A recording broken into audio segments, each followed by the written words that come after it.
Hello! I was gonna say happy Tuesday. It's not Tuesday. Happy Wednesday.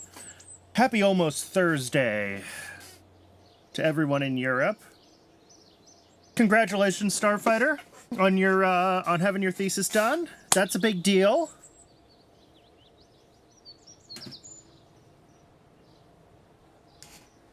And congratulations on the free time. That's also a big deal. I don't even remember how long it's been since I've done this. I have some vague recollections of where we were at. I checked my notes. I didn't update my notes the last time we played. So, yeah, current status is we're still working on this first lunar impactor. We flew 2 of them. One of them hit, so we had a spiritual success. But it ran out of battery power because it was literally a solar eclipse by the moon for its entire transfer period, and it ran out of battery. It was like the worst freaking fluke. And then the other one missed. I still have to do a presentation for it, but it's 95% done. Now the presentation is just details. It's not like a full defense, right? It's more of just a presentation.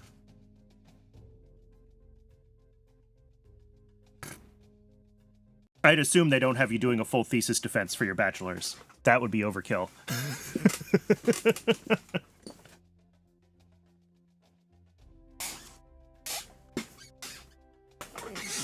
Yeah.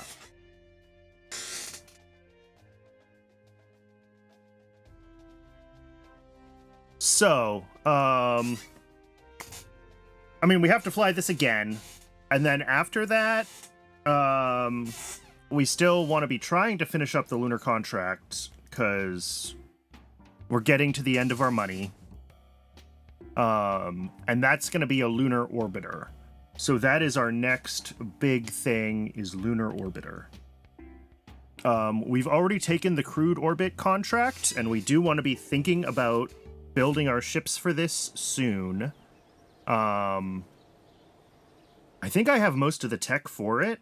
We do. We have basic capsules. So except for whatever technology points we're going to get from more moon launches, our next goal is pretty much to start working on early human spaceflight stuff.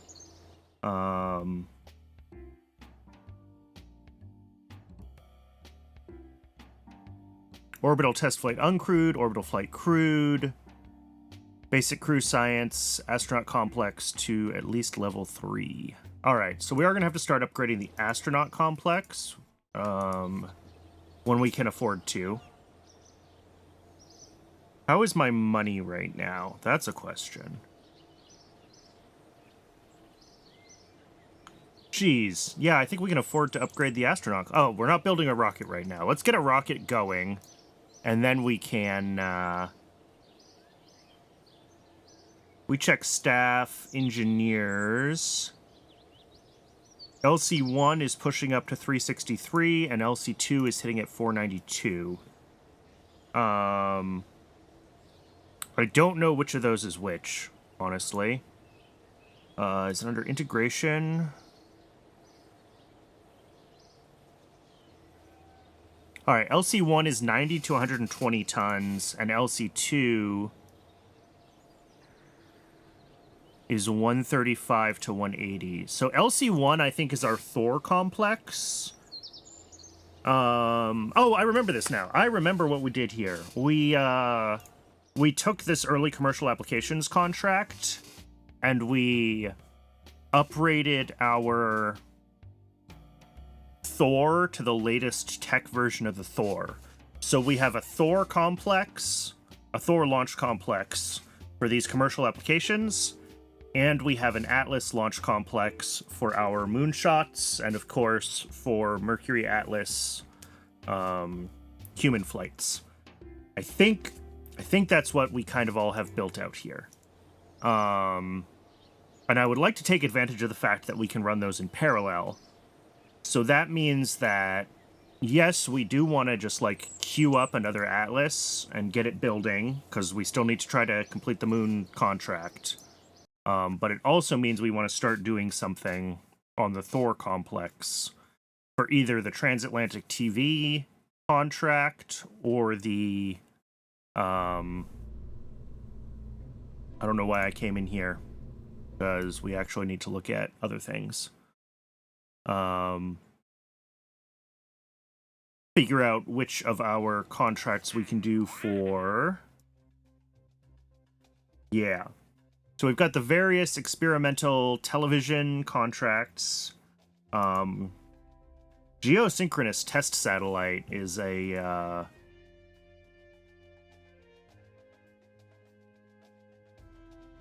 wild one.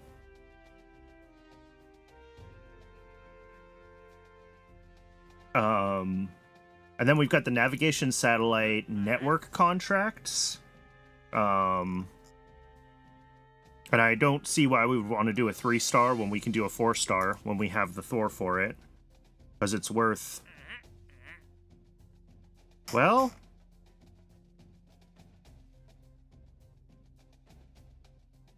Kind of weird to be hitting the moon already, but not having a TV sat in geostationary orbit. It's way easier to hit the moon from a delta V perspective than it is to get into geostationary orbit. Like, remember, we're using a very, very elliptical trajectory when we're going to the moon. So we're not,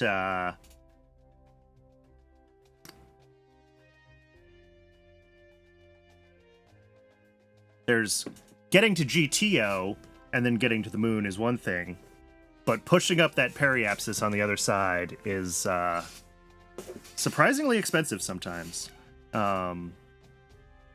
We might be able to use our Able Star to get a small payload into a geostationary orbit, but eek.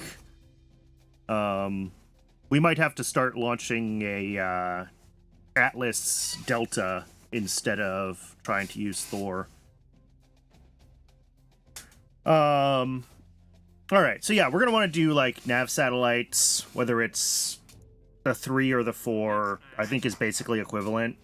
So probably I'll grab 4, and then we just have to queue up 4 identical vessels with a navsat payload of 80 units.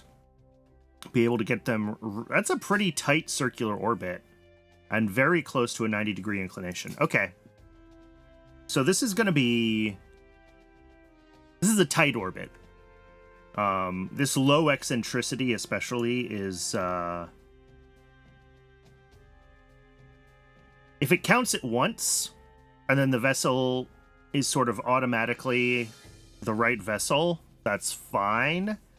If it checks all 4 of them simultaneously, keeping that eccentricity that low is gonna stink.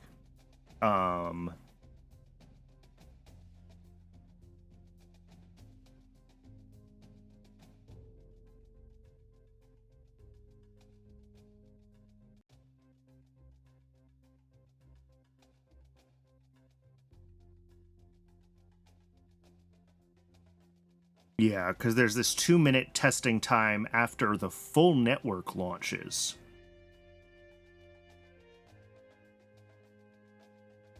Alright. We might have to force complete this. I'm not sure that we can reliably, consistently get the eccentricity to stay that low with Principia on across multiple vessels, because of how orbits drift.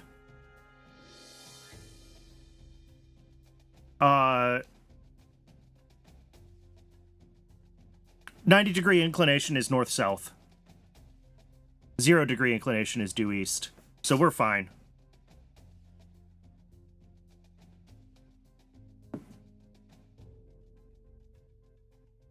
Yeah, it's a 0-degree heading for a 90-degree inclination and vice versa. Because I don't know why. Because space decided it had to be different from the land. So yeah, we'll do this. I think we could build this design and just launch it 4 times, and I'm pretty sure we can do this with a Thor Able or a Thor Regina. And then a lot of these other ones are optional, and they don't necessarily do anything for me.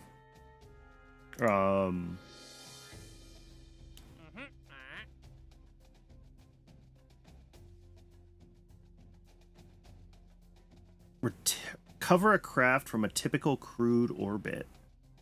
I think I've done this. I think I've done effectively this contract as a Earth imaging.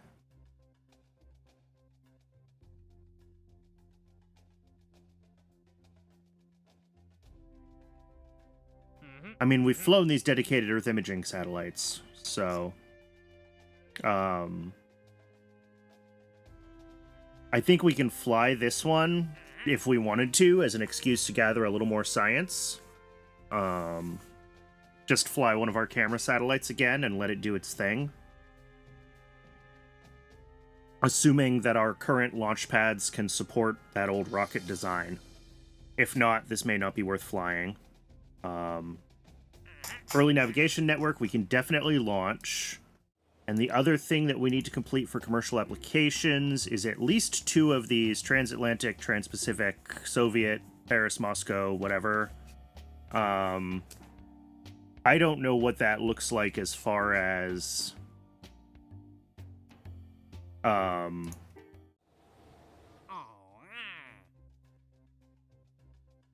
provide transatlantic television for 3 months with 15 minutes per day availability.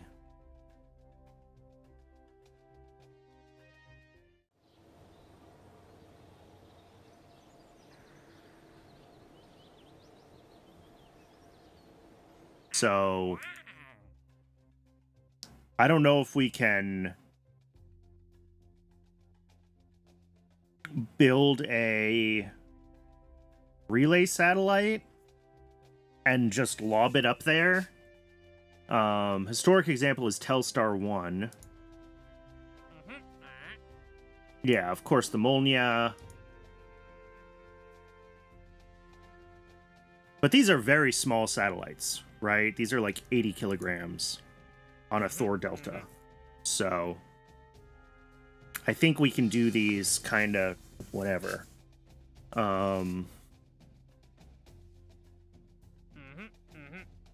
All right, let's get this figured out first. Let's make sure that we can hit these mission requirements with like our current scripts, the current way we're doing circularization and all that stuff. Because these ones are much looser in their orbits. Like, we can just kind of lob stuff up whenever.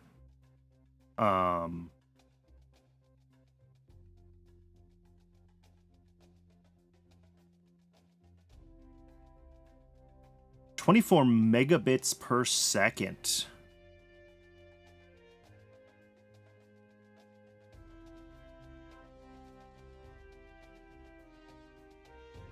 That is fast. Although I think I do have digital now, so that should be fine. Okay. Navigation network. Ah! 4 of them we can do lighter satellites. Okay, so they make up for the difference. So yeah, we'll do these ones. 80 units of navsat payload to a 90-degree inclination. Let's build this thing. 24 megabits will download an album within an hour. Yeah. Hey, I'm old enough. I remember when internet was measured in kilobits. So Nav1. Is this the latest and greatest LR79? Is this one already up to date? Yes, the NA13. So this is it. This is the ultimate version of the Thor, except maybe I don't know if this is a Delta or an Able.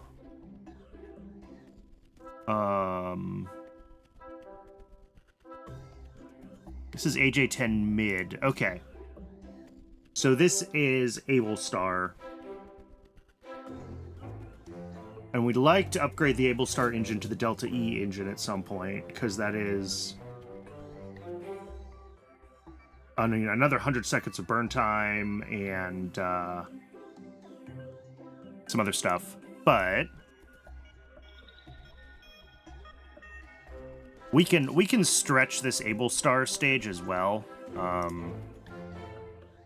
Like, I think this is only burning for like 300 seconds, 314. Tested burn time is 450. So it'll increase our failure chance a little bit, but we can push this up to like 450 if we really wanted to. And then this is the nav satellite bus, which is scaled to 50 liters of nav satellite.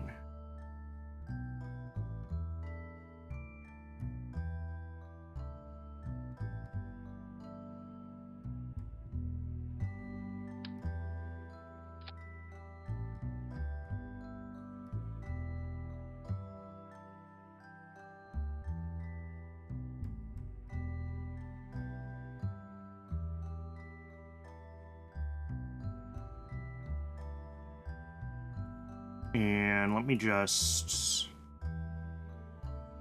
Oh, cool. And we already have our navsat... our navsat script, which we're going to have to tweak. We'll make a navsat 2.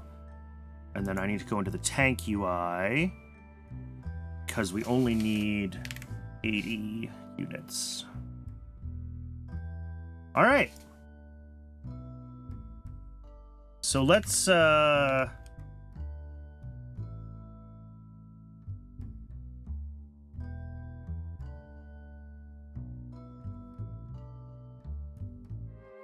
whoops, that's the button we want. So yeah, our target eccentricity is like 0.004, so I'm going to set this to 0.003. And our target altitude is between 700,000 and 1.2 megameters. So let's just try like 800,000.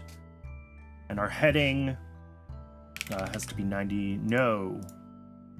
I need to calculate our launch azimuth. Or is that already included in the Thor stage? Do we do launch azimuth here? No. Yeah, we lock steering to heading here, so yeah, we need to launch azimuth. Oh,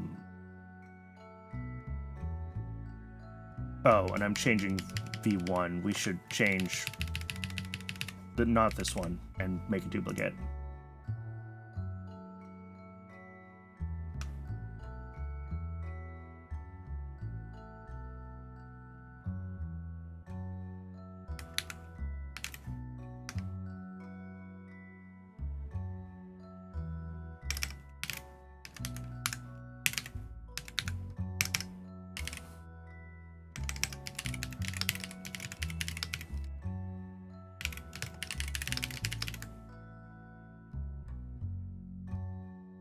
Target inclination is 90. Target altitude is our 800,000.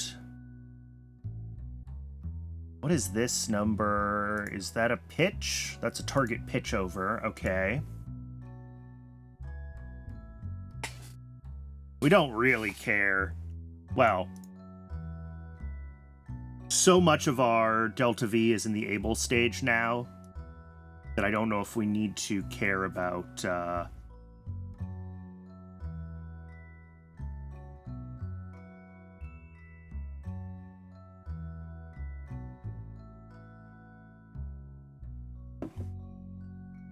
our initial pitch over as much, right?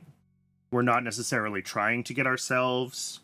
This is doing a biphasic transfer up to that 800 altitude. So we don't need a specific altitude coming out of the Thor. We just care that it's a reasonably efficient launch trajectory before the Able takes over. Okay. I mean, this is it. We just have to see if we can actually hit this orbit.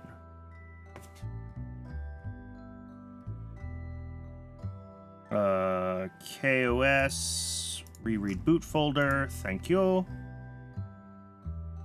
And we didn't get it.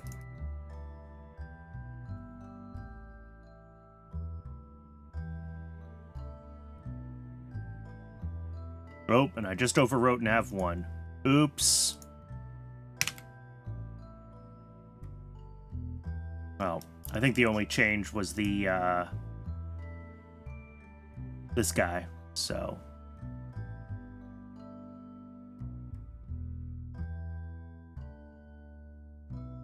FSAT 2, there we go.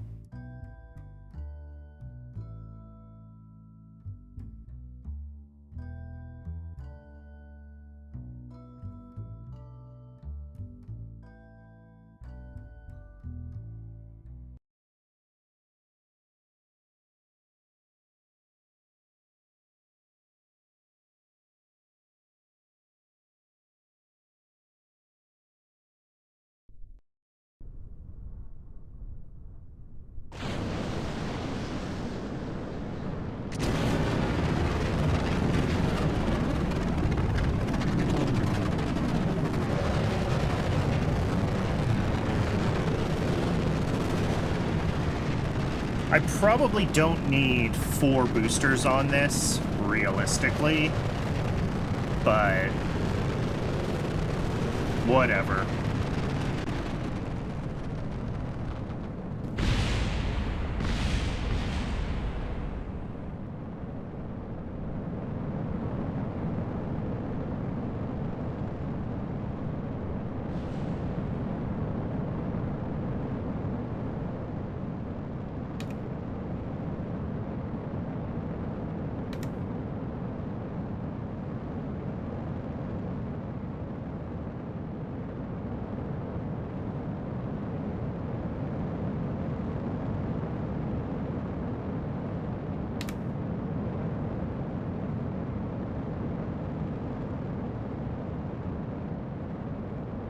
Yeah, this is actually pitching over, well, I was going to say pretty aggressively, but we're up pretty high already.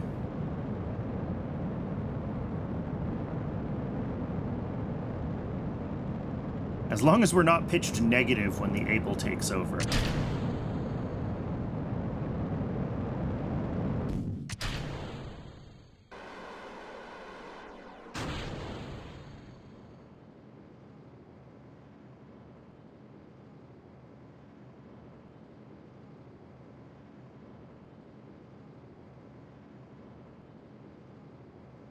That was a really good separation.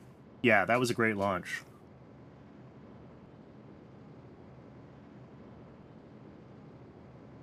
Oh, I probably should have grabbed that contract, but that's okay.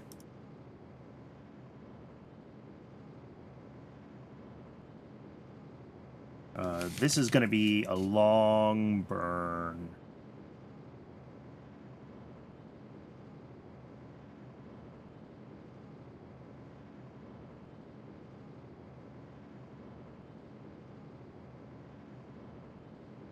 We might want to pitch up a little bit just so we have more time before AP for the...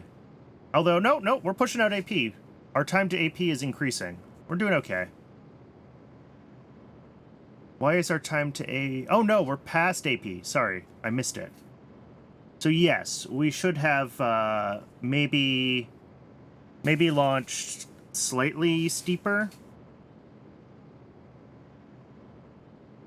to push the AP out ahead of us a little more, but I think we're gonna be... Nope! Too deep in the atmosphere.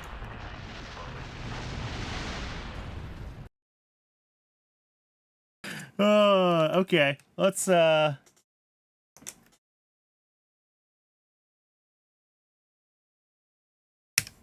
mean, let's be aggressive. Let's say only a 1 degree pitch. It was 1.4 before, so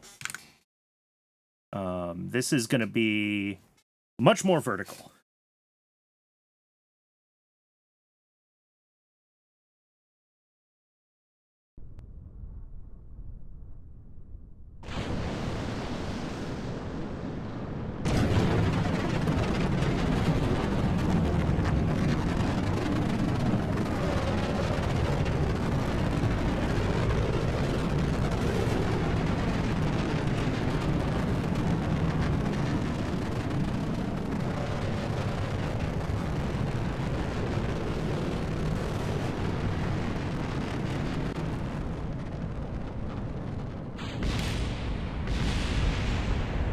And what being more vertical will hopefully do is give us that little bit more time for the upper stage to finish burning before it slams back into the atmosphere.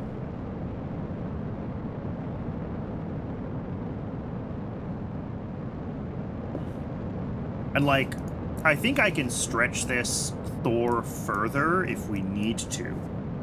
Our TWR with 4 boosters is 1.8. So, like, we can put more fuel in this thing. It was a graceful kiss, not a slam. Uh-huh.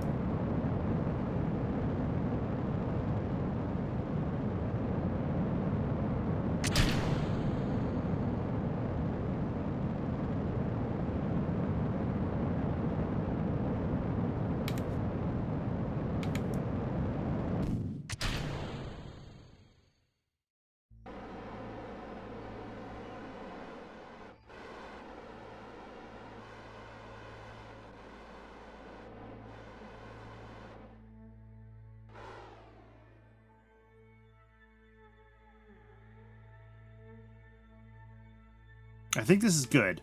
I think we're coasting because we specifically have now time until AP.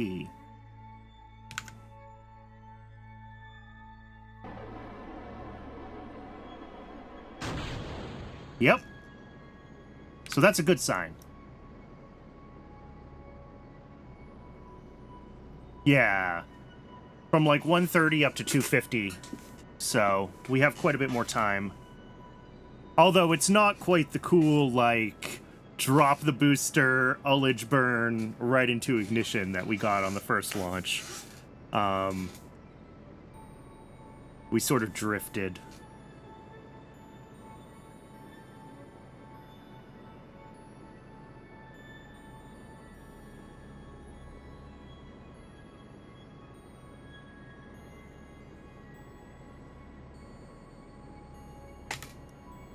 Alright, we can fast forward through some of this. Because we should do a much better job of kind of just burning past AP and...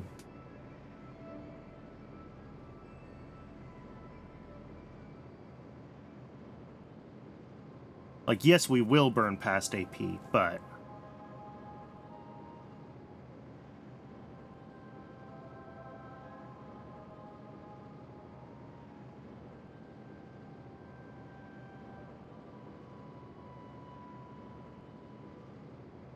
And the other question is, how much Delta V are we going to have left? Which I'm feeling okay about. Although we'll see where we actually end up when we hit that 500. Or that 750, 800, whatever I set it to. 800.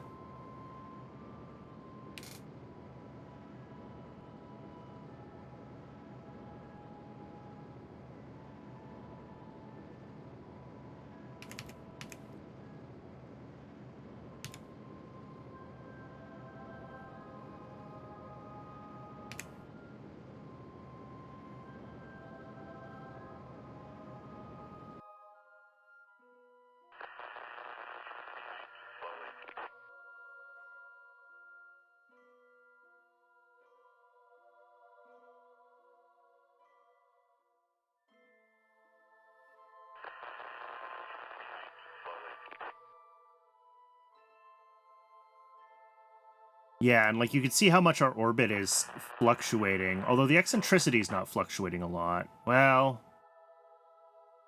maybe.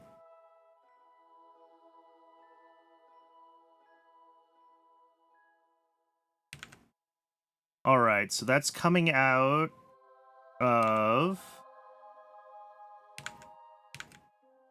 physics warp. Yeah.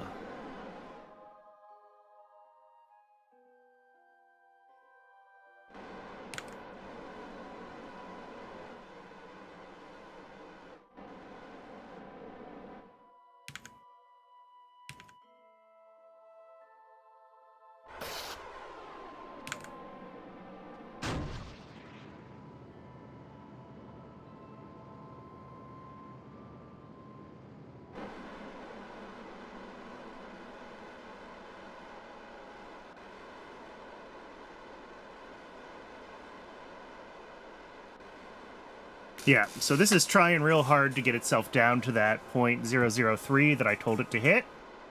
It's gonna burn through all of its RCS fuel doing it. But it looks like it's... Yeah, it might hit it. Maybe we want to put on slightly stronger RCS. Not really sure. But...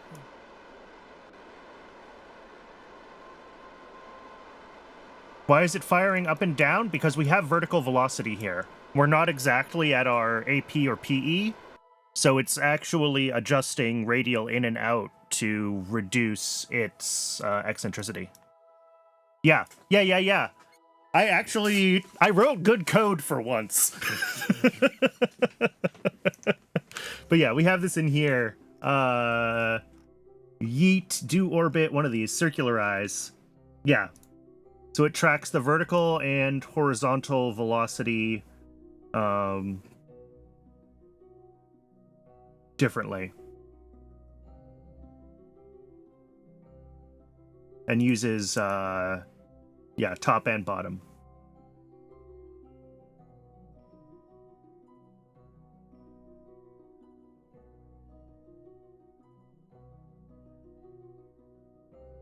Or top and 4, whatever I meant to say. All right, so this gets us to this 0.003. The goal for the contract is 0.004. It does drift a little bit, but not badly. Like, it does go over 4 sometimes, but then it drifts back down. So if they all need to be under 3 for 2 minutes, then I'm hopeful that we can achieve that. And I'm probably missing, like, a last stage here. Wait 1 stage. Because we actually need to deploy the satellite. Well, we don't have to deploy the satellite, but, you know. I feel like it's good manners to actually deploy it.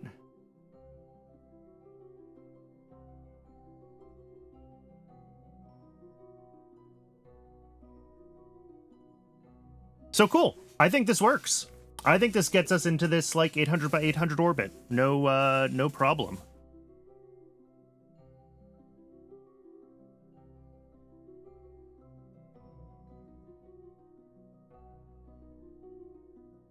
And we can see, like, with the eccentricity requirement of 0.004, we're actually in, like, an 800 by 850. They all have RCS left, except they're not all going to be in physics range of each other. So we can't do that.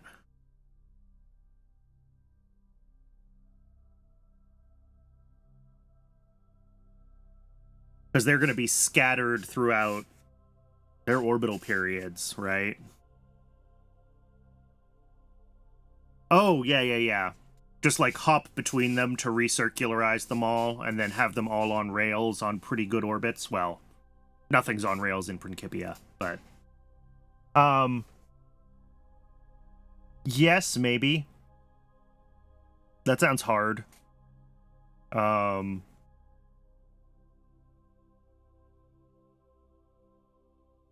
Only has to hold for 2 minutes, that's true. I think it'll be fine. I think that if it does complain that any of them have drifted slightly over 4, I mean, 1, we can make our target eccentricity lower, and we can certainly add a little bit more RCS fuel to make achieving that target eccentricity easier, because we still have... I know it doesn't look like much fuel, but, like, the rocket is empty, so there's still quite a bit of delta V in here. So we could probably add a little bit more RCS fuel and just push the eccentricity even lower. But I think you probably noticed that towards the end, most of the correction for eccentricity is vertical velocity, and that is expensive to deal with. So the other thing I could check is if we have better RCS than nitrous oxide, because if we have, like, hydrazine thrusters now, that also that changes the equation.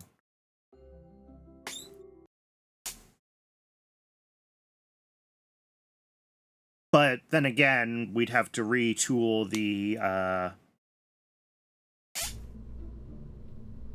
thing for hydrazine, the launch complex.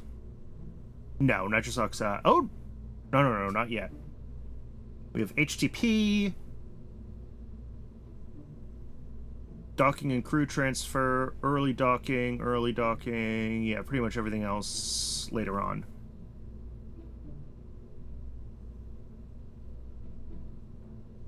So yeah, nitrous oxide is still our best option until we get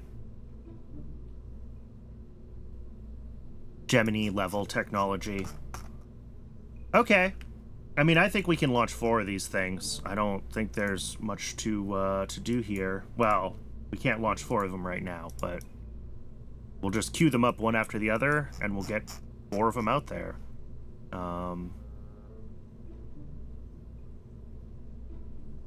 Let me grab that contract, actually, because I think I can hold several contracts right now.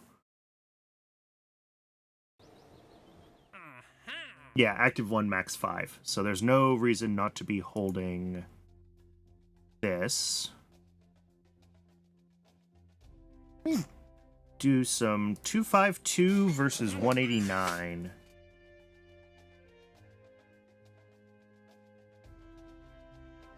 Really?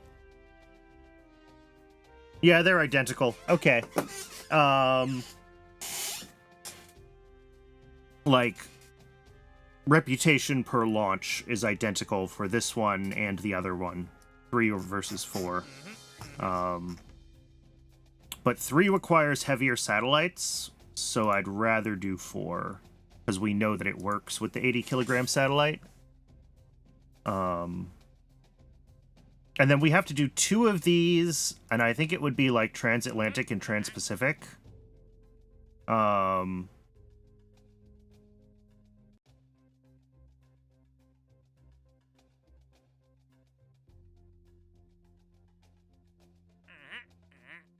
Like, I think we could probably take transatlantic and transpacific and do them with 1 satellite?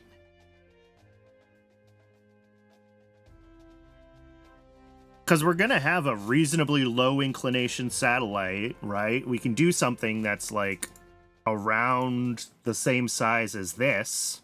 We can lob something this big into a 750 by 750 orbit, right? So I think for us to be able to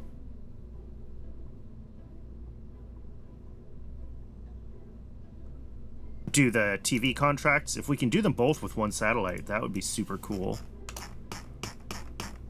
I was thinking about doing something here. What was it? Oh, I was gonna put... Let's go to the code real quick. I'm gonna put this all the way down to like 0025, and we're gonna put a little more fuel in this.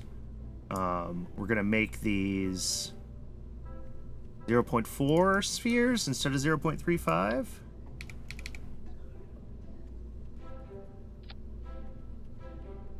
Are those well nestled? They could be better nestled.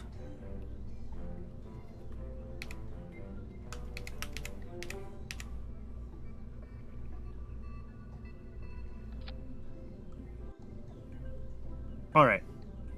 Let's see, actually, how much did that affect my delta V? 10,400 versus...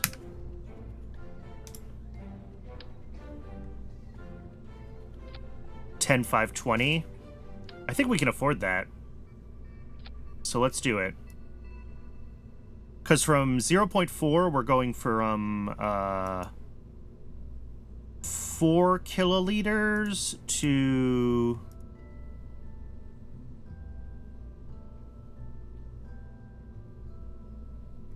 Sorry. What's this doing? At 0.35, we have... Oh, it's just getting very confused about what's actually in it. Why are there multiple tanks, game? What are you doing? Remove all tanks. Choose tank type. Highly pressurized.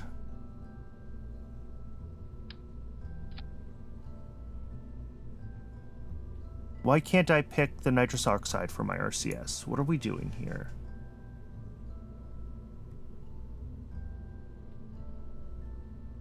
There it is. Nitrous oxide. So yeah, at 0.35, we have 4 kiloliters. And at 4... yeah, we get 6 kiloliters. So absolutely... it's obviously not 50% more delta V because rocket equation, but...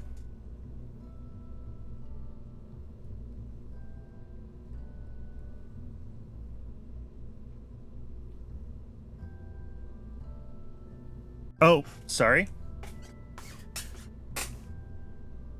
I forgot to switch back. I'm just messing with these tanks.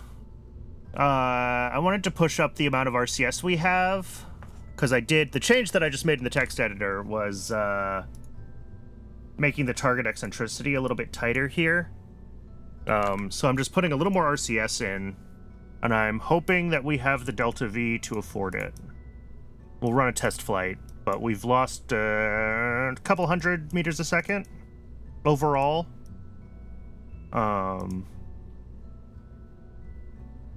So we'll rerun the sim, but if we can get the eccentricity just a little bit tighter, I would be a little more comfortable, because Principia likes to drift orbits.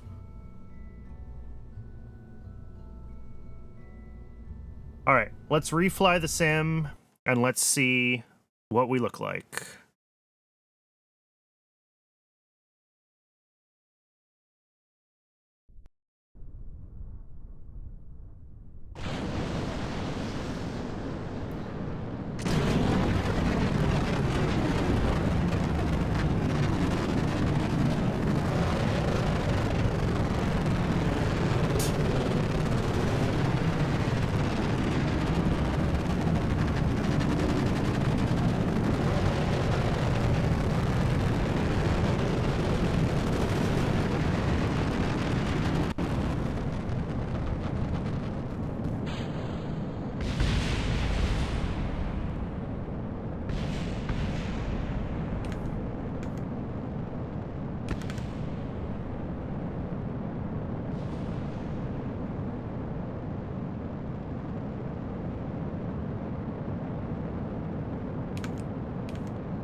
I don't think our overall, initial launch trajectory is going to change much. That extra RCS weight is not huge in the grand scale of the upper stage.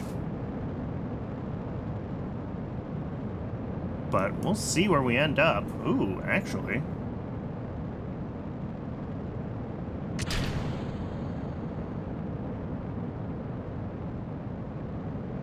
Maybe it is. Maybe it is a huge amount of extra mass in the grand scale of the upper stage.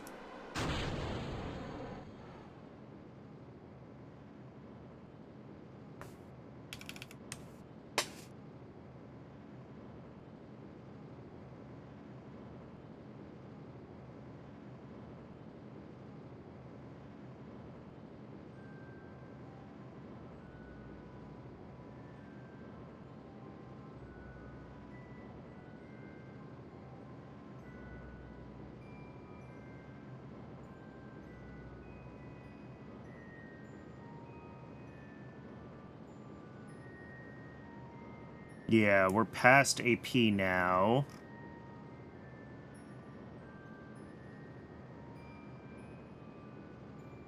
I might have to split the difference on the size of those RCS tanks. Because, yeah, we're in the atmosphere.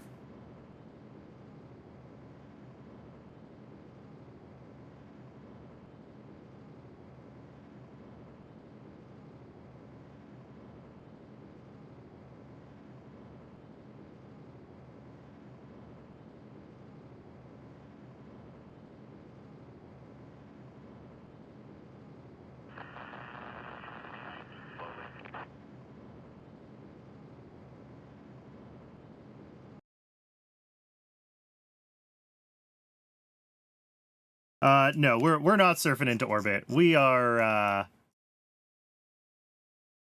I don't know where our PE is, but it's ahead of us. So we're going to keep going deeper into orbit and explode.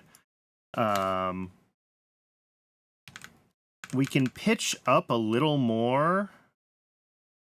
I'm just going to adjust that. Our launch pitch, so we're more vertical, but that's a huge change to our overall like trajectory that I was not necessarily expecting.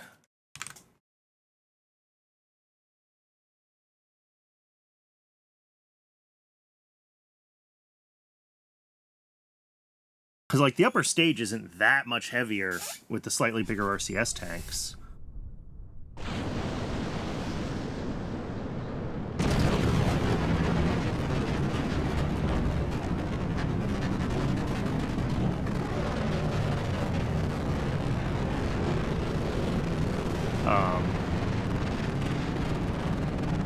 You know, the overall, like, mass of the entire upper stage, I mean, the Able, the RCS tanks, the payload, all of that is... Like, yeah, it's 50% more RCS and a little bit more mass for the tankage, but I am surprised.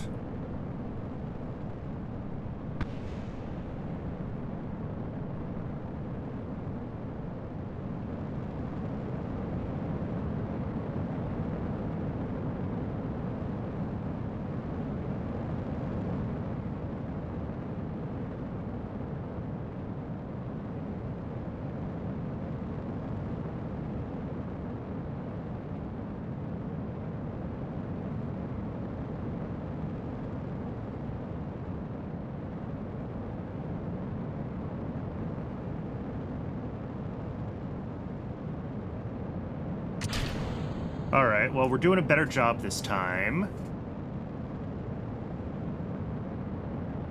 Yeah, we're up over 200 again.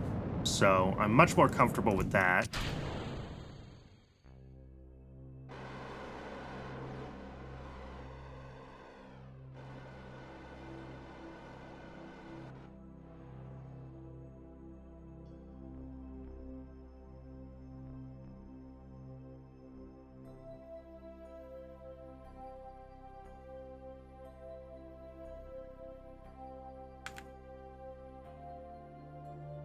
Then we should hand off to the Able script momentarily. Yep, there it goes.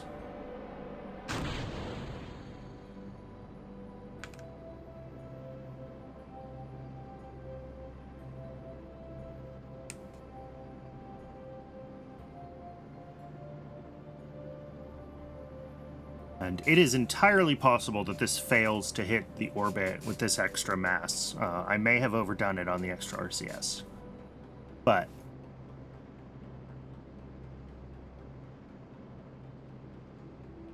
if we can still hit it, then I will be pretty happy. And this should try to get the eccentricity down to 0.0025 instead of 0.003. And the requirement for the contract is 0.004.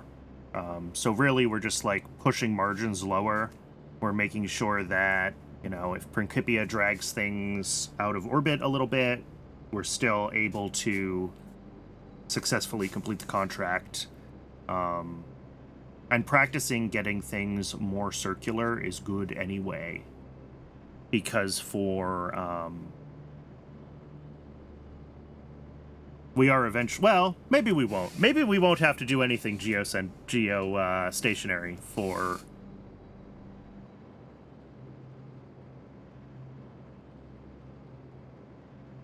for this run, but...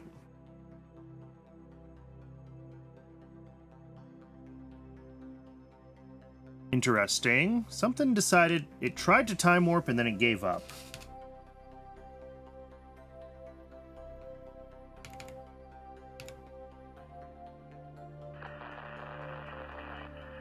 I think this should be able to time warp to...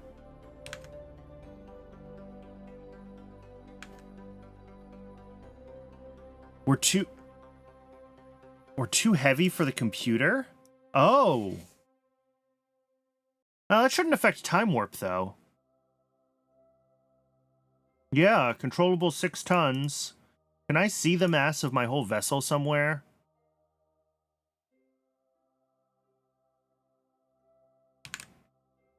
That shouldn't affect its ability to time warp, but it may have affected its ability to, like, run the script.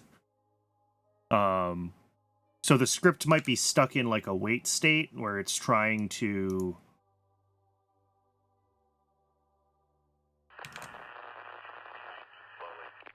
do something.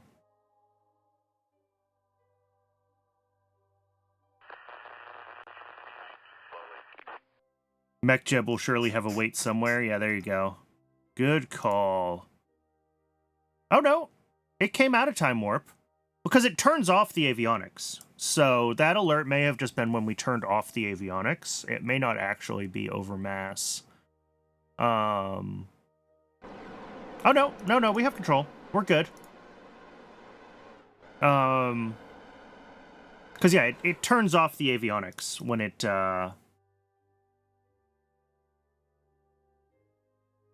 Yeah, I don't know if we're going to have the Delta V here.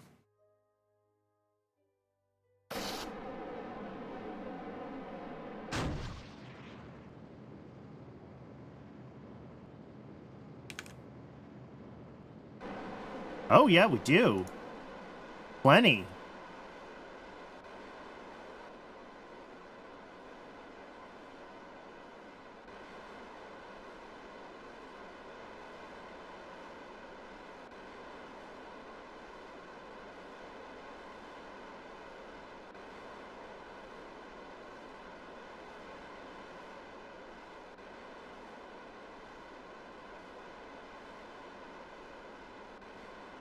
Ah, yeah. I will keep that in mind.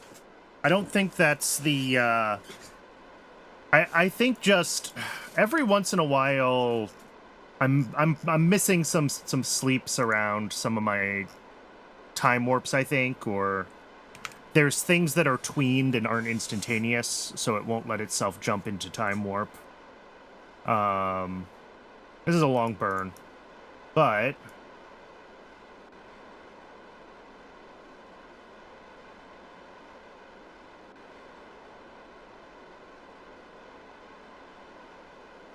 there we go. All right, the only problem is it just staged, and now I can't see how much fuel is in this tank. I want to control this vessel. How do I do that? From a simulation. Can I do that in a simulation?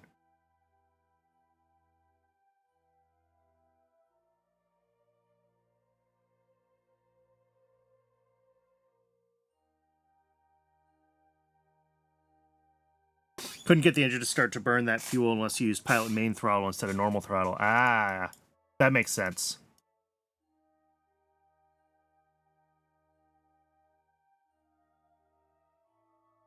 All right, well, it's able to achieve the orbit. It has plenty of fuel left. Well, a few seconds in the Able itself.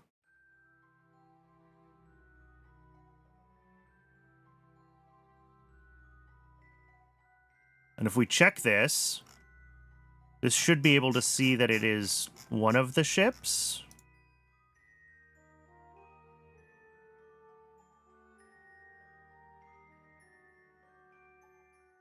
Wait, my inclination is way off. My inclination is 97. How did I achieve that? Okay, let's figure this out. Oh, I know what it is. No. Because we used the launch azimuth in this stage as well.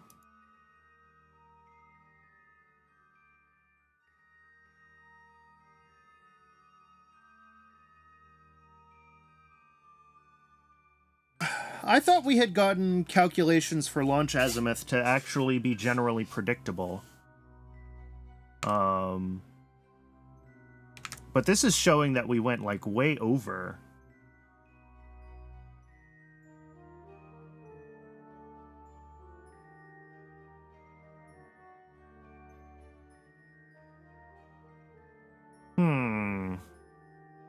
All right, ad break is starting in about 30 seconds to a minute. I do run just the one ad break an hour to try to keep ads as unobtrusive as possible, so I appreciate folks hanging around through the ad break. Let me see what I'm doing here. How do I do this heading? Yeah, that's fine.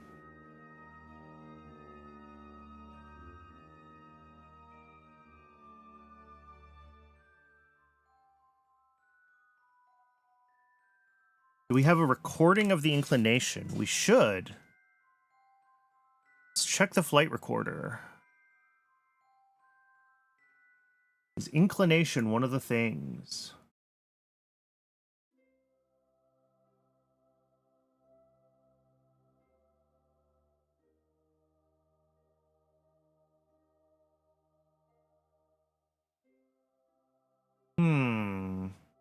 Altitude. True altitude. Acceleration, orbital speed. Q, AOA, AOS, AOD. Pitch.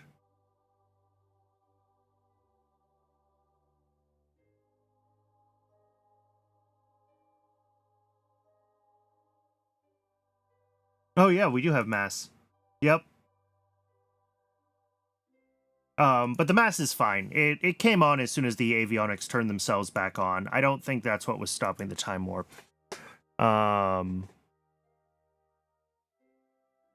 What else?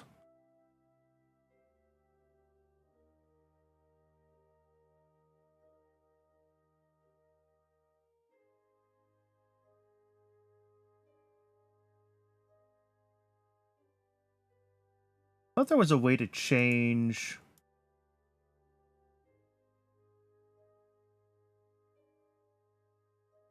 what the flight recorder has in it, and I don't remember what that is.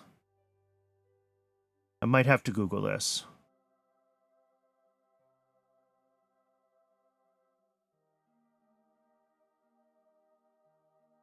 Custom window editor? Is this what I want?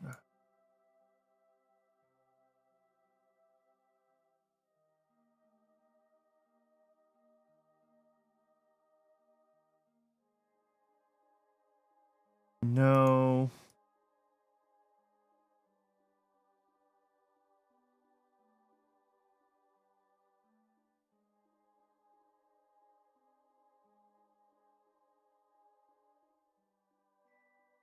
Let's see. MechJeb, change flight recorder.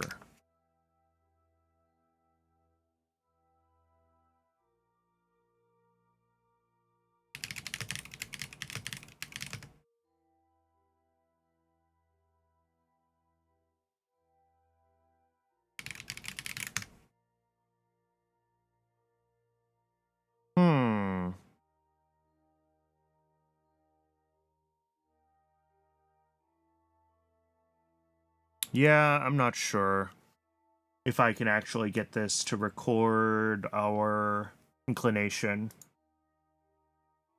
Because 97 is like, we were just continuing to burn too far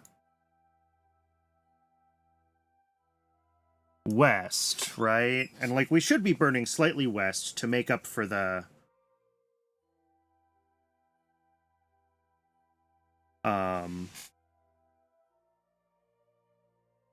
Oh, but you know what? We're not in a perfectly circular orbit by the time we establish our inclination. So maybe that's part of it. Is that we're coming around and we're doing... We go back to the code. Like,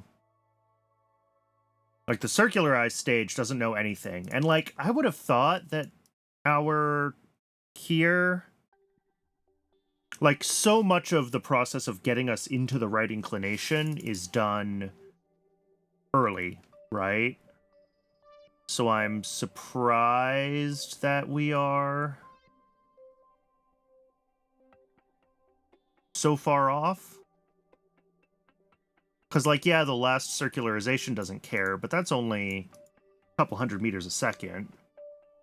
How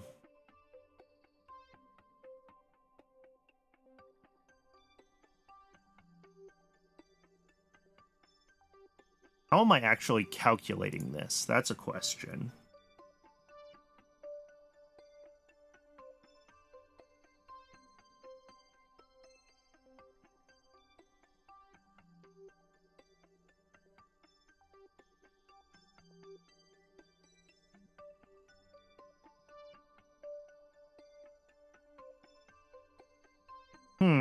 I'm like, this is fine. The math is fine, as far as I can tell.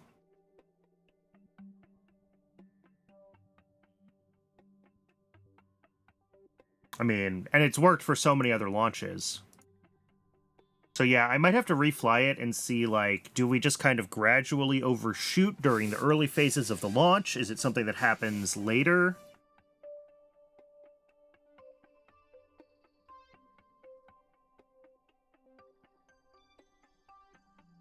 Because, like, we can certainly do, like, a lower target altitude, right? We can say...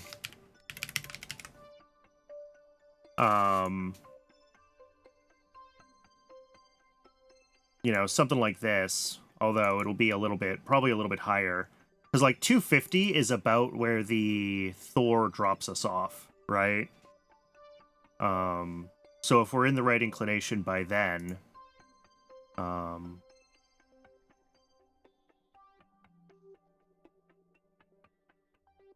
But yeah, we might have to just tweak this value because we're not doing one instantaneous burn, right? We're doing... But,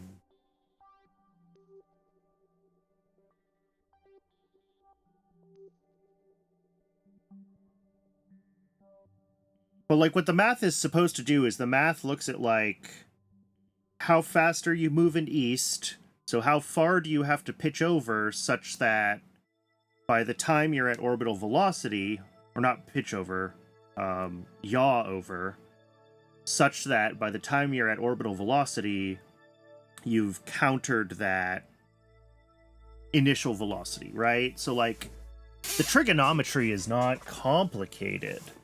But it might just be that because we're at that, like, initial, you know, we have a couple of points where we could be hitting our initial inclination, right?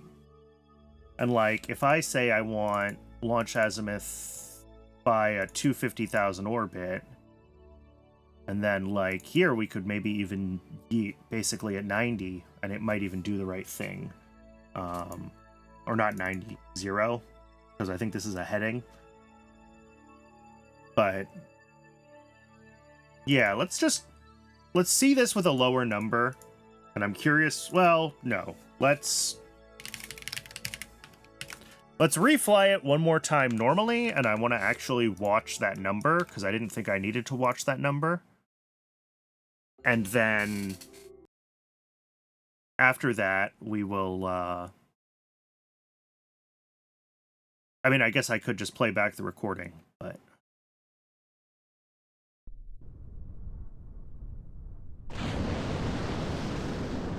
Alright, yeah, our initial inclination is 28.5 degrees, because we're at Cape Canaveral. That's expected.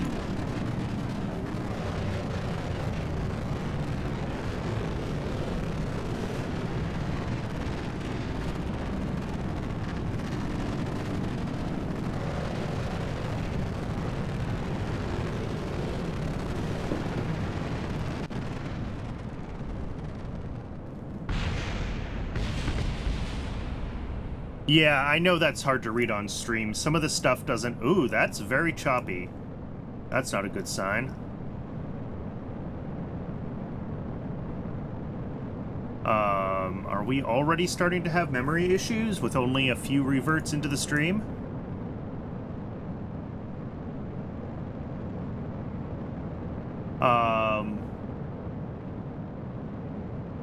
Because I think what's happening, basically, is we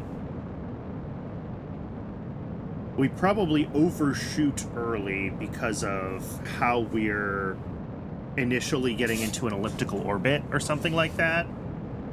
And then when we... Although, you'd think we would undershoot.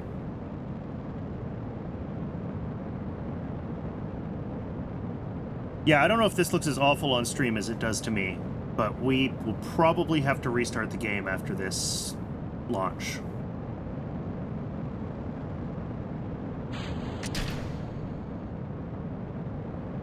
Yeah, oh yeah, the physics just glitched so badly that those didn't even decouple right. We are not in a good... I don't think this is going to be a reliable sim, and our inclination is already up over 100. So... something's... yeah, this is useless. We're going to revert to vehicle assembly. We're going to hope the game doesn't crash in the process. It is definitely 100% the game right now.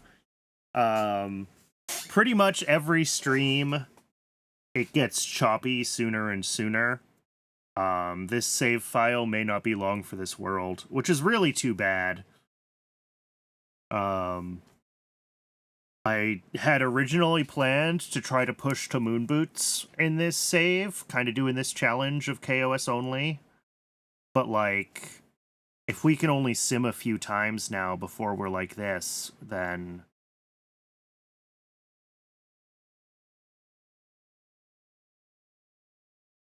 I don't know how much further we're going to be able to push this before the game just gives out under the weight of all of these mods.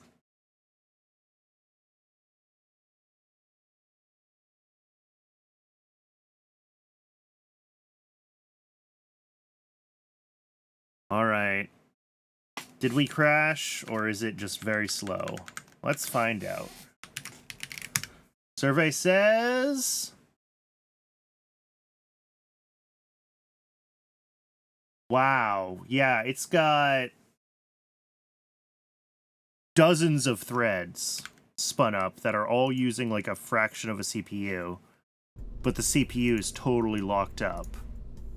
Interesting. I wonder if there's a thread leak in the revert, some interaction with Principia or something.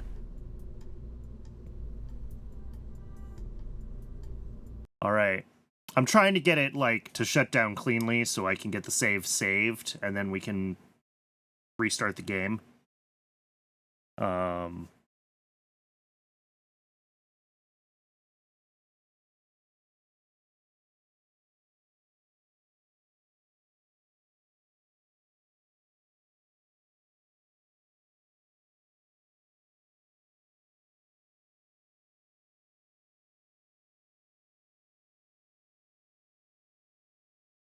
So hopefully we'll get there without it crashing.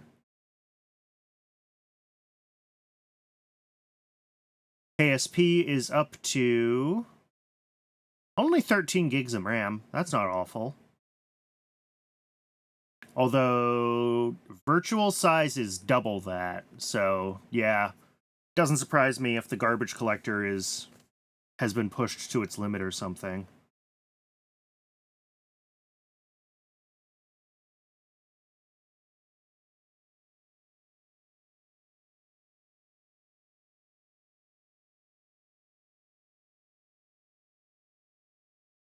I'm curious how many of these 2,000 threads running on my computer are currently KSP.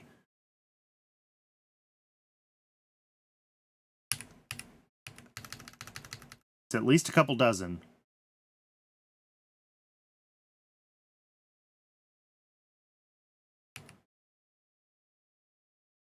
I could probably check this. PID.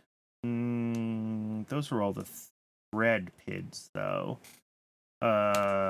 Sorry, I see the game is still trying to save.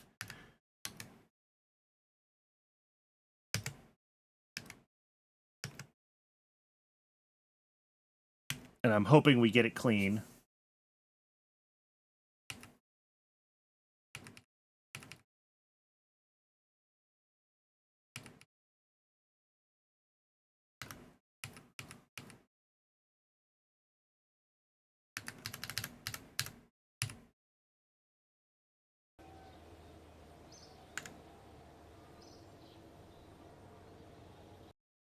pause menu, quit. And once we're quit to main menu, the game is saved, and I can just Alt F4, and we don't have to...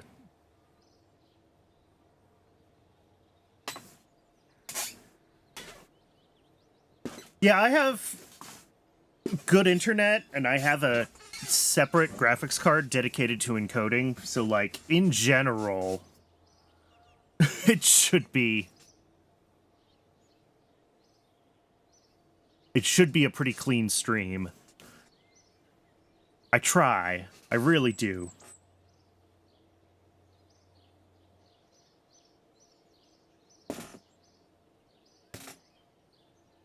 But in this case, this is just KSP dying a slow and painful death.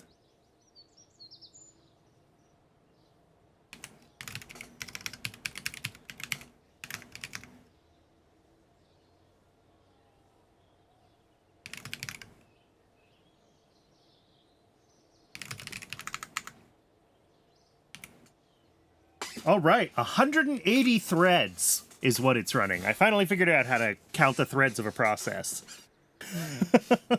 I don't think that's normal for KSP to have 180 threads.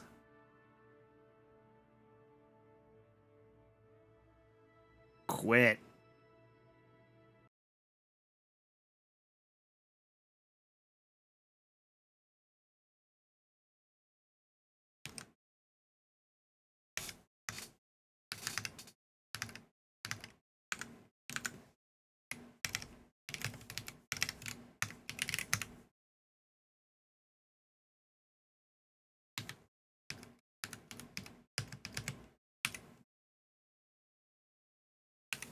Are we gonna quit, or do I have to force you to quit? Let's force you to quit.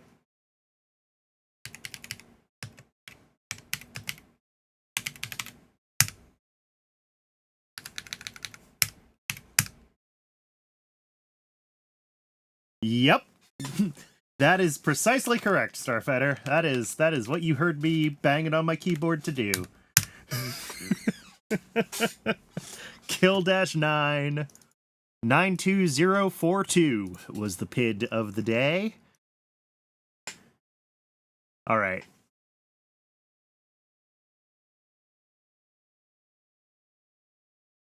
Almost certainly, Dunbaratu. They are one specific thing that's leaking, that's like looping on who knows.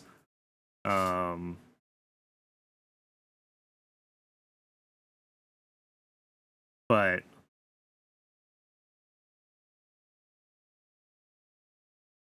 I mean, one mod doing one task, maybe. I'm just as inclined to blame the base game. I have seen the .NET disassembly of Kerbal Space Program, and I, vaguely mistrust it. It's not the world's best coded video game. We love it. We love it much, but it's pushing Unity to its limits in some weird ways, and there's a lot of weird hacky workarounds, and, as always with video games, getting it to work reliably enough is always the goal, right? The costs of building a video game to the level of engineering reliability of other fields would be unviable. So users can always upgrade to 5090s. Yeah.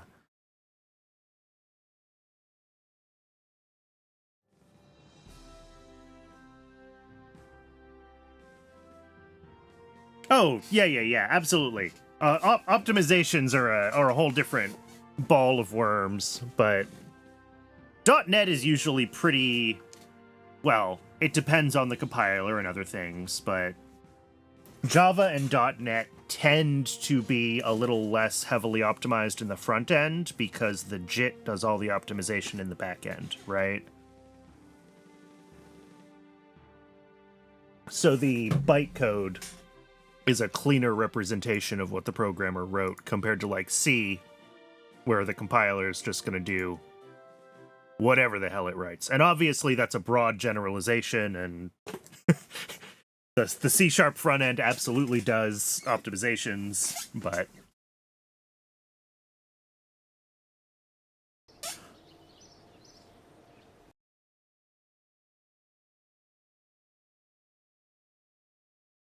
all right. So let's try this again. I'm curious how many... One second. Before we jump into this, I want to, what's my KSP, like, main task?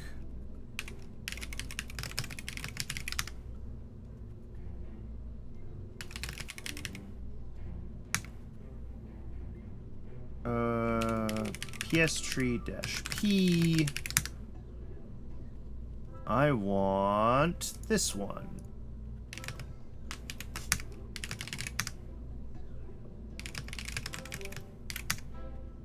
Okay, so just sitting right now, there are 93 threads running.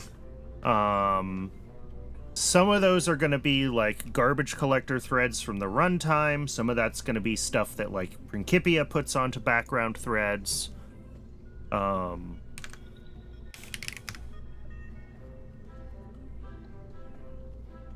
But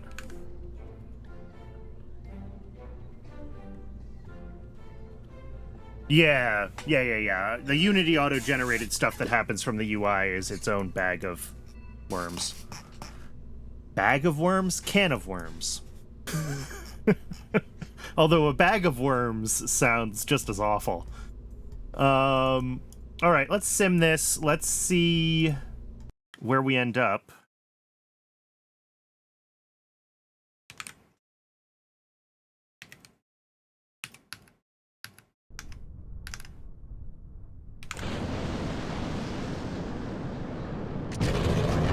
And just for reference, we went from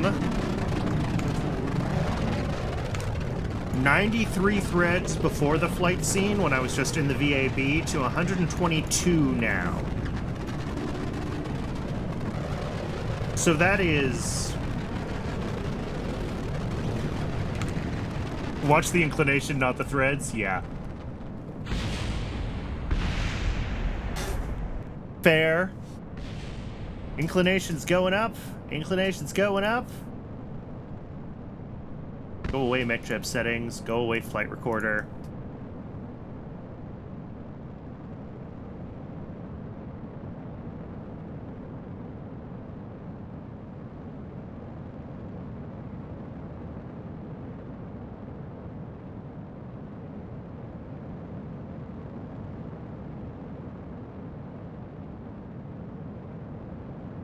We are already up to 80 degrees.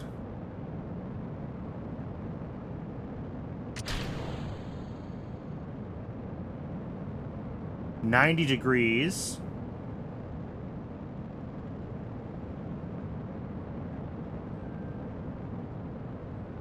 We're also very high.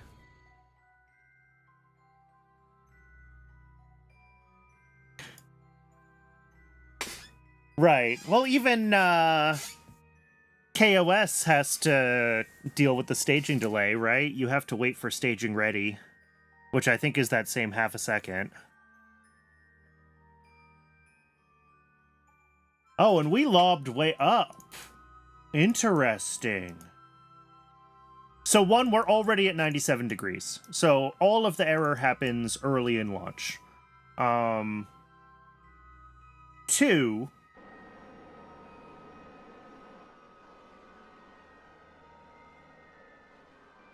we're way up at 600 meters, which is like more what I expected. So I wonder if part of why we were going overly pitched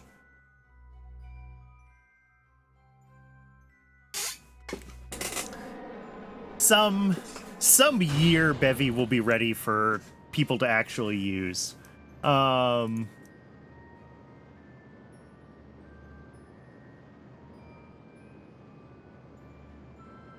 I quite enjoy when I have played around with Bevy. It's very nice to use, but it's missing a lot that a lot of people would want for making real games.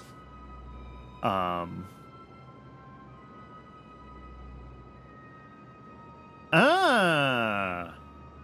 didn't know that that was an intentional thing in KOS's part. I thought that was a...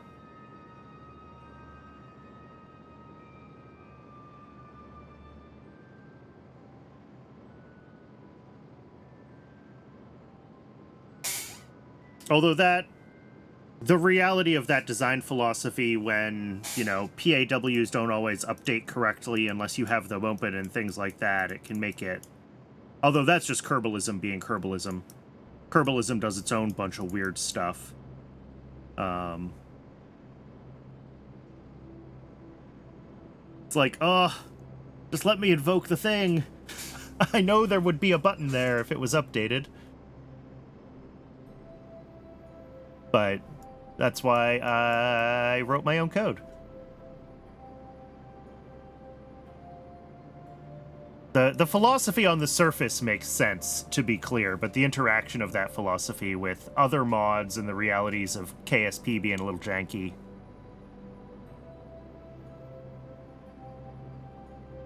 Yeah.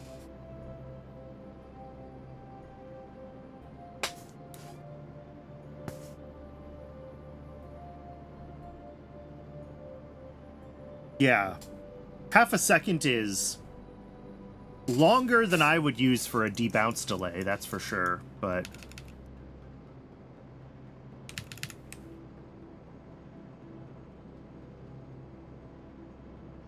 So yeah, we way overcorrected, and now we're kind of bringing it back down, but I don't think it's going to bring it down fast enough. I don't think we're going to be back to 90. But we were at 97, like, by the time the first stage was done.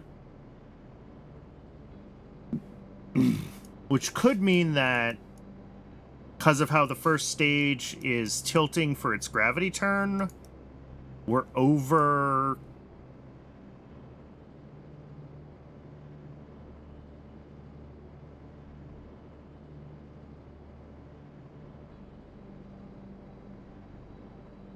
Is the trig wrong because we're going over the pole? We're not over the pole by the time... I mean, we're still over, like, the Great Lakes here. So... Also, did we just run out of gas?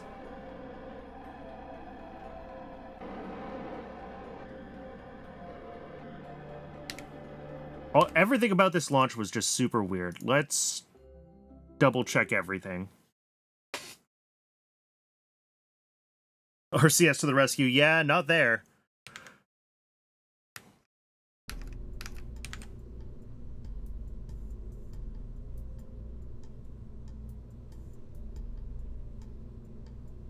$10,403. Why is this a different number than what we had before?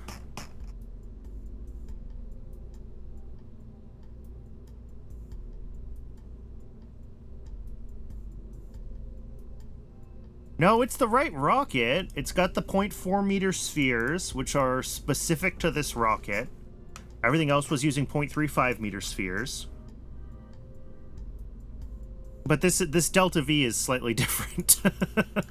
It was at like 10,340 or something like that before. It's possible that it just recomputed because the rocket, you know, the game was quit and it was reloaded and...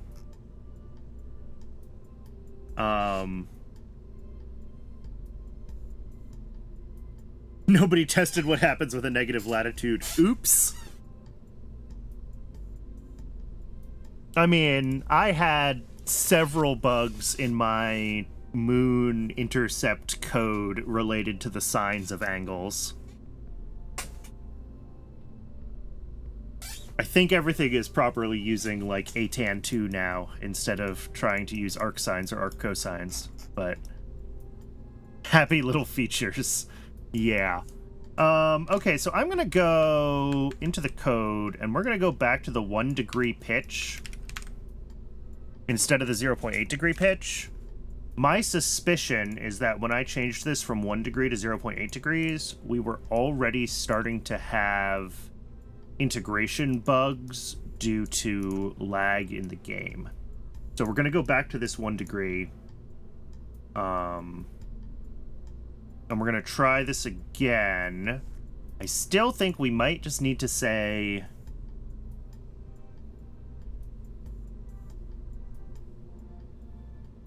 because it's overestimating how much of our velocity needs to be applied to the...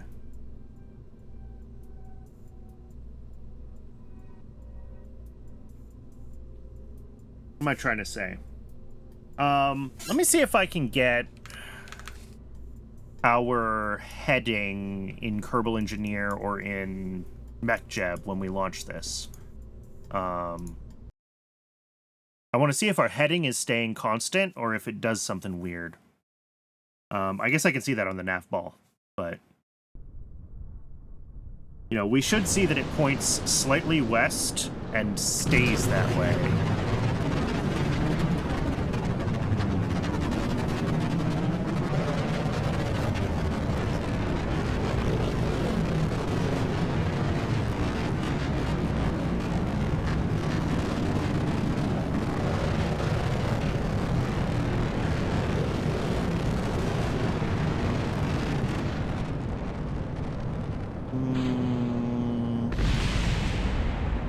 None of these are what I want.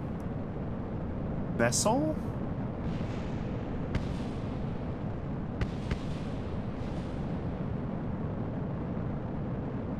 Heading, there we go.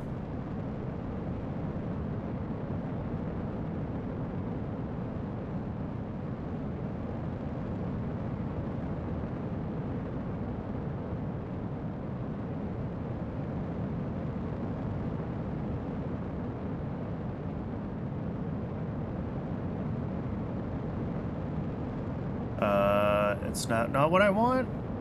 Oh, it might be vessel. No, altitude. No, this is not the one that I'm looking at. Which one am I looking at?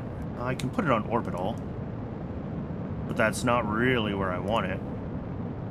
Yeah, our inclination, by the way, is already up over 100.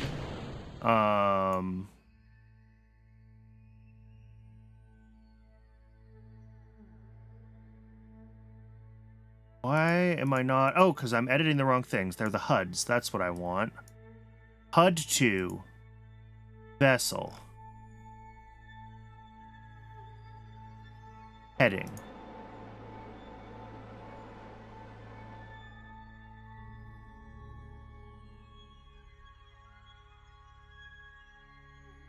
Alright, so I can see my heading now, as it gets itself realigned.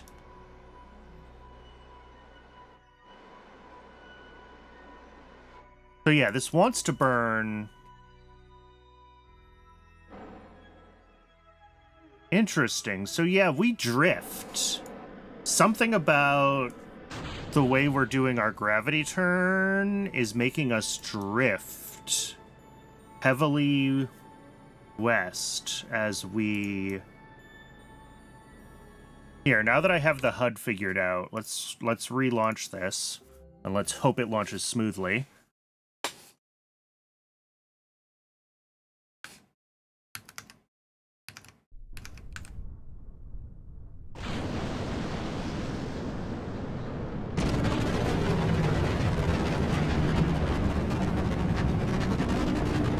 Alright, so it's going to go straight up for a little while. And then it'll start the pitch over. Yeah. And it wants to be around 356 degrees, I think is what's calculated. But we can see that it drifts.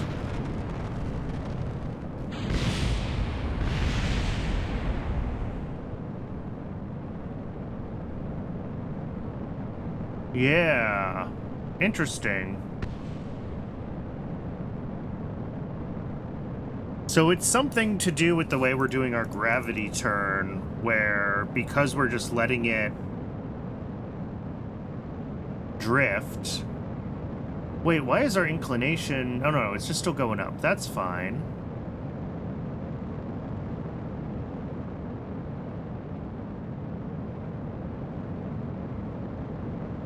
I think we're maybe just not super steady, super stable in our...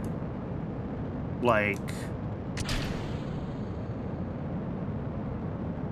trajectory when we start the gravity turn.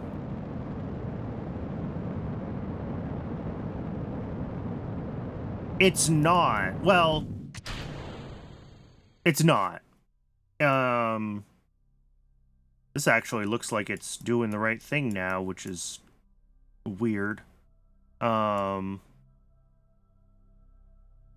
But no, it purely just tracks prograde. So if we're not, like, stably at a heading that we want to be, with enough tilt to have the pitch maneuver just happen on its own cleanly, then we're not going to have a clean pitch over. We could probably do that. Try to keep it at, like, its current pitch, but always tweak the heading. That should keep the heading from drifting too far out of where we want it to be.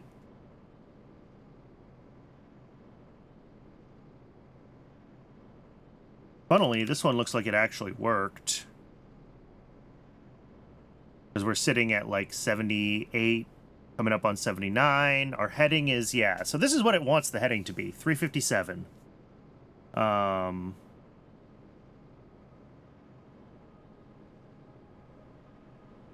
The upper stage does have the same trig. The problem is that the lower stage has... Well, we could have the upper stage recompute it, but then we're basically doing a dog leg, and that's silly. We don't want to have to do that.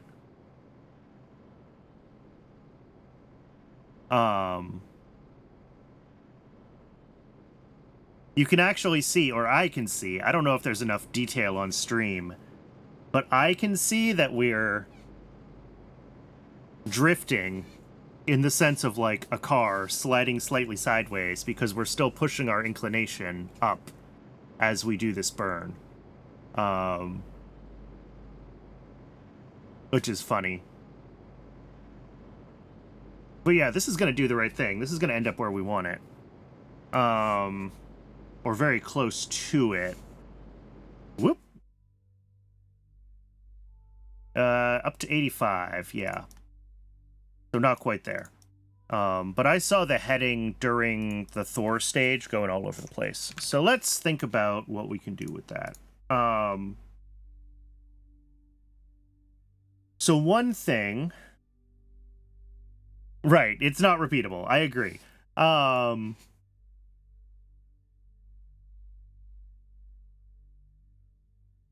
Yeah, so we do this. And really what we would want to do is...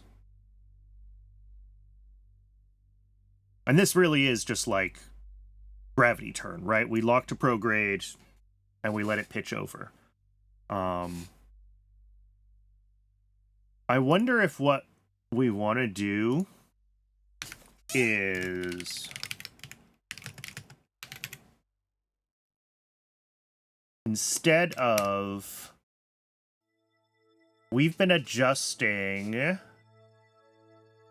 for these heavier rockets by pitching over less and less, which means we have a less established vector when we switch to the gravity turn. What if we, instead, still say we want to be pitched over like 5 degrees, we just go faster before we switch to gravity turn?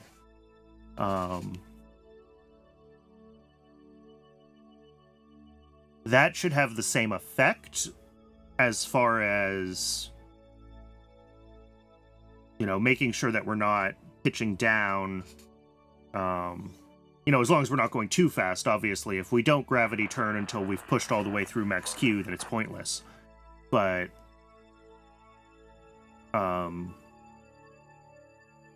this will have a similar effect of making our pitch maneuver more gradual by making sure we're going faster before we switch to pitching.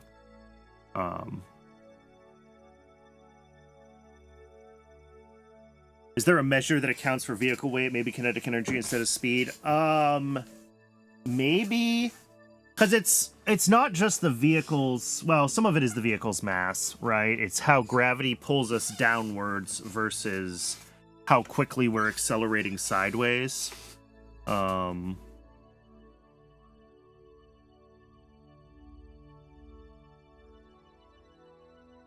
We probably ought to be able to account for vehicle mass. But it's going to be like vehicle mass relative to the stage total burn time. I mean, we can go back and we can rederive this from first principles, right? We're going to have...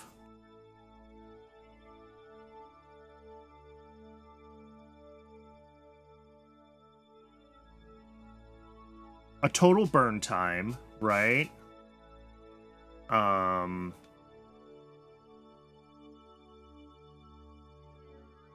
think what I have in here, I did copy from like a NASA paper, but... or some of it I copied from a NASA paper.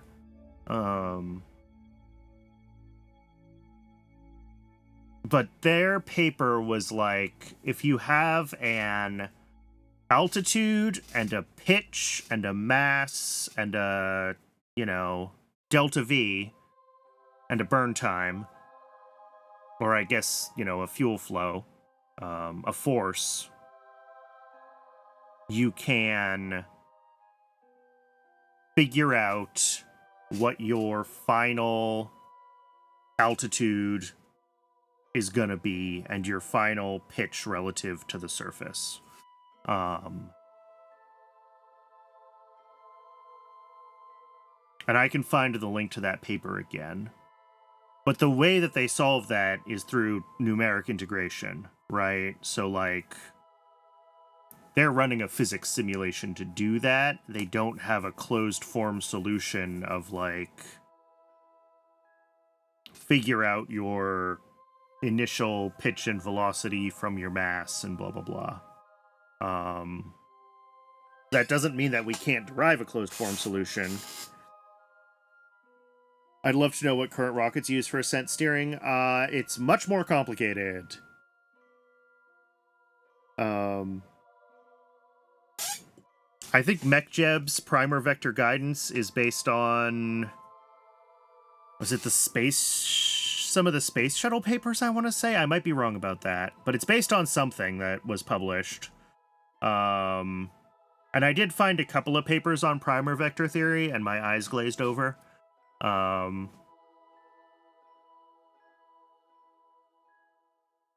like, you can say, I am in this position with this velocity. I want to be in this position with this velocity. What does my burn look like over time to do that? And that is the guidance that they do. With some adjustments for, you know, multiple phases of launch where it'll, you know, potentially launch more vertically to get out of the atmosphere and then pitch down to correct orbital injection. There's a bunch of stuff that they do, and we don't do any of that. We're doing a simple gravity turn, which is period correct, to be clear. Maybe not for the Atlas. The Atlas had some advanced steering. It had to, because of its long sustainer. But, what I'm saying is, I'm not sure if I...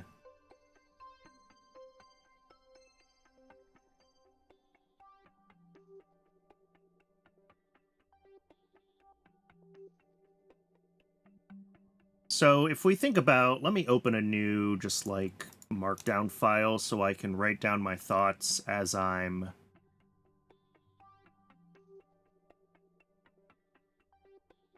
I just want, like... There we go.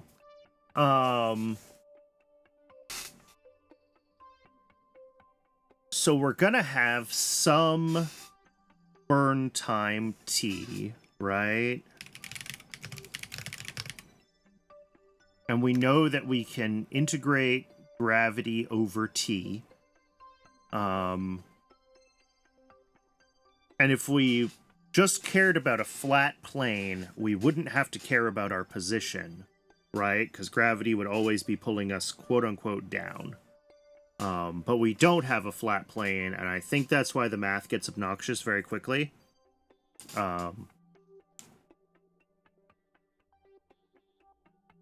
Because, like, for a...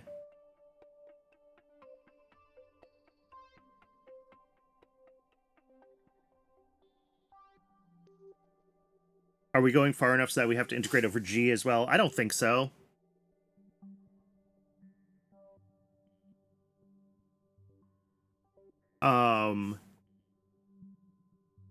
So we're going to have some total delta V, right, of the stage.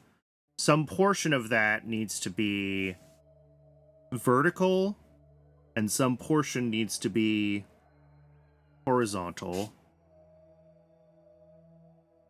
We want to be horizontal at the end, and we want our transition to horizontality, which is a word, to be smooth. And ideally, we do want to follow the traditional gravity turn, right?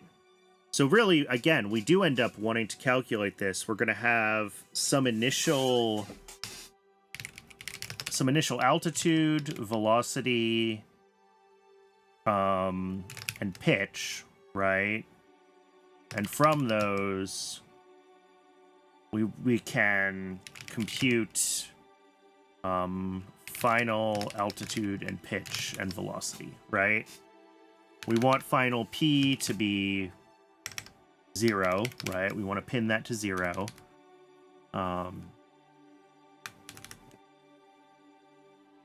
And ideally, we want to pin the final altitude, right, to like 250 kilometers. The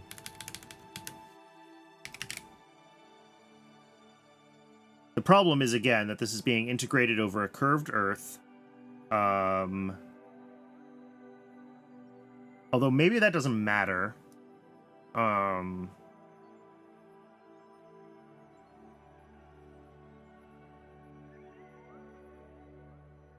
I don't know if there's a closed form solution to this, is the problem, right? Right, there's some friction, but like, whatever.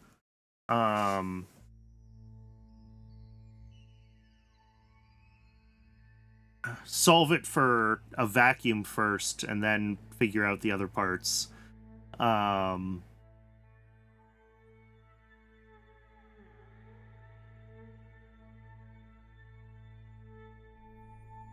But the issue is that as we burn, right,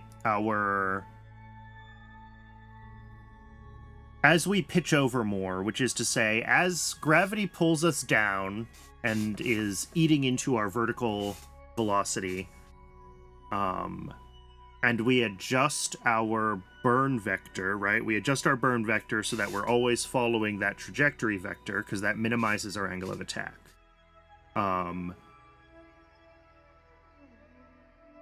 That means that our burn vector is consistently sweeping through from 0 to 90 over some period of time. And that is, I think, why this becomes a non-trivial problem and you have to start using numerical integration, is because you are...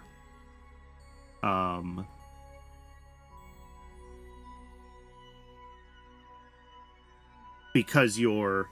If you had a consistent vector, right? If I wanted to say we're going to burn at a 45-degree angle, I'm pretty sure I could calculate the... This has a closed form solution for that. But since we're not doing that, it gets trickier. And then we're back to just, like, re-implementing this NASA white paper. I think your question, though, earlier of, instead of thinking about this in terms of a velocity, do we think about it in terms of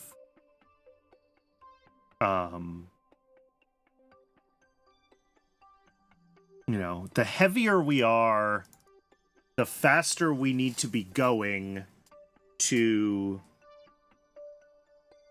account for the extra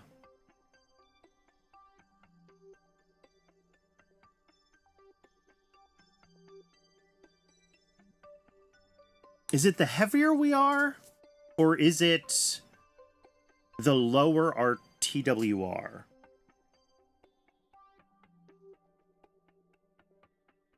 Or is it rotational inertia? Could be that too. So we don't actually have to care about rotational inertia. We don't rely on gravity to pitch the rocket. We are pitching it with our control surfaces to match our actual vector as gravity flattens us out, if that makes sense. So we are controlling that pitch, and we could follow a different pitch program if we wanted to, but then we have an angle of attack, and the goal is to minimize the angle of attack.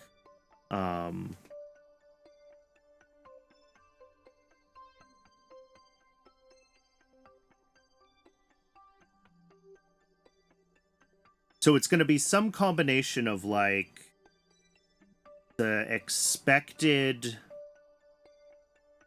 burn time, right? Over a longer burn time, there's more opportunity for Earth to pull us down, right? The overall delta V due to gravity is greater.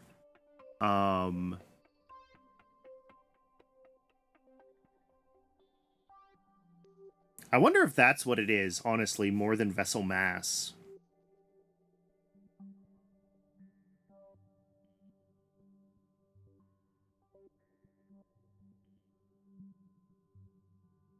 It's just that the bigger rockets have a longer burn time.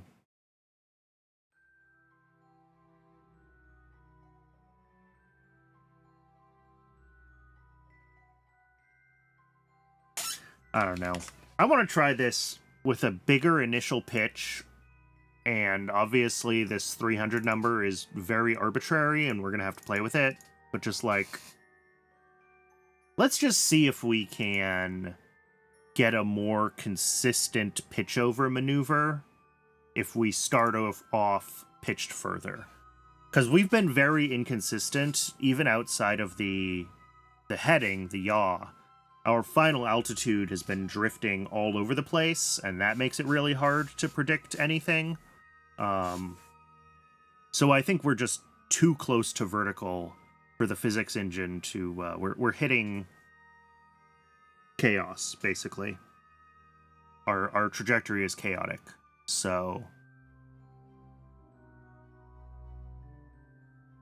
yeah.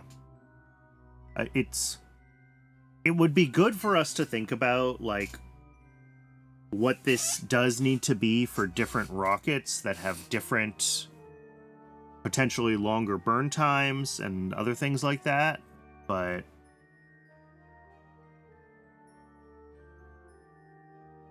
I honestly don't have the brain power to think through that kind of math today.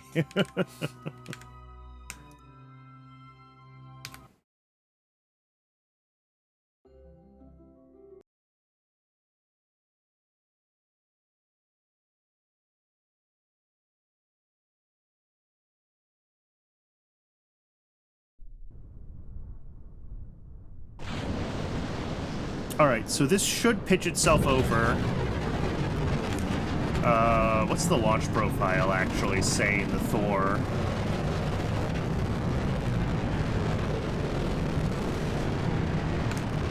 It should pitch over, like, immediately. Yeah, that's like 5 degrees. Our heading is much more consistently like what it is supposed to be. It's that 357 degrees or so. And we're gonna hold this until a much higher altitude.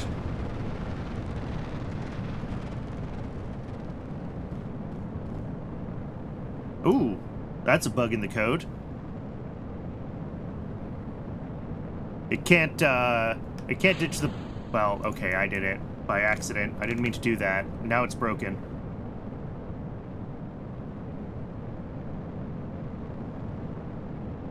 Because it's about to hit stage again.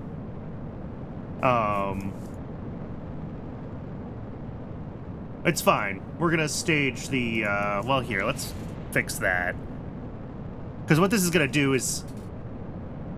We should put the ditch into a background routine. We should.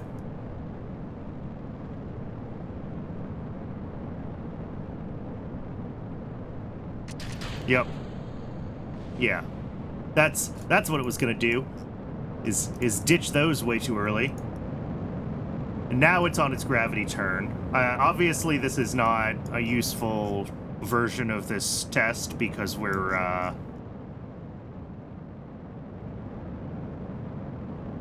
our atmospheric losses are going to be a lot higher. But I'm just curious about the overall shape of this and where it lands. It actually looks really good, doesn't it? Oh. The problem is that it just tried to stage... Okay. Yeah, we're to the point where the test is useless. It just tried to stage the fairings. Okay. So yeah, this is what happens is we need to have this in a background routine. Do I remember how to do that? Is it under flow control?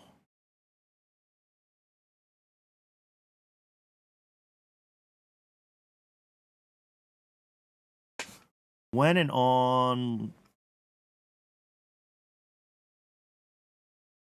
Yeah, trigger.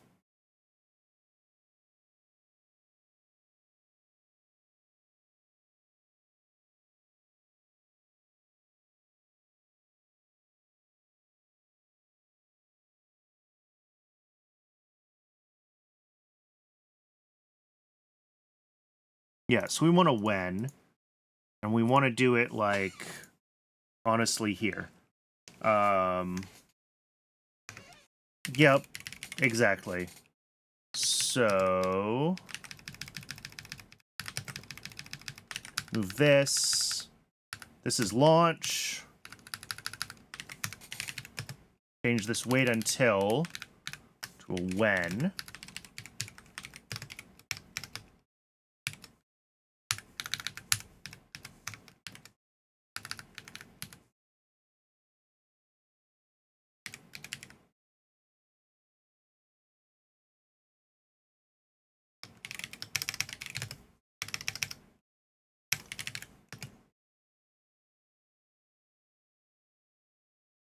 Yeah, I shouldn't have to do that for this one, though, because this is a one-time event.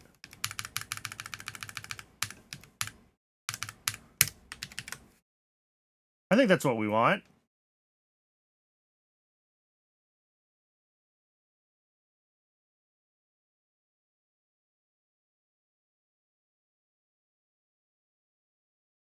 And I could probably tweak this so that we ditch those at a better thrust value. Like, I picked very close to 0, but they're dead weight long before their thrust is 1, right? But that's okay.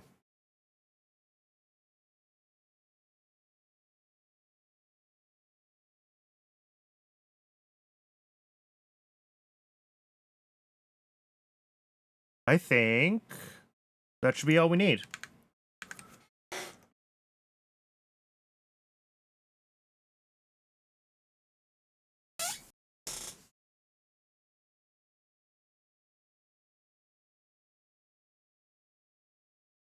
All right, and an hour has gone by quickly, as it always does. Twitch is telling me it's going to run ads again shortly.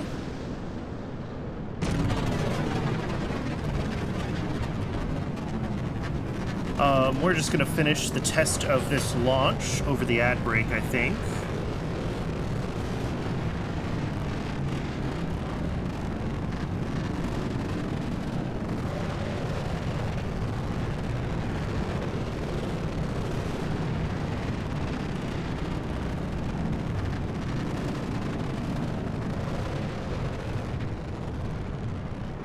And... because, yeah, these are feathering out, right? We could ditch them much earlier.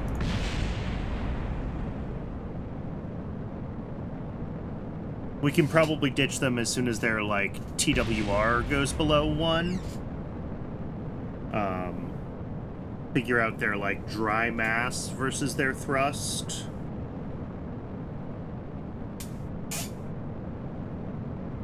Because that would give us, basically, when they're no longer... when their weight costs us more than their thrust provides us is when we want to ditch them. But that's fine-tuning a few meters a second of delta V here and there. I don't love how quickly that pitch correction happens, but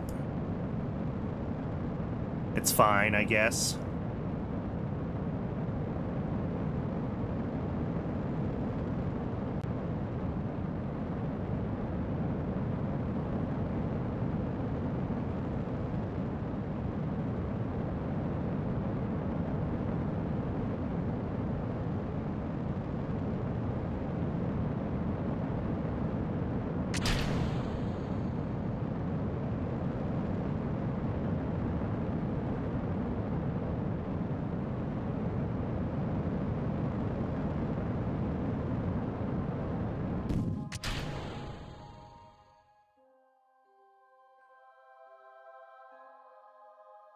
All right, so that came out. I mean, that's actually not bad.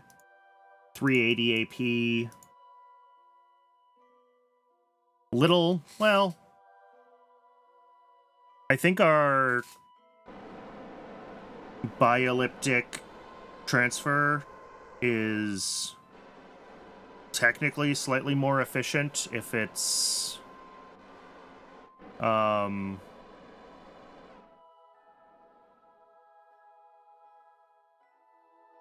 if we're coming out of this at a lower altitude, but I don't know how much that really matters, like how much we're getting from the Oberth effect in these low Earth orbit scenarios.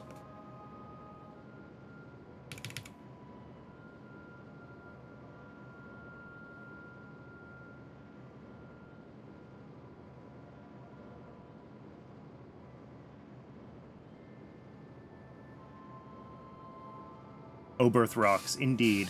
So this is still coming out with a slightly high inclination. We're at 90.6 at the moment, and we might cross that 92 border by the time we actually fully get into orbit. So we might want to set it to like 89.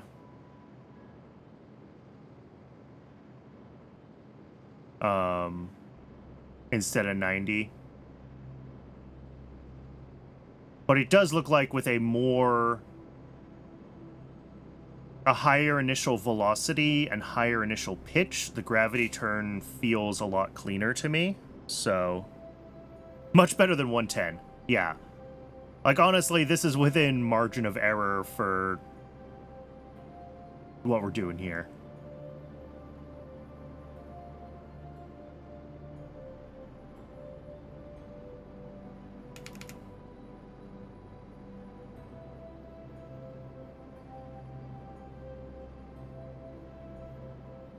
$91.345. That's a weird number. All right, and Twitch says the ad break is over. Appreciate everyone who stuck around through it.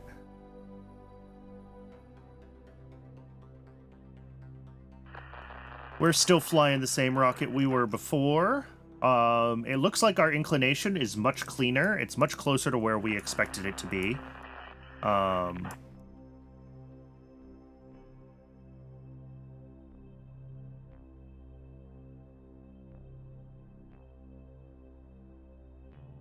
And then this maneuver shouldn't change our inclination, because this will point itself purely prograde at this point.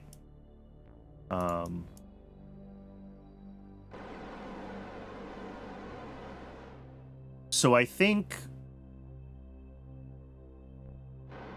What do I think?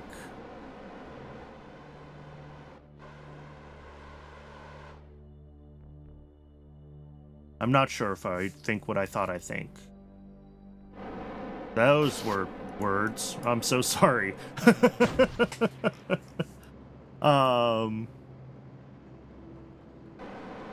Yeah, okay.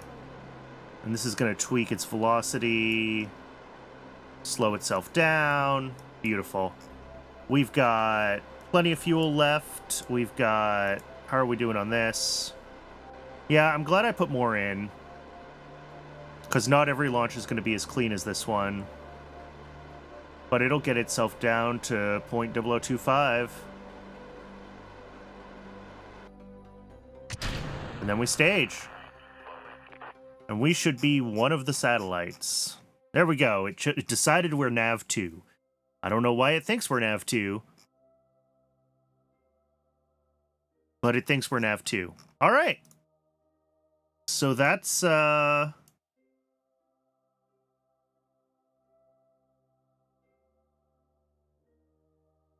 I think that's working in its current form. I think I want to change the target inclination to 89 instead of 90. Just because that should get us closer to dead nuts in the center. Maybe add a little bit of decoupler force to this final stage, although we're running out of Delta V budget very rapidly. But yeah, getting the gravity turn to be a little less aggressive by going faster sooner, or by waiting until we're going faster to start the gravity turn. Yeah, maybe don't decouple at all, I guess.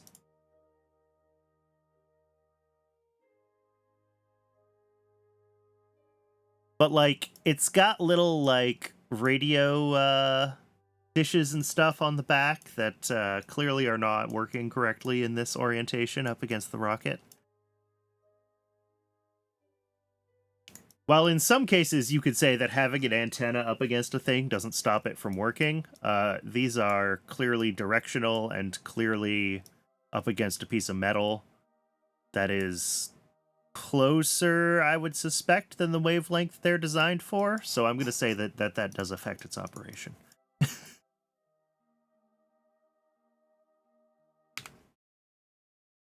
But yeah, I don't think I technically have to stage it. The upper stage is a parabolic reflector.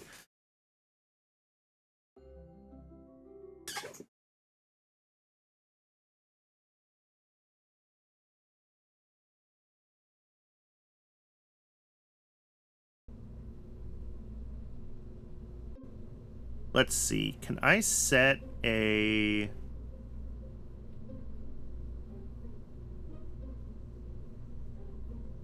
Oh, look, this force was set to 0. I don't know what these numbers mean. Let's set it to 100. Let's see what it does. And if that seems absurd, we'll turn it back down. That's really all I can do, because it's a percent. I can't, like... Although the other question is, how badly is that going to knock us off of our target orbit? Is 100% force going to be a problem?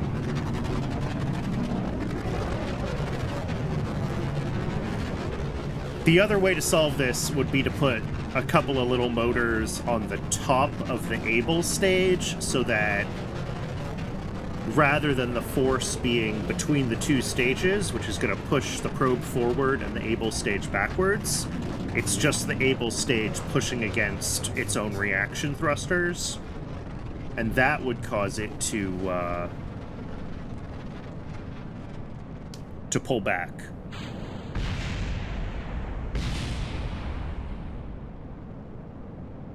But then we're getting into more mass, and our Delta V budget is already tight, so...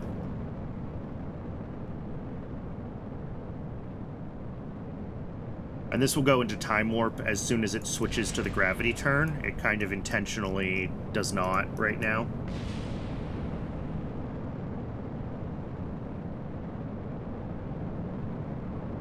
I mean, I can. I might have to write a program for both vessels, right? So that the able stage,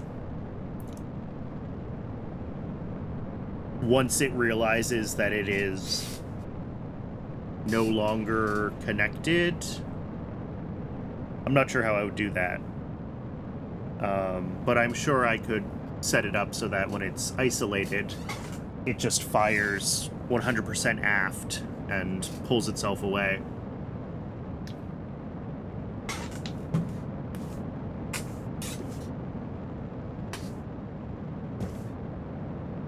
Because, yeah, we don't want to do that, like, on the tick that we're staging, because that'll adjust our velocity somewhat. And ruin all... Oh, I didn't change the script for the new eccentricity. Or not new eccentricity, new pitch. Sorry, wrong word.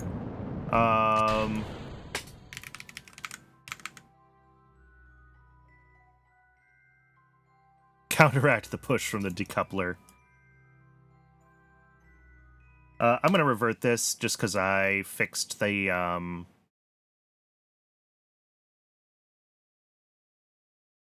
What is the word I'm looking for? I've said the wrong word twice.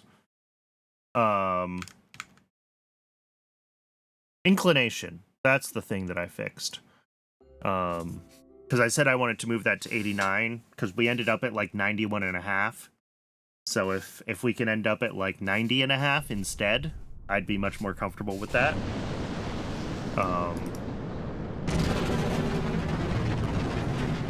These programs are usually pretty repeatable, like, but sometimes KSP is going to KSP and things get weird, so I'd rather be a little more in the center of our range.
Alright. How are we doing here? Still looking good. We're on basically the right heading. Our heading did drift a little bit. So our heading does drift west slightly. I don't know why that is.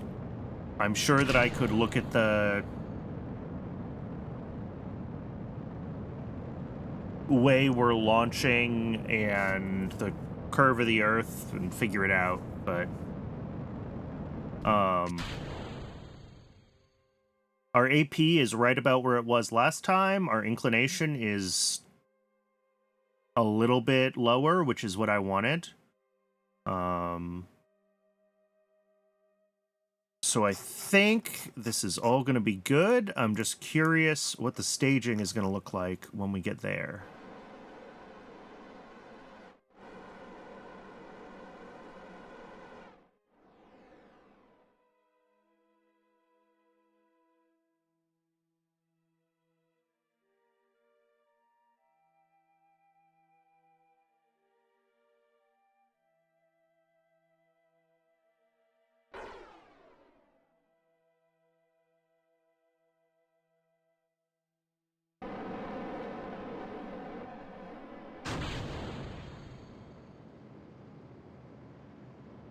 All right, and I can manually time warp here. I should figure out some good logic for time warp in upper stages, because these upper stage burns are slow. These are, 3-minute burns, right?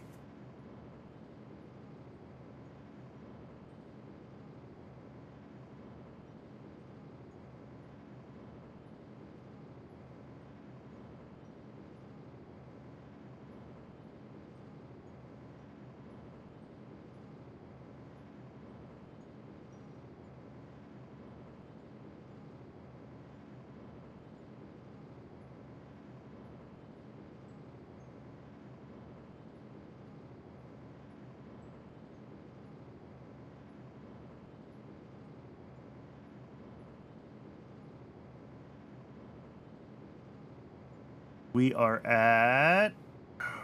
how much longer on this burn? This burns most of this stage, so we've got the better part of a minute left, although fast forward, so 10 seconds, maybe?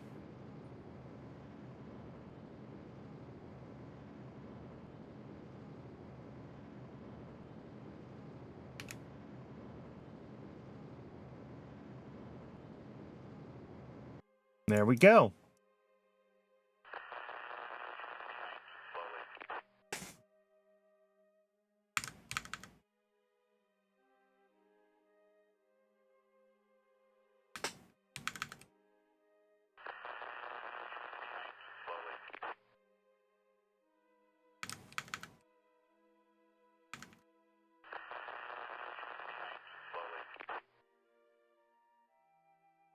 Sunrise. Lovely, lovely, lovely.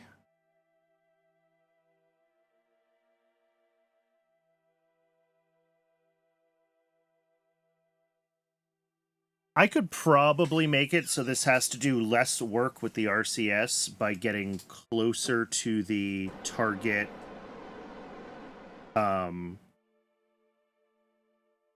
getting closer to AP before we do this burn. Because it's only like a 6-second burn, and we burn like a minute away, because that second stage script is not smart, and it doesn't know its burn time.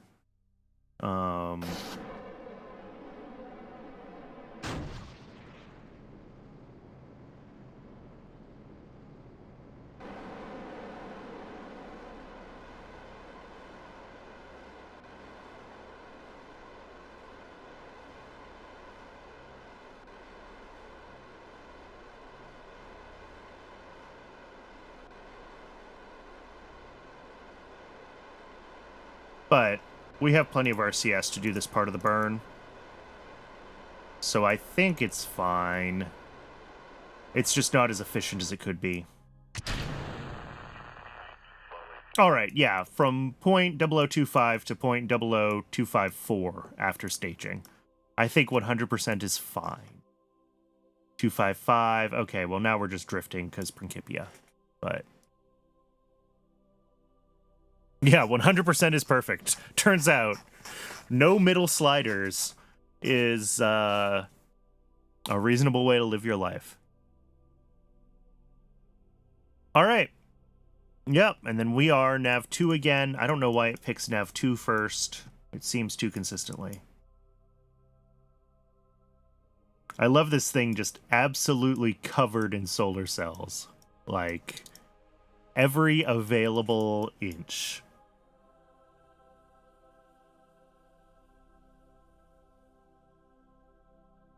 Some engineer was like,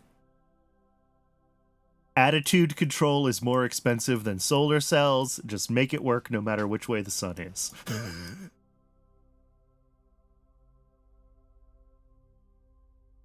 All right. I think I'm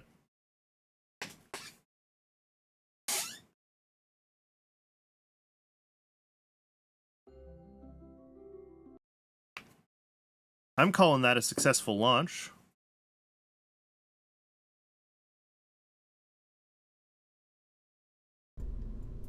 And I think we can... I mean, I think we can just queue this up, right? Oh, nope.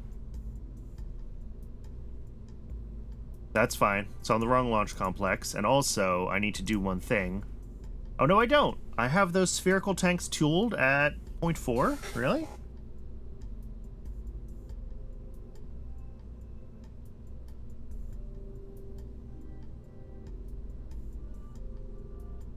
Sure.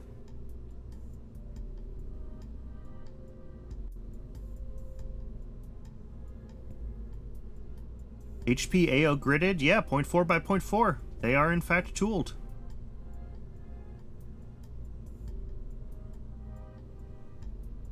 Which is great, because I thought I was going to have to tool those. Is this it? Is this the rocket that's going to launch my navigation constellation?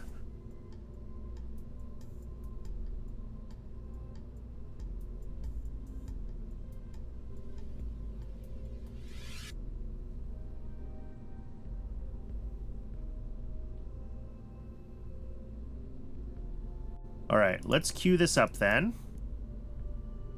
And the other thing we need to queue up, of course, is another...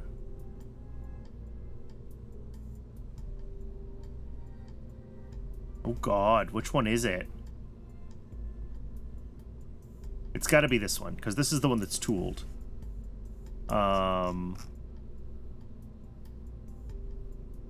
This look familiar? This does look familiar. Yeah. It's got 2 solar panels. It's got... Is this the right one? Is this the final design? I don't remember. Compare that to this one that calls itself Muna 1. No, this can't be it. We definitely had the flippy solar panels. I think this is the one.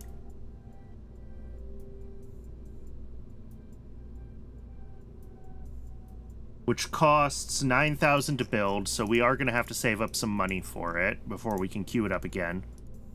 I think the question is... Like, we can get this to impact again, and that's fine. But... what do we need to do to convert this into an actual satellite? From both a scripting and a hardware perspective. Because, like, the obvious easy answer, right, is to slam a, you know, a good size...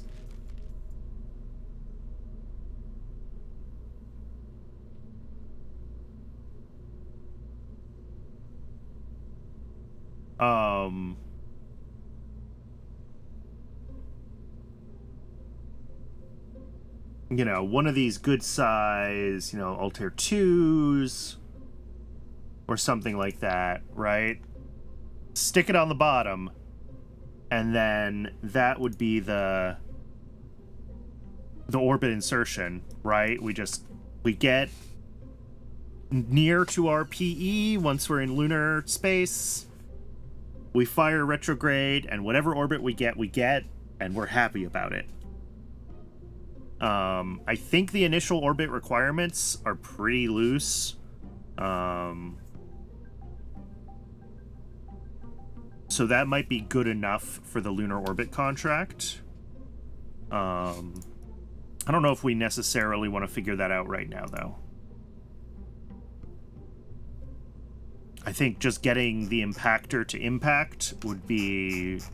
I would consider that a huge success. I just want to run this one in a sim real quick, just to make sure that this in its form is doing the things that we expect it to do. And that it is in fact going to hit, like... That's definitely an Aegina.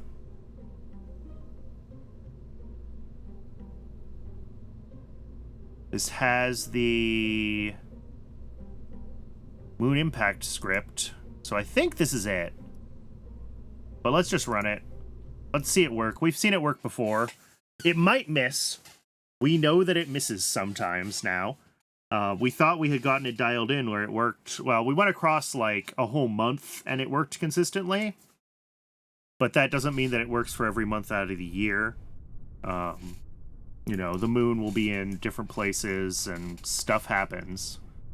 So I think what we're going to do is we'll queue it up to be built. We'll roll it out to the launch pad, and then we'll run a sim. We'll tweak it in the sim to work. And we'll call that the equivalent of, you know, getting the latest lunar orbital data, whatever, recalculating trajectories. Like, they would have done that, right? They would have been running simulations right up until launch to give them the best chance of actually hitting the moon. So I think it's fine if we do the same thing.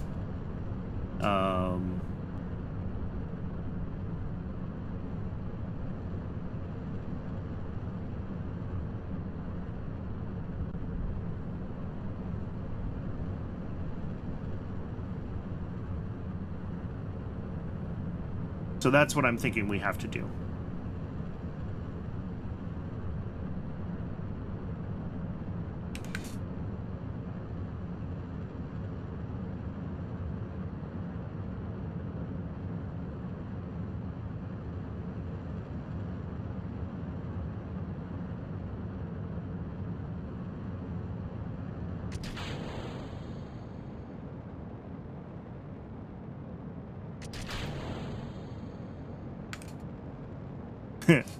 Still does that little dance. And then once we get the lunar satellite done, obviously we're going to keep running some commercial contracts for a little while. But the next Atlas launch after lunar satellite is we want to start thinking about human beings. And that's going to be interesting because we're going to be trying to do a full orbital insertion with a single burn from an Atlas. And that will absolutely require us to figure out some more sophisticated guidance techniques as we get up into orbit.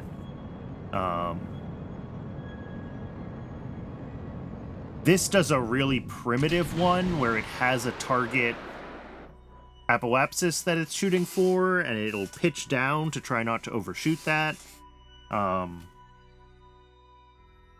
But we might need to make that more sophisticated in the future.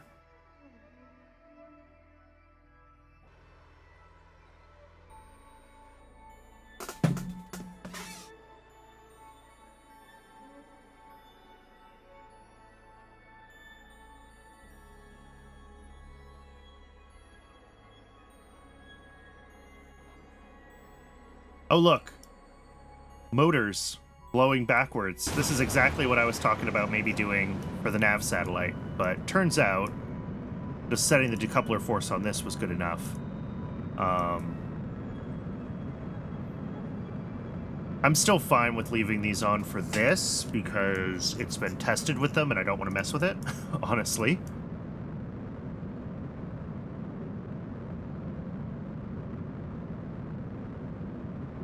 Alright, this is another very long, almost 5-minute burn.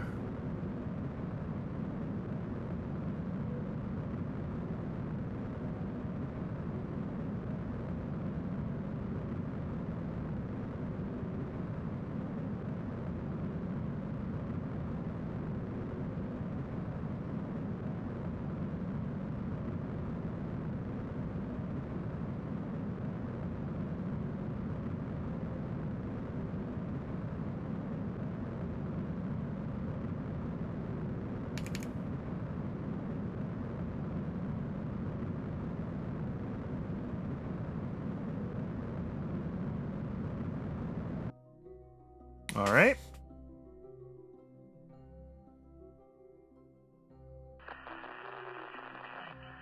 Oh, I guess I can open the, here. Warping to, yeah. Target longitude. Whatever that is. 278.401.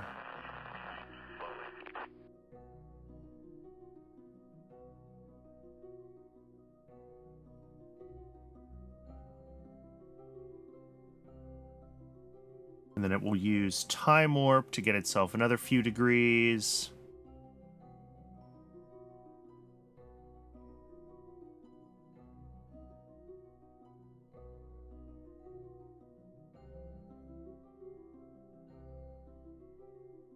We should be just about there. Yep.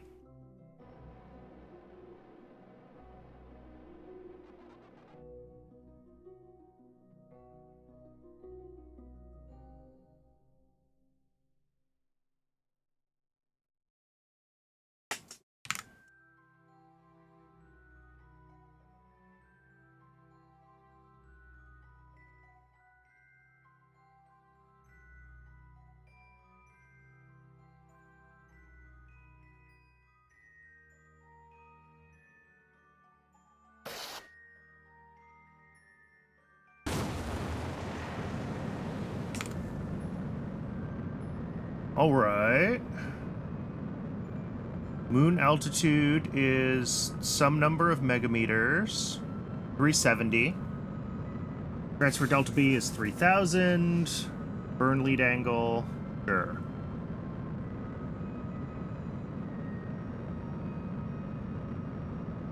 I have vague recollections of writing the code that does these things.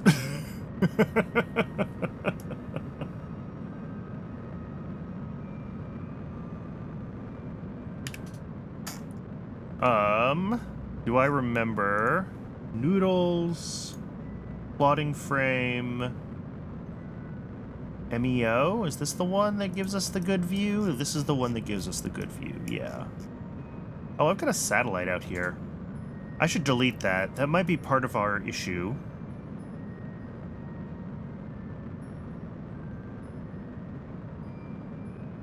I think that's an Aegina that's just in highly elliptical orbit left over from going to the moon.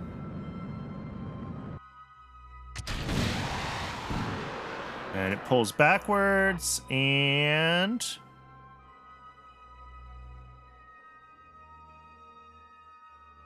oh yeah, that is in the moon.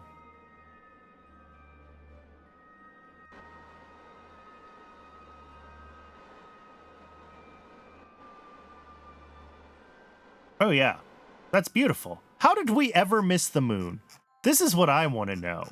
Like, this script has worked so well in so many of our launch attempts.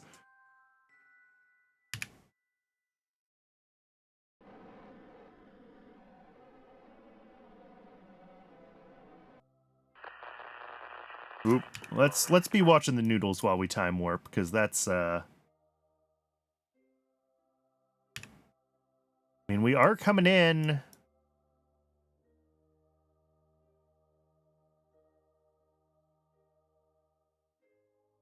Yeah, Luna 2, Earth, Perpetual EC. Well, no, wait. This one's called Luna 1, isn't it? Which ship is this? Luna 1. Yep.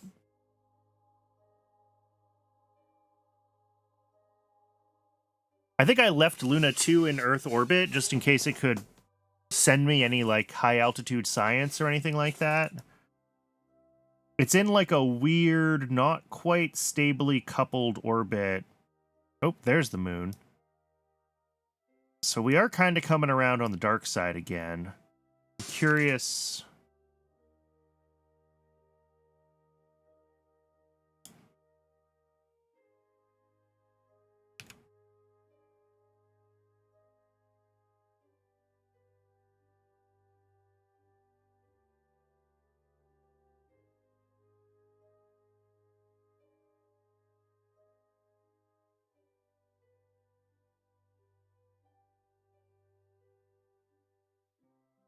I'm curious if we're going to end up in a spot where we're going to lose battery. Oh, we're doing the Tyanabikov thing again.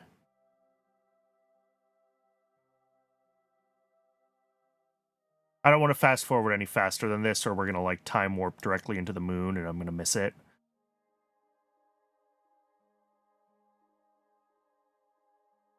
Because, yeah, we're coming up, like... There we go. So we're now officially... Duration 3 hours from this point. Surely we hit the moon within 3 hours.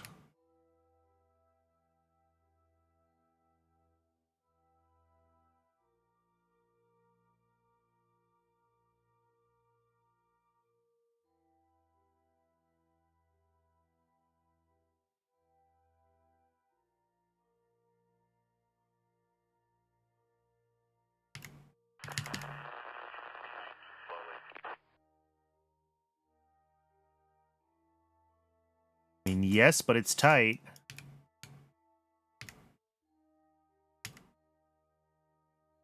But there it is. Contract complete. So we are able to do this.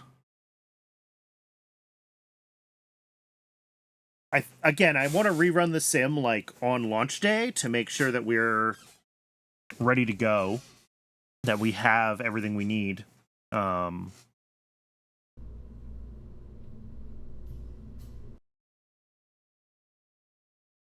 Make sure we don't have to tweak any of the parameters for launch, but I think the day we missed, we must have been just like...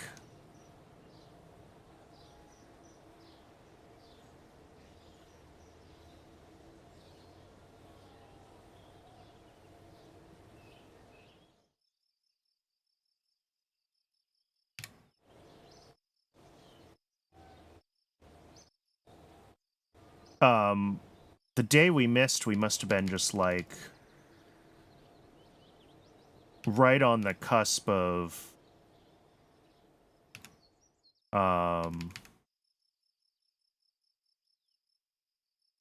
some weird edge case. We must have hit an edge case, because the fact that it just like worked on this other random day that we tried to fly one tells me that we hit an edge case. Or something very much like an edge case. Alright. We got 2 of these. We got 2 rockets going at the same time. This feels great, actually. Like, to have the program in a position where we can be doing multiple things like this. Although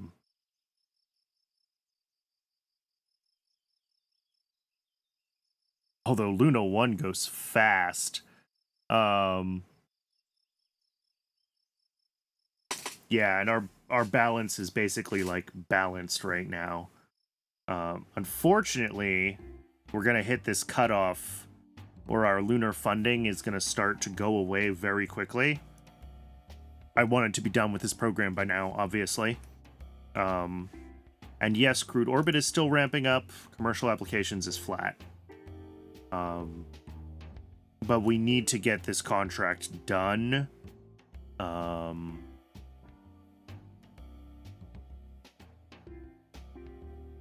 Or get this program done. And then we can grab... maybe uncrewed lunar surface? If we still want to push to moon boots, if we still consider that, like, the end point of this challenge run, then this is the next one to grab.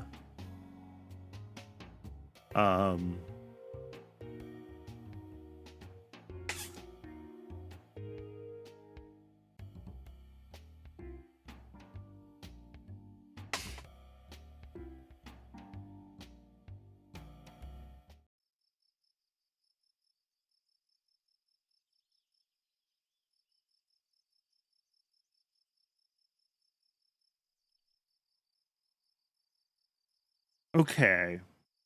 Let's... What do I want to do? I think we're just fast forwarding at this point. Is improved flight control something that I really care about? It gives us some new internal attitude jets, generic thrusters. No. I don't really care.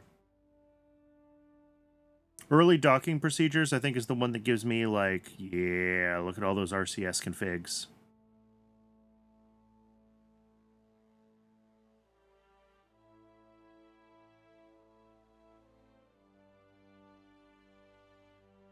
Then docking and crew transfer gives us even more.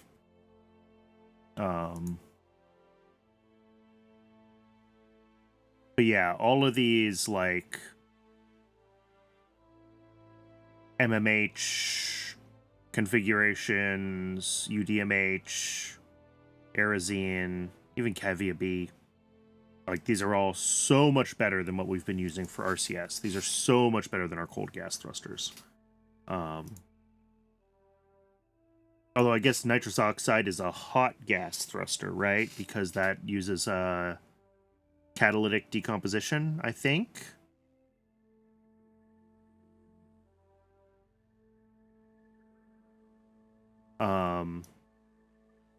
Yeah, at any rate, we're going to need, hopefully, we'll get a lot of science out of the early crew stuff.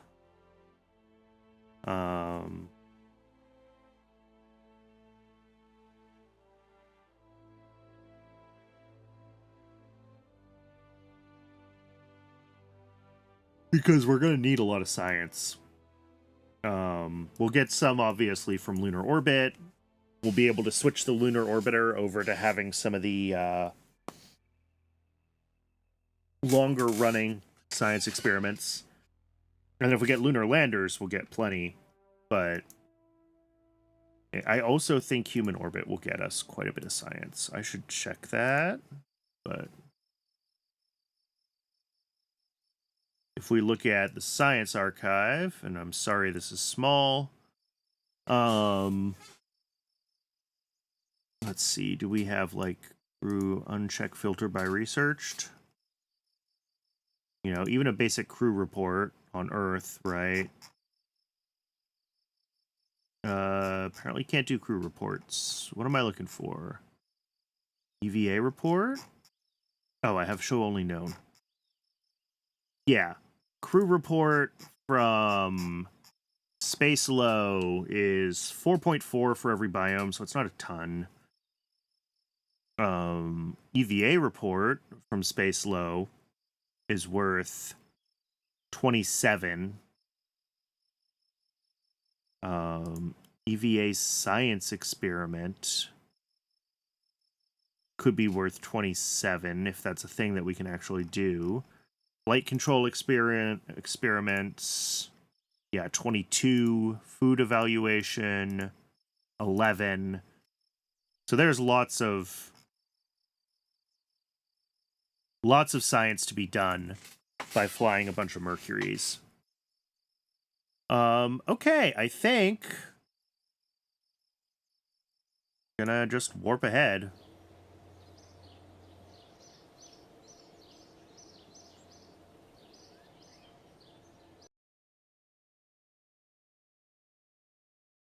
Oh, and we just got a bunch of science.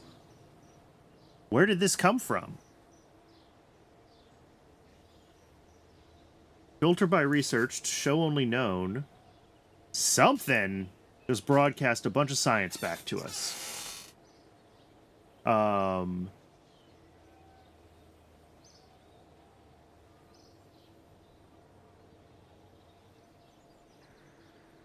don't think it's that one.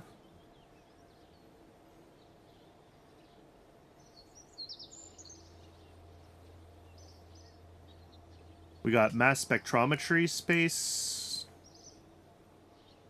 Oh, look at that. We have a bunch of stuff from Sun Space High. Temperature scan, video imaging. Sun Space High. Yeah, okay.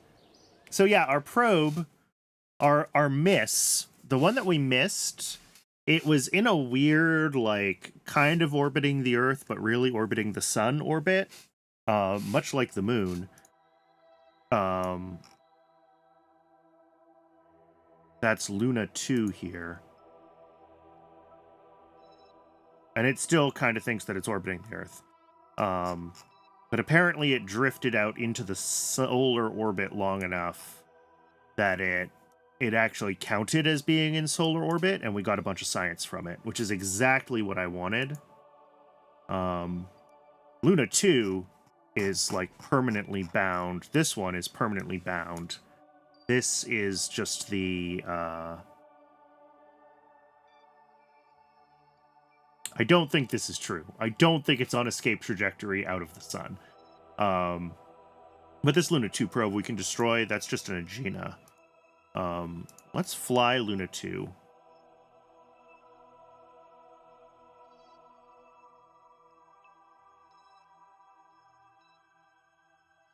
I'm curious what this is actually going to look like on its own map. If it thinks it's back in Earth orbit or if it's still in solar orbit.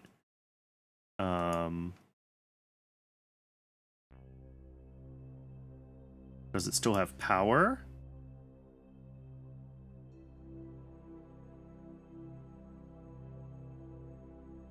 Yes, sort of. Even though it's pointed the wrong way. It's kind of drifting, I guess. So, if what did I want to do? We'll go to the map view. And we'll go to Principia. Plotting frame selection. Yeah, heliocentric inertial. So it thinks we're heliocentric. It finally decided that we're not bound to Earth. And if we do an orbit analysis, yeah, we're going to need a lot more than...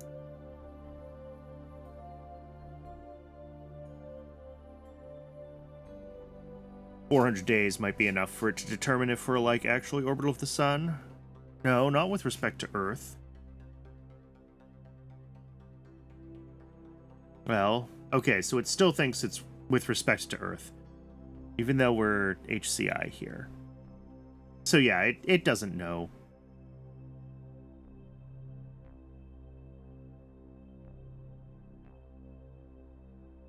It thinks we're Earth space high, but it has drifted. So it drifts in and out, and it does get science from being in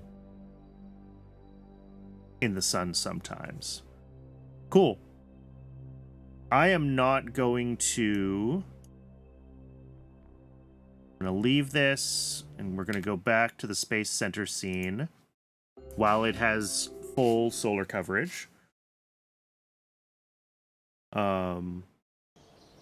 Which I think I just did wrong. I'm pretty sure I just did that when it had very little solar coverage. Should I fly it again and make sure that I leave it when it has good coverage? I don't know how much that matters. Like, between Principia and Kerbalism, is it being recomputed consistently? But let's see if we can get it to say perpetual up there before we leave the flight scene.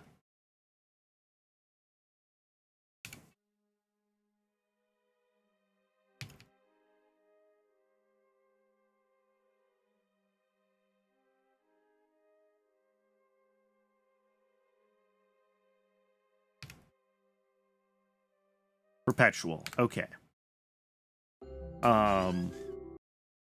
Just to give it the best chance.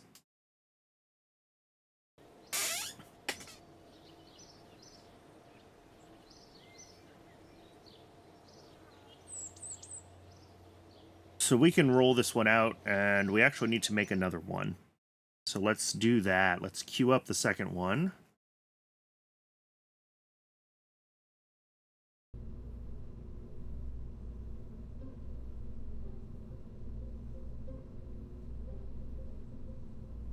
Oh, and we can't quite... Oh, really?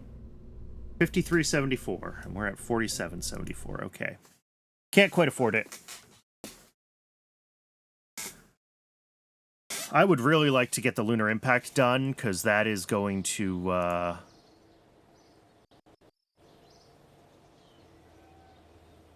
going to help with our reputation and our subsidy. Because our reputation is under 1,000, and the subsidy is capped at, like, 5,000. And 9 Gaming, hello! That's a name that I recognize. Holy crap.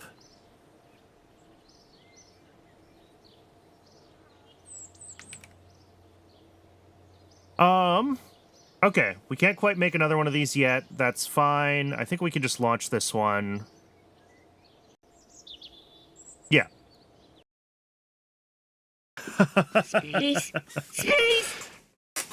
Oh, thank you so much for the follow. I really appreciate that.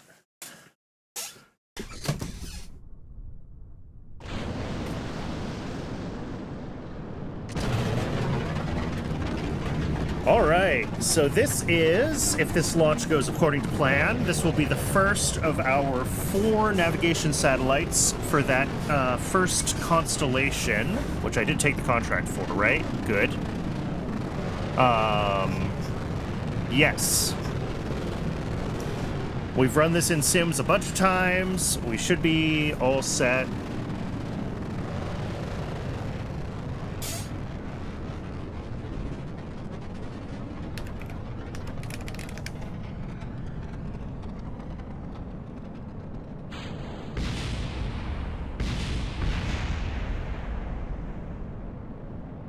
Let's see. I guess I can open the KOS console. It might have some interesting debug output.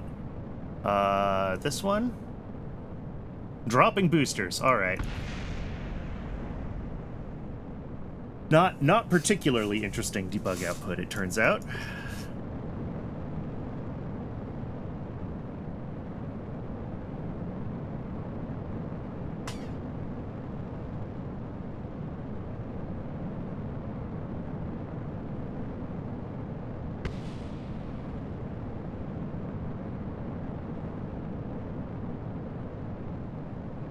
There we go. Gravity turn.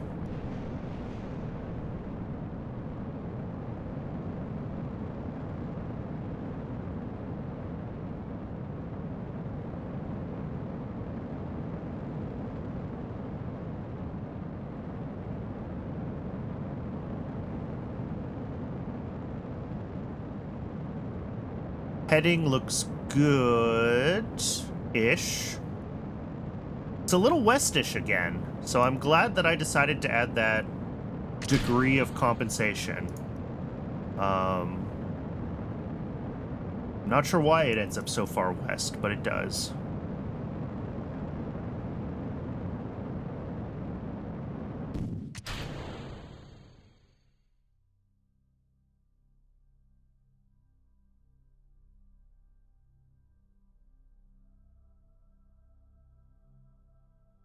Oof, and that was a bad decouple. We are drifting.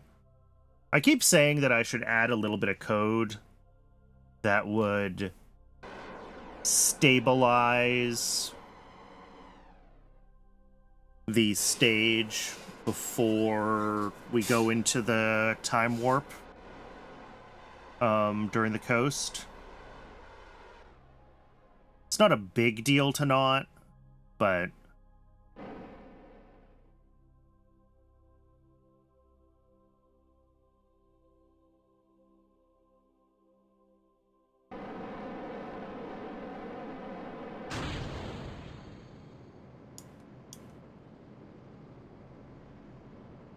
and then I still need to add code to add time warps to upper stage burns. For some reason, I still haven't done that. So that is a manual time warp while that burns. This is like a 2.5 minute burn. No, more than that, like a 4.5 minute burn. So even with 4x time warp, we're gonna be here for a minute.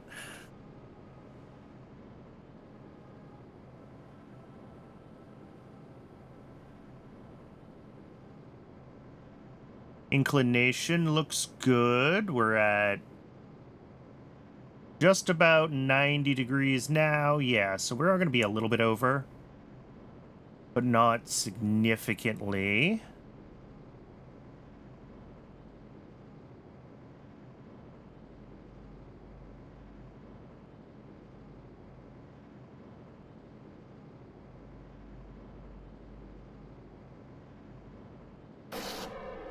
Ooh.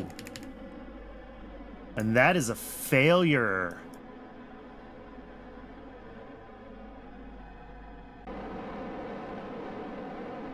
Able Star, my nemesis. All right. Well, so much for that. Yeah, let's just kill the script. That's not... You're not going to dig your way out of this hole with RCS. All right, I don't think there's anything to do but just let this crash into where are we crashing? That's a question. Greenland. Well, no, maybe more Canada. Yeah, northern Canada.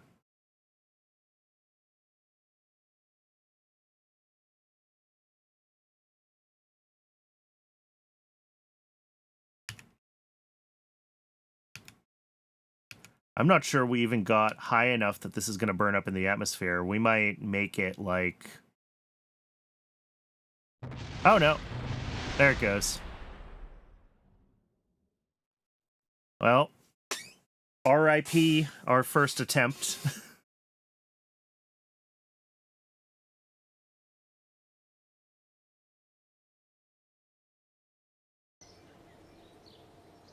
All right, let's just fast forward until we have the money we need.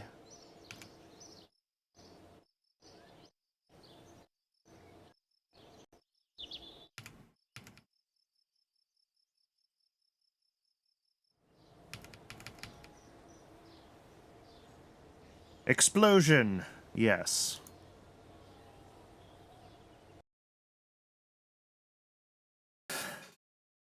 You know, with a 2-hour almost, I think it said 1.9 hours MTBF on a 4-minute burn, my luck with these Able Stars has not been, has not been good. I know the AJ-10s have a reputation amongst RP-1 players, and I understand why. I would much rather fly in a Gina whenever I can, but for these precise higher orbits, multi-ignition is just so helpful, and I don't think I quite have the I think multi-ignition Aginas are like 60s tech. Like one of these. Or did I get it with 63? And I just forgot. I don't remember. Yeah, that's the BA-11. But I thought there was later Agena upgrades for the multi-ignitions. Yeah, here we go.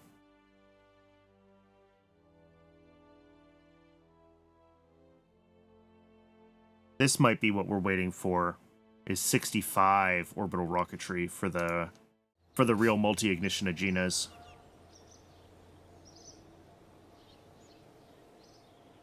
All right, well, that just means that we're going to have to wait longer to get all of those satellite contracts done, which is fine. In the meantime,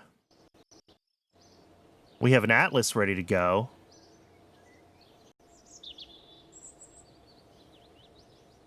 Oh, we're running out of money.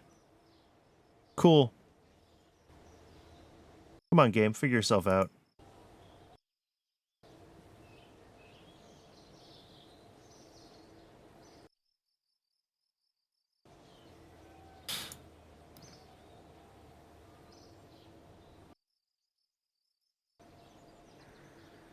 I'm definitely starting to feel, and I've been talked about this a few times today, this drop-off is just starting to happen, and I'm starting to feel it, and it's going to be even worse when we really hit it, so we really have to get this program done.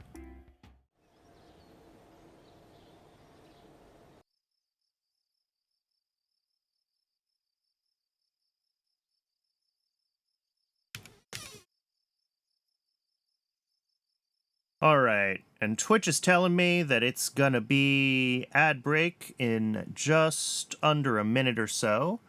So we'll go ahead and we will let that run. I'm not gonna launch the Atlas, the moon probe, until we're back from the ad, obviously. So I will take the opportunity of that ad break to get myself a little bit more water. And I will see everyone back here just a few more minutes, and we will launch this thing.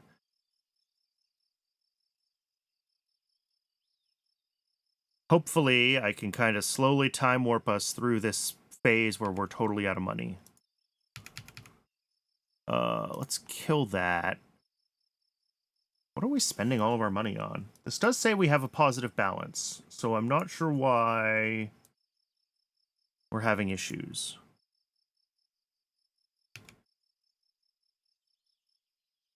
Probably something to do with how it calculates that positive balance and when it calculates things at different parts of the day.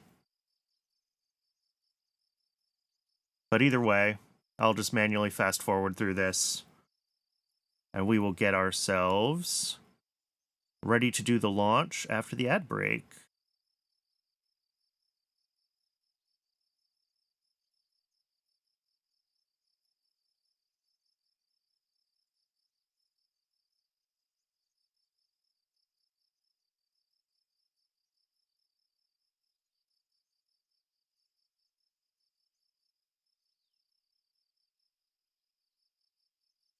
There we go. Yeah, now our positive balance is even more positive. All right, Twitch says the ad has started. I'm going to go get my water, and I'll be back in just a couple minutes.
All right, I am back. Twitch says there's still about 30 seconds left on the ad, so I want to make sure we're past that before I hit the launch button, because I don't want anyone to miss the launch, because that's the best part.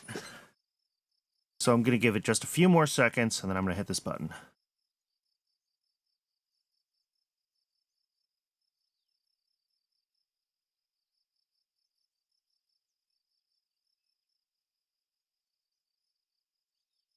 All right, and we are officially back, which means we can officially do this.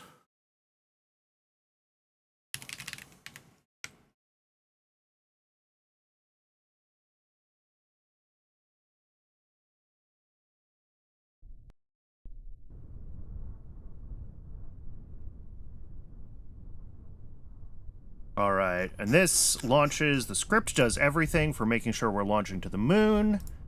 If I open this, we can see all of our debug output coming through.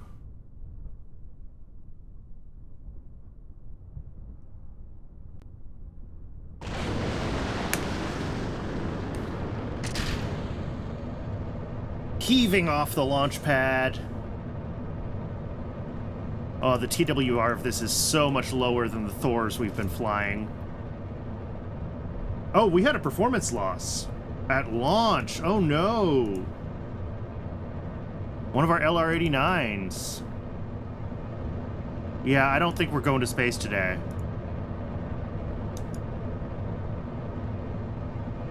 I was like, why is this so awful? And that's why.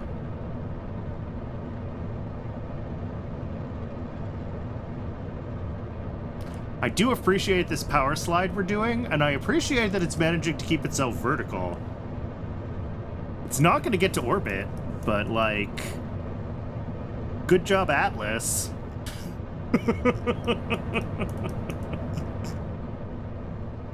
Oh, no. All right. Well, I think we just have to range safety this, unfortunately. Yeah, there's no point in us hanging around for this.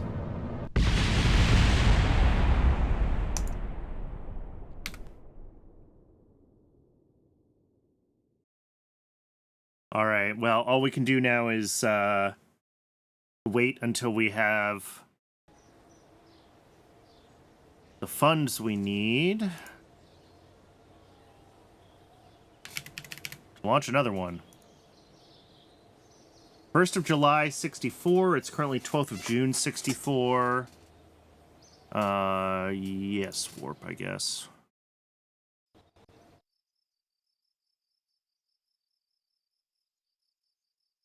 Oh, I forgot. I got a bunch of science. I should do something with this science.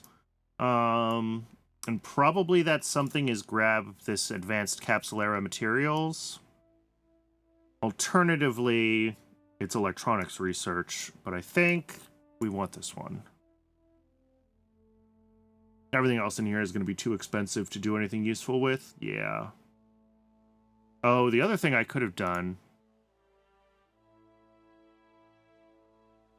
RL-10?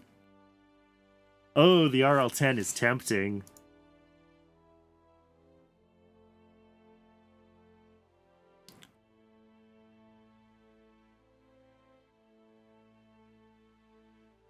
Like, the capabilities that a centaur gives us is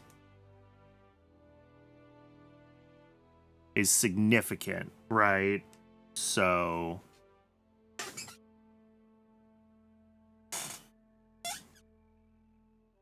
that's real tempting. This just gives me a lot more flexibility in sort of the overall system, right? If I grab this blue sky node. It also gives me, oh, just conventional structure updates. That's not useful. I want, yeah, isogrid tank upgrades are even further lunar era. Okay. So in theory, we have everything we need for Mercury stuff. Everything else is just kind of gravy, so let's do prototype hydrolox. If we want to do lunar landers, potentially soon, we're going to be pushing heavier payloads towards the moon. And if we can do, like, an Atlas Centaur for that instead of Atlas Agena or Atlas Able, Atlas Delta, whatever, I think we'd be in better shape.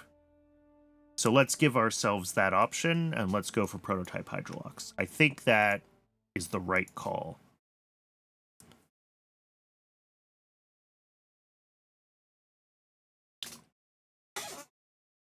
Because an Atlas Centaur should be able to launch significant payloads.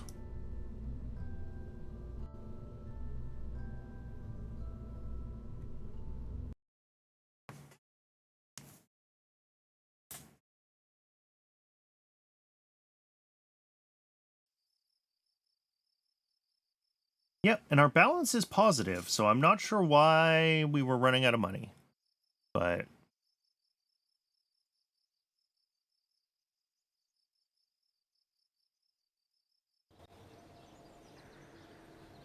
basic power generation, what does that give us? I should have checked this. Photovoltaic panels, okay. Just, oh, new solar panel tech level, okay.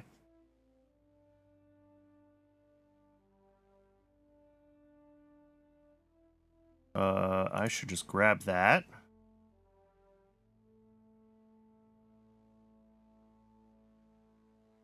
And then the 1x3.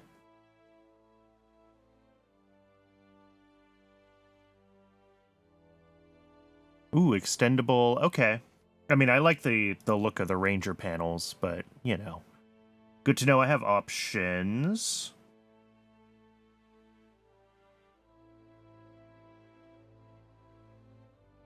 Yeah, we're gonna start falling behind on tech soon, like it's July of 64, and we just don't have the science points for it, so we've really got to get lunar, lunar impactor done, get a lunar orbiter in. A lunar orbiter will be able to get us lots of science, but I think most of what we're gonna get as far as science is gonna be from, our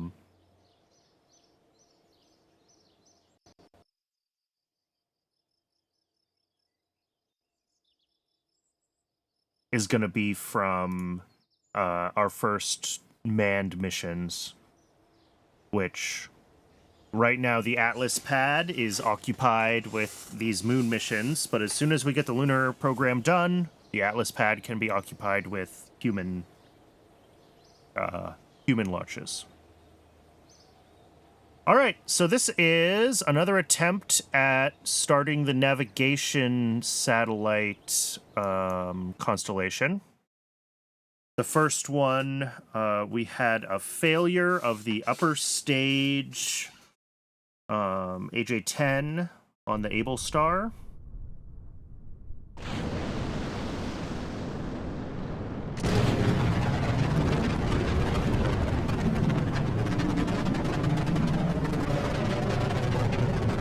And if this is successful, we only have to launch 3 more of them and have them all succeed, which is fun, but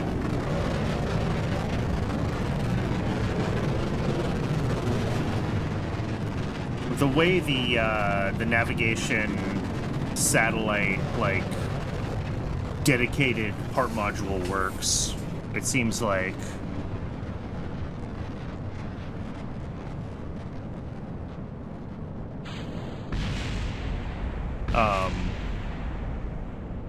it seems like I don't have to worry too much. If it takes me, you know, a year to get all these launched, then so be it, right? They're not gonna... I'm not gonna be penalized for them being up there too long and the solar panels decaying or whatever else. I didn't see anything like that.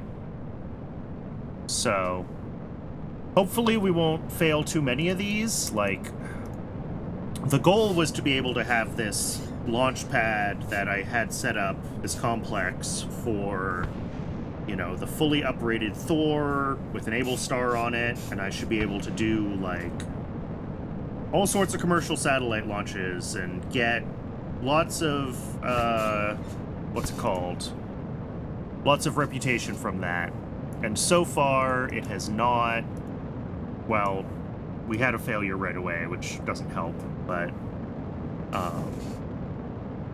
you know, that is the goal, that is the theory with this complex, is that it's here, it's running commercial stuff in the background, which is going to push up my subsidy.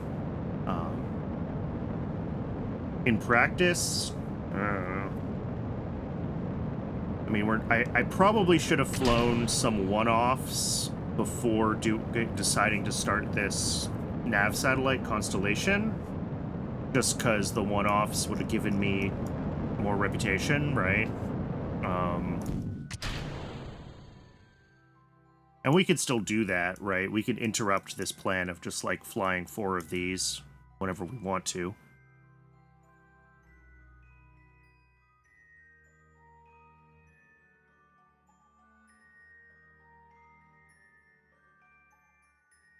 I think that's red because ullage. Yeah. Yep, very stable. We're good. We're good.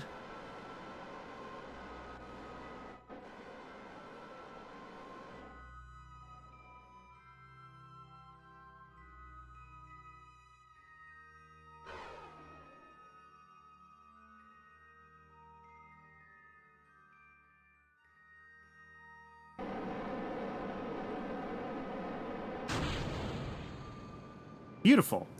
Nice, clean startup. This burn is the better part of 5 minutes, so we'll go ahead and let it do its thing.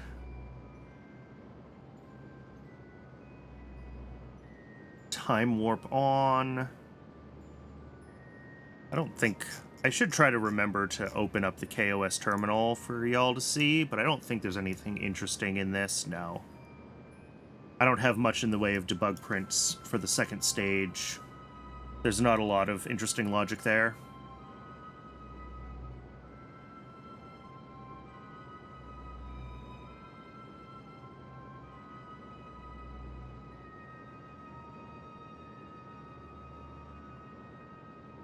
We are looking at just about another minute, minute and a half, although divide by 4, so I don't know, 10, 15 seconds until we're done with this burn.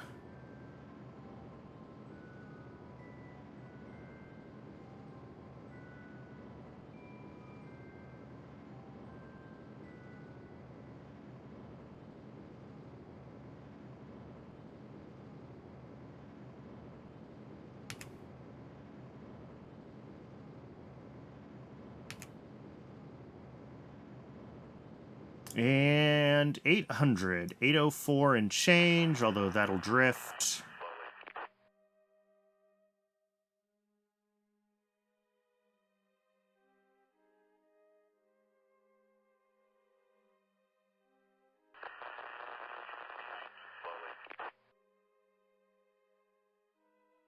It seems to prefer to give it navsat 2, and I'm not sure why.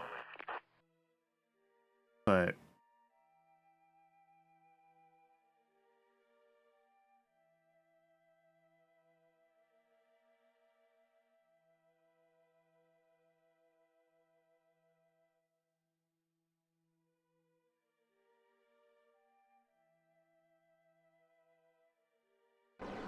we'll see which one we get assigned.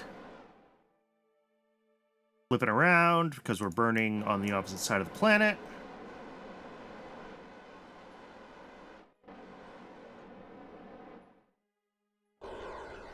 And then this burn is a little bit early, and it's going to make up for that.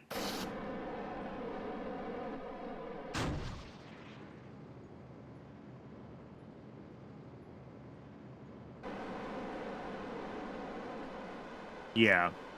It makes up for the fact that the burn's a little bit early, which leaves us slightly eccentric by burning RCS, burning radial in. And this is going to get us to an eccentricity of 0.0025. There's plenty of RCS fuel in this stage to do this. I am definitely making up for the lack of precision in my scripts with brute force. There we go. That is the first of our navsats, which is apparently navsat 4, which is named nav 2 because I have not been renaming these as I go.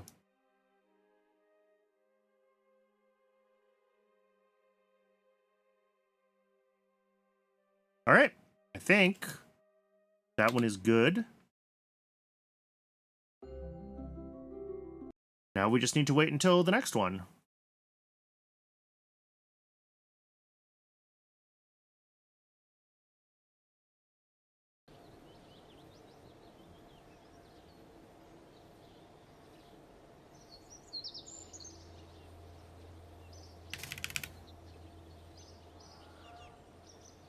All right, July 26th. Yeah, another 2 weeks, and we'll have the money to queue up the next one.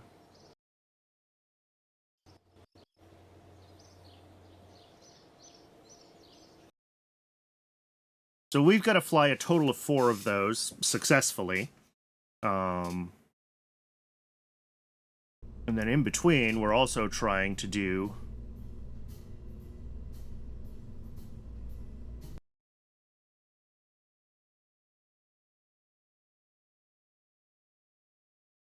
our lunar impactor, which is now of 3 launches of the lunar impactor. The first was successful, but it ran out of batteries, so didn't count for the contract. The second one missed, and the third one had an engine failure and did a cool power slide moonwalk off the launch pad, but did not go to space. So hopefully, number 4 will be successful here.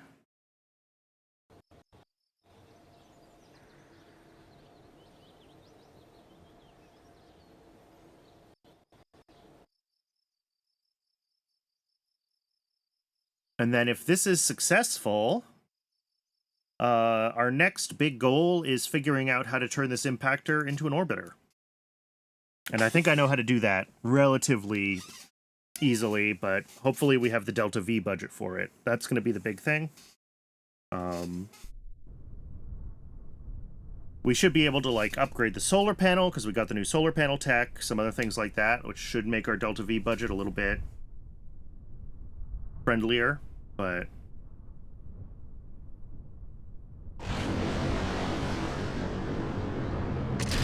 Alright, no engine issues this time.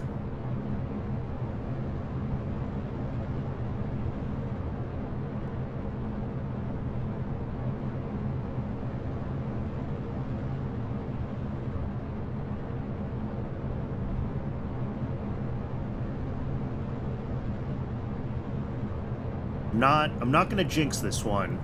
The last one, I put the Atlas engine emojis in chat, and it failed. So this time, no emojis. This is how we're ensuring a successful launch.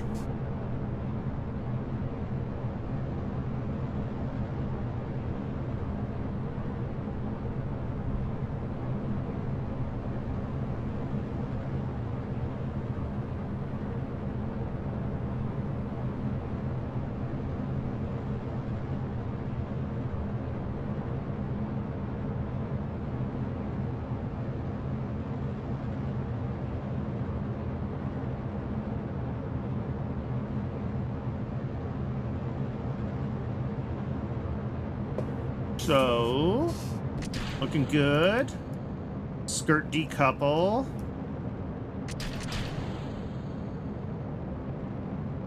We do our little dance.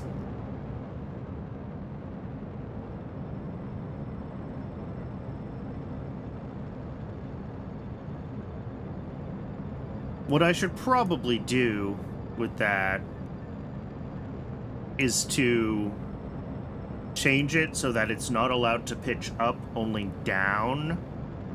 And what it'll end up doing is it'll clamp itself to its current pitch.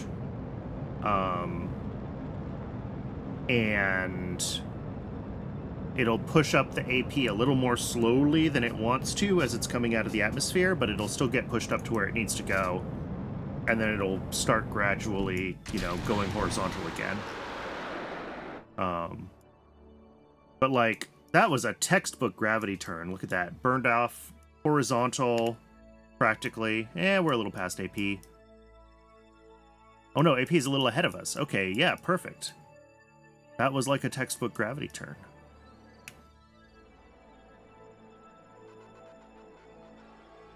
All right.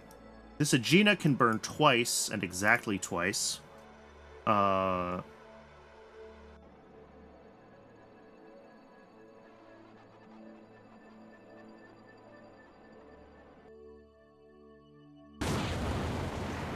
So our first ignition is going to circularize our Earth orbit. And then the second ignition will send us to the moon.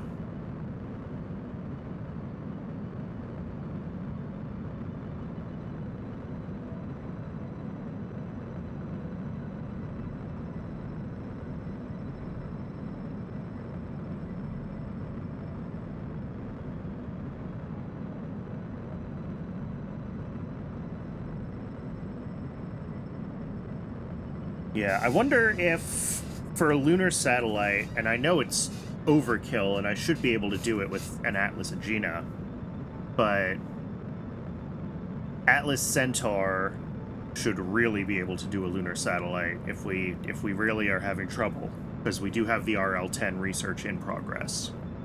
So that would be the other option if we can't make this work. And again, my thought process was basically, let's adjust the lunar transfer script to slightly overshoot or undershoot, so we have a couple of megameter flyby, basically. And then we burn retro as soon as we're in lunar space. And that should get us some kind of orbit, and like we can use a solid kick of some sort for our retro. I mean, we can't use the Aegina because the Aegina only has 2 ignitions. So we'll have to think about sort of what our other options are for a... Excuse me. For a retro propulsion stage. But if we can afford the Delta V of just strapping a solid on this, then I think that would pretty much be the option, right? That's gonna get us,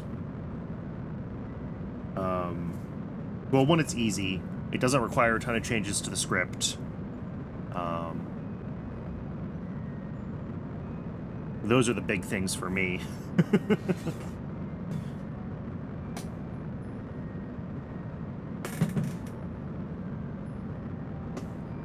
Because I think there's no reason that this couldn't be a lunar satellite.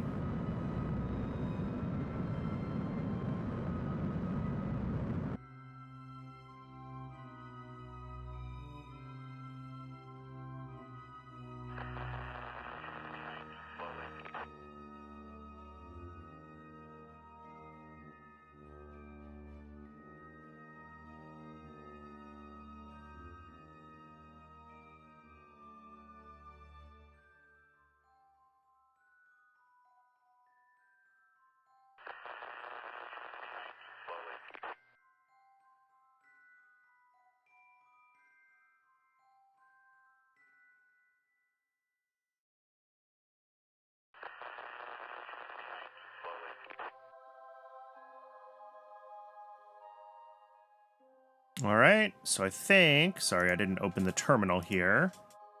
Yeah, we are just a couple degrees away from the burn point for our lunar injection. Let's go ahead and switch to the noodles. We want to use MEO. And we want to see, where's the moon? There's the moon. All right, so we should see momentarily.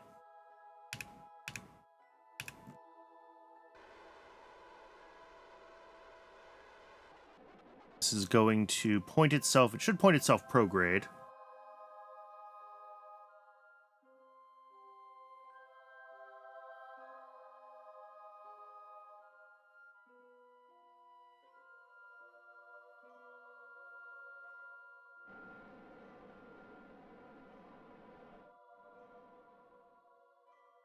And then once we're prograde, it will burn for the moon.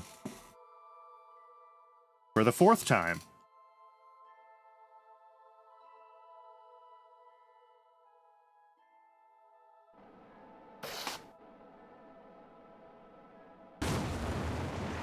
Here we go.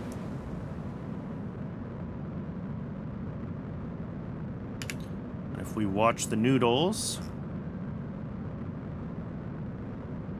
we are burning very close to the ascending node.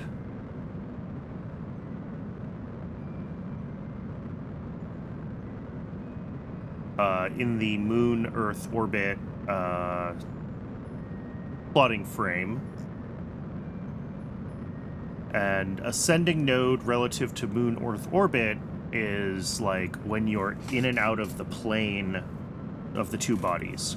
So that is about where you want to be burning.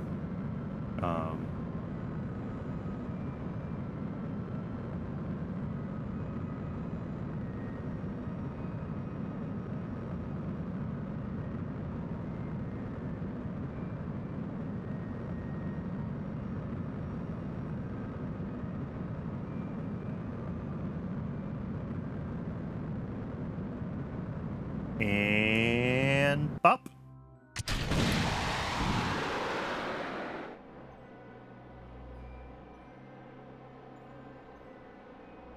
We're gonna miss, aren't we? Ooh, maybe not. Is that a hit? What's our parry? Oh, it's a miss. It's another miss. I forgot to run the sim. I didn't even think about it.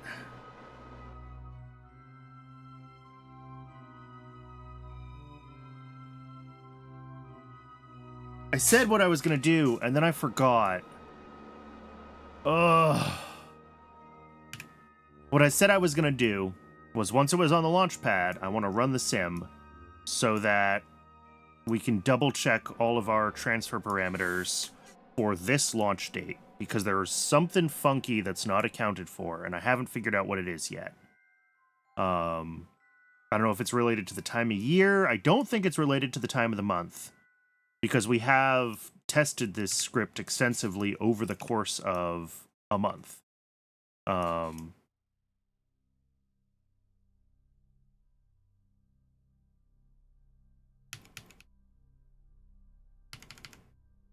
All right, well, we have power now. This is going to be another flyby, unfortunately. So I don't think there's a lot of reason for me to hang out here. I think we just let it drift through space and maybe broadcast some science every once in a while.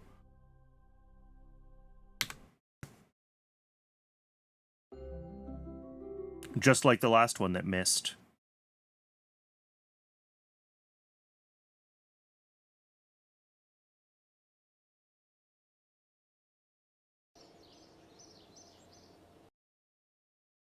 All right, what can we clean up?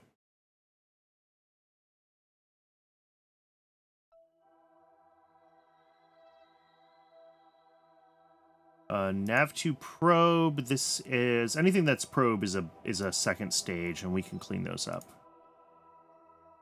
We have to keep the nav satellites around. Those are important.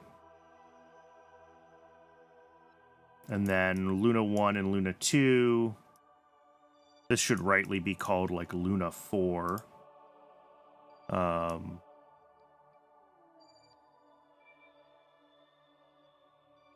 But it's gonna wander past the moon and maybe end up in like a heliocentric orbit of some sort and might send us back some science. Yeah, there's the other one. It still thinks that it's in like an Earth orbit. It's wrong. It's in a solar orbit, but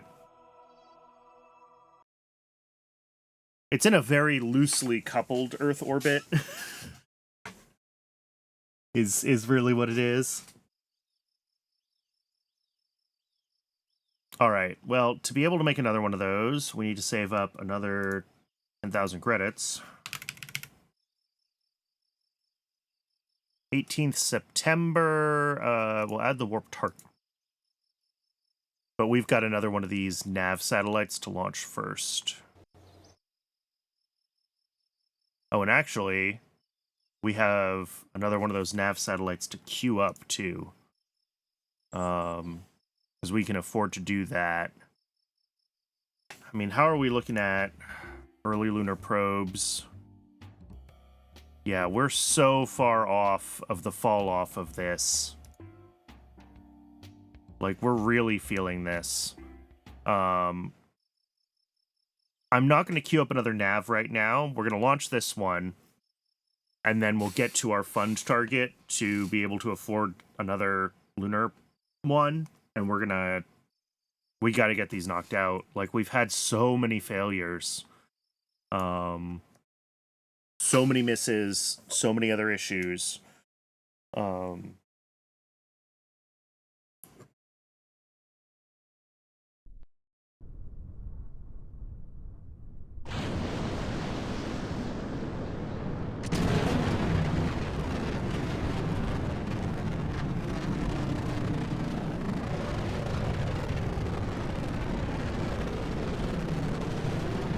So this will be our second navigation satellite contract.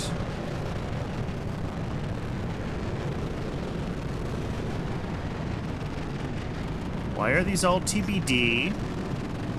I should have one that's already assigned. Did it fall out of the right orbit and it got mad at me? Because that can happen due to Principia, like, orbital perturbation issues.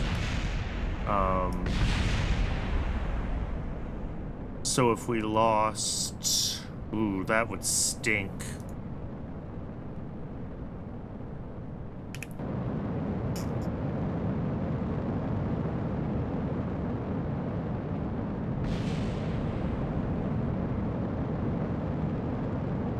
I mean, it's at the right altitude, but I don't know how to change its, We'll have to check in the Space Center what its orbital parameters are. Oh, we're so late on this lunar contract. It is getting very painful. And the more this gets delayed, the more that's going to delay my human launches, which is going to potentially push that program into overtime. We're not in good shape right now.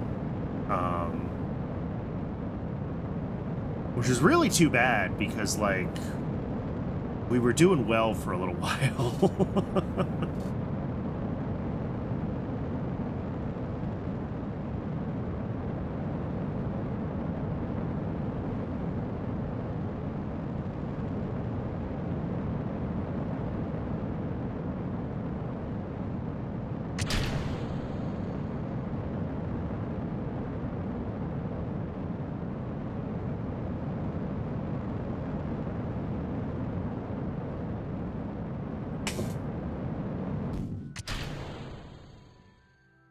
Can I rename...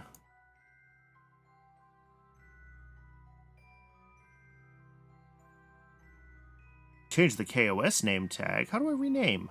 Thought I could do it from this view. Am I losing my mind? Oh, maybe because it's a nav satellite is the root part. It's not actually going to let me.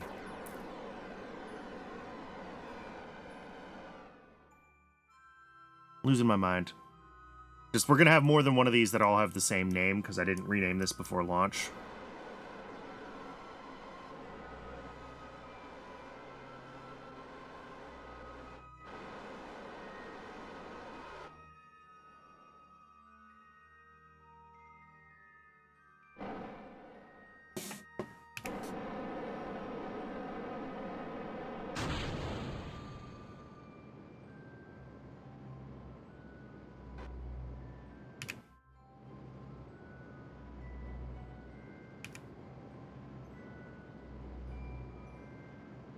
Nav 2. There we go. Hey, that works. Alright,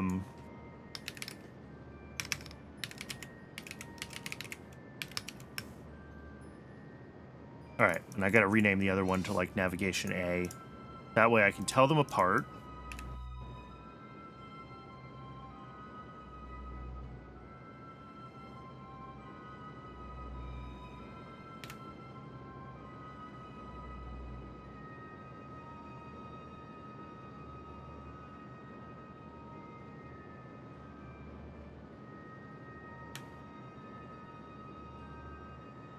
I can fast forward this. Sorry. Just...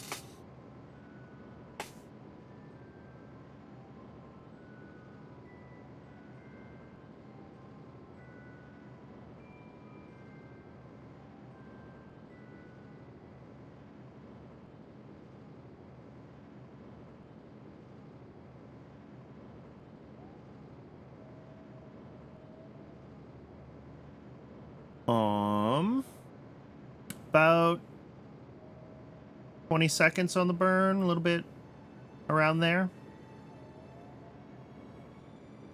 I'm just watching the periapsis height. I know it's hard to see the Kerbal Engineer readouts on stream, but I'm just watching the PE height, and when that gets closer to where we want it, we can turn off the time warp.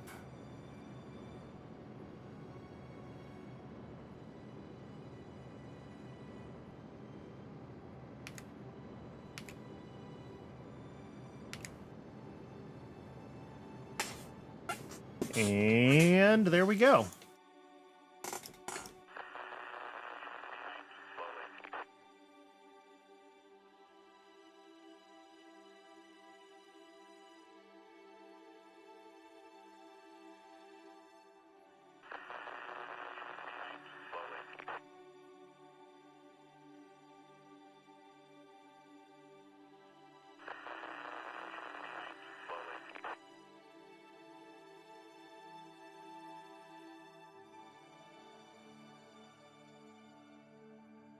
Yeah, so if this doesn't complete because it's impossible to maintain eccentricity in Principia, I don't care. I'm going to force complete it. We're not. Like, the contracts are not designed with Principia in mind, and I don't think the intent is that you're supposed to build satellites that can, like, correct their orbits.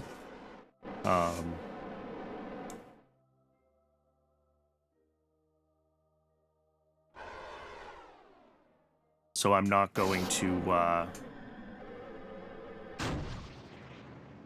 I'm not going to make it even harder on myself that way.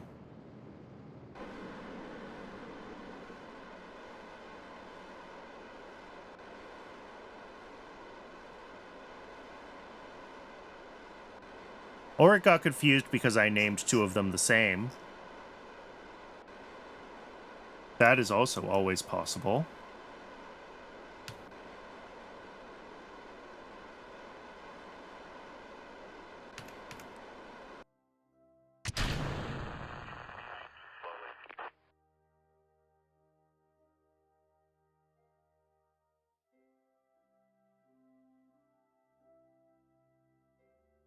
Yep, navigation B is nav set 4. We go to the tracking station. We can delete a probe, and we can go into navigation A.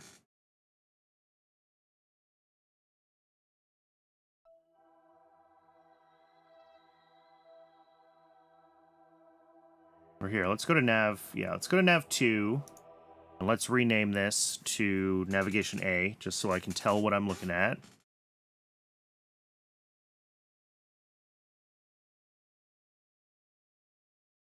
And if I look at these,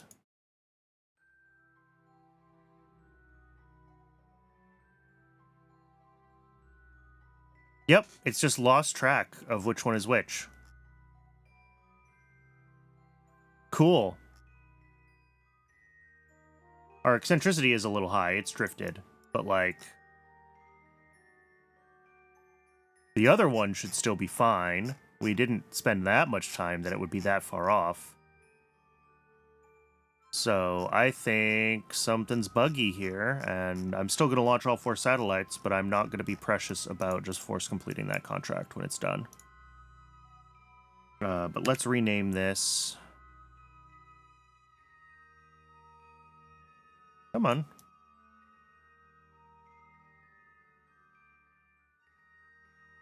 Why can't I rename you?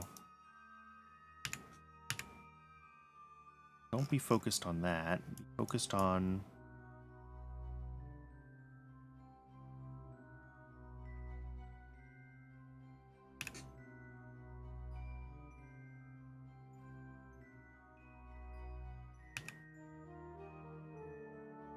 I was able to do this on the other one.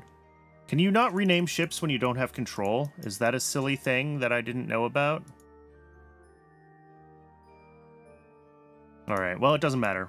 We have Nav 2 and Nav B. Whatever. As long as they all get different names and I can tell them apart, I don't really care. Oops, I meant to go to the tracking station.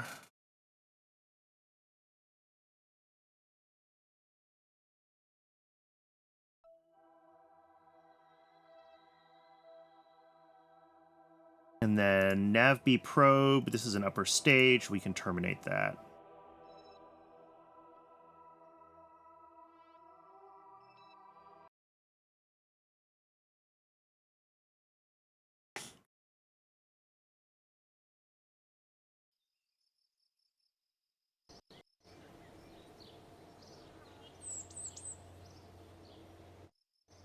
All right, there's our fund target, so we can queue up another Atlas to try to go to the moon. We are going to remember to run the sim on launch day. As soon as it's rolled out, we go back to the VAB, we run the sim, we double check. We have to tweak parameters, we tweak parameters.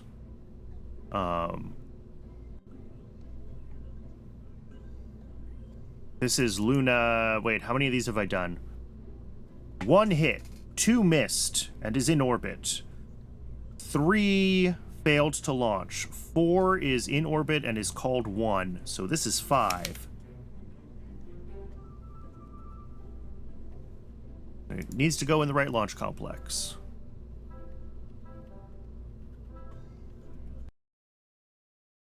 Ugh.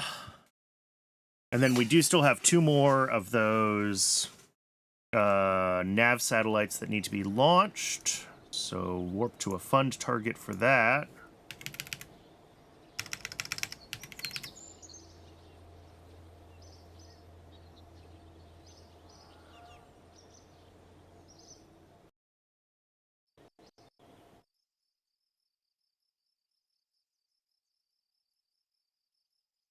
And we will get that queued up as well. At least we can knock these vessels out, like, relatively quickly now. Our crews are reasonable, our engineers are experienced at this point. But is navigation C. Nope. Yes.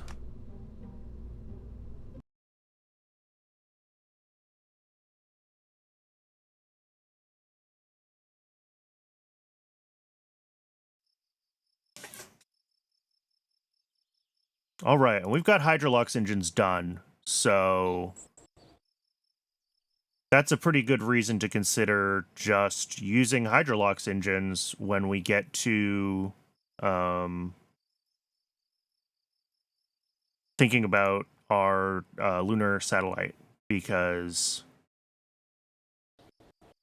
like, yeah, if we got an RL-10, we may as well use it. Is there any other research that I can even do with 18 science points? I mean, I could start going through wings, which I'm going to need for space planes eventually, if I ever want to do space planes. The other one is RTGs. Why not? I'm paying for the researchers. We may as well do it.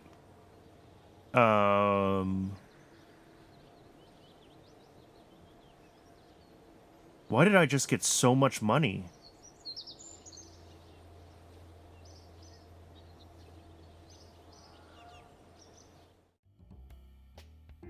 Oh, yeah, we're hitting an inflection point on crude orbit. That's why. Although probes is now paying me nothing. It's great that we have all this money. While we have this money, let's think about things we need to do. 1, we need to upgrade the astronaut complex, because I need that for suborbital training. And 2, we're going to duplicate this right now so we have it. We're going to rename the second one to D. Okay. Roll out.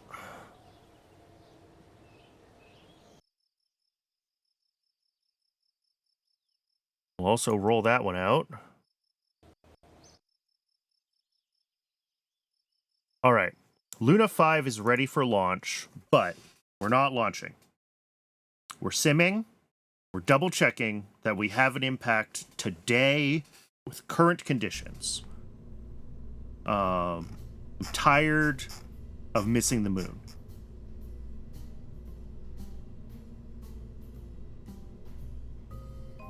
And if this sim hits and then we miss in the actual launch, I'm gonna rage quit. Like, if the Sims can't actually predict what's happening, then I give up on the game.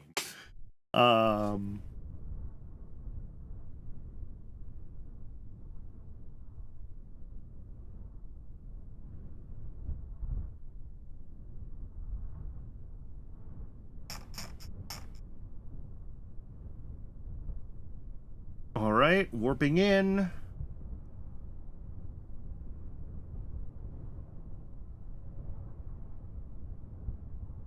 Then I think this does like a 10-second countdown. I don't remember for sure.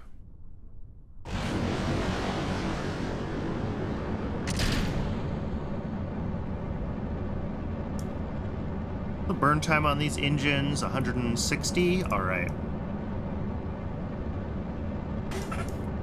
I want to see, and unfortunately this is a night launch, so I might not get it, but I want to try to get a good thumbnail shot of the skirt decoupling on the Atlas. I don't think I've ever gotten a good shot of that, so if I can manage to get that shot when we hit the right points.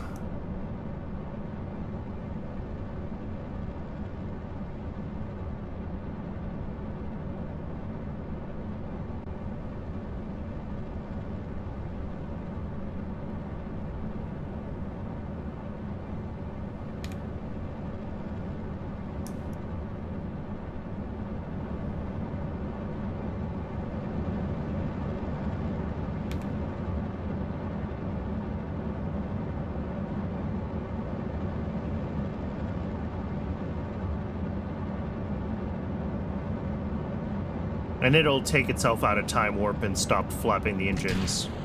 There we go. Well, unfortunately, it was in the middle of the night, but it was otherwise the shot that I wanted.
All right.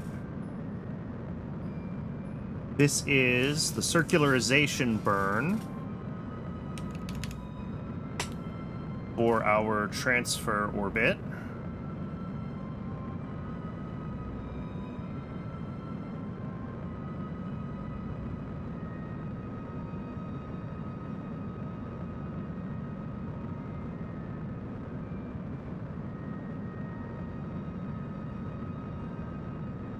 And then if this doesn't work, we're going to have to tweak some of the parameters in the script to, like, make it work. If it does work, then we just immediately launch the real one, and it should work, because they're the same script, launching at the same time, you know, within a few seconds. So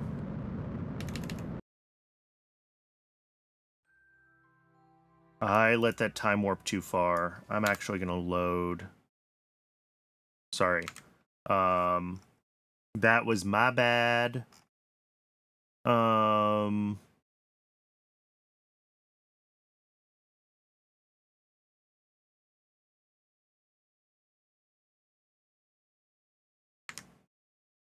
Let's go back to the circular eyes. Quick save.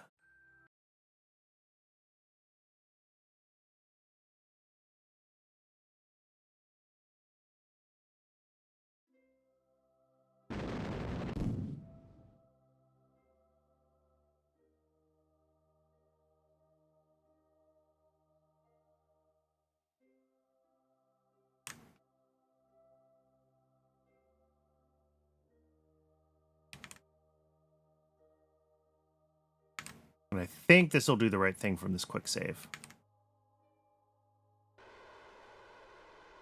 I was a little heavy-handed on the time warp, and this is finicky enough that I want to make sure that we're having a clean end to the burn. We're not, like, time warping and pushing ourselves into a different orbit. I want to make sure that it's a good representation of what we're actually going to see when we fly it for real. So I will pay more close attention to that periapsis height.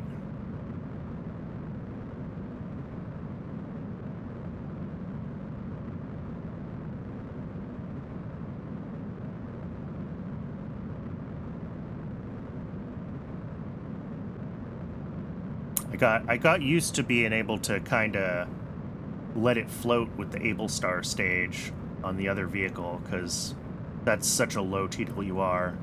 But this is significantly more thrust, so got to be a little more careful with it.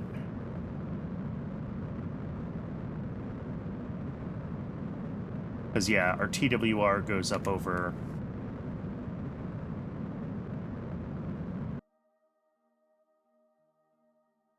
TWR goes up to almost 3.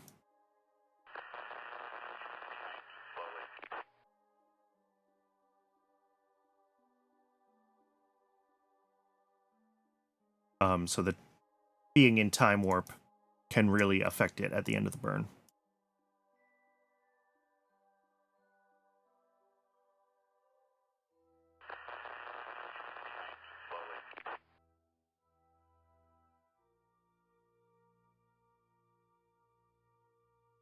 And we don't have all of the really interesting debug printing because when it loads from a quick save, it's using cached versions of that from KOS storage.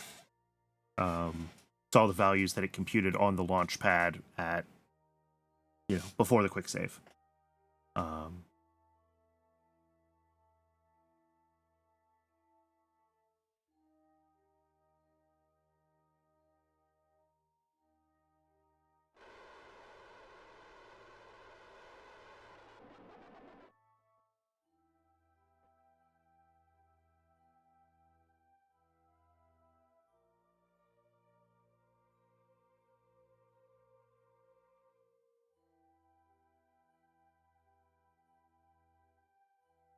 Turning around.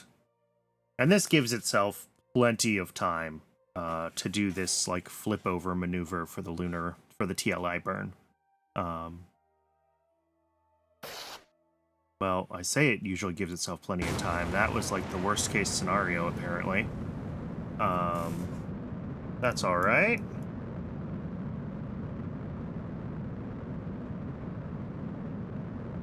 So this burn will be the better part of a minute.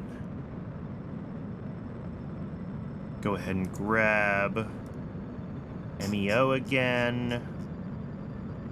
There's the moon. There's the moon. So we want... Oh, I put it behind my head. Sorry about that. Let's try there. We should see that coming through. Does look like the ad break is going to start in 30 seconds to a minute, give or take. So we won't do the real launch until after the ad break, obviously. If we don't have any tweaks to this script, then I think we're good to go for that launch as soon as we get back from the break. But if this misses, then we will obviously have to mess with it a little bit. Here, I can center on the moon, then it's a little bit easier to tell what's going on. That looks good. That looks perfect. Yeah, that is perfect. That's exactly what we want to see. All right.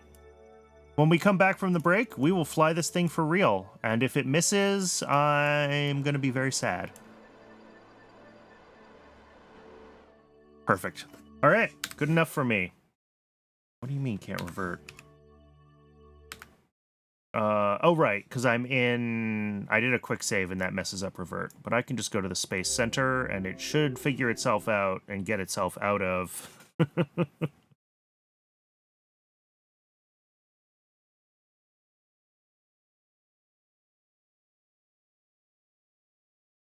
All right, I'm going to step away for just a moment. When we come back from the ad, we will launch this thing for real. I'll see everybody shortly.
All right, Twitch says we have about a minute left on the ad. I do want to make sure that we're fully back from the ad break so nobody misses the actual launch.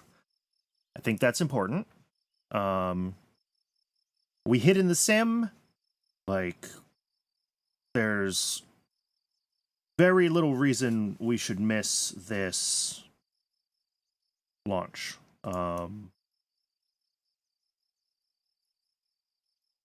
And what that should do is, I mean, if I flip to active here, a little bit of...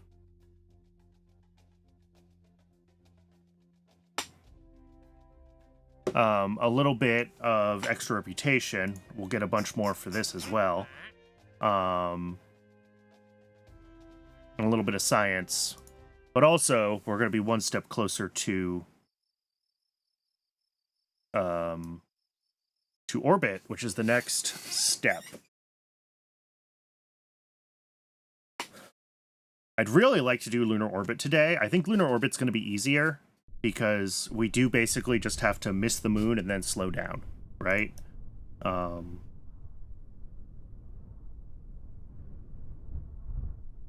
I think that will be in some ways will be easier than an impact.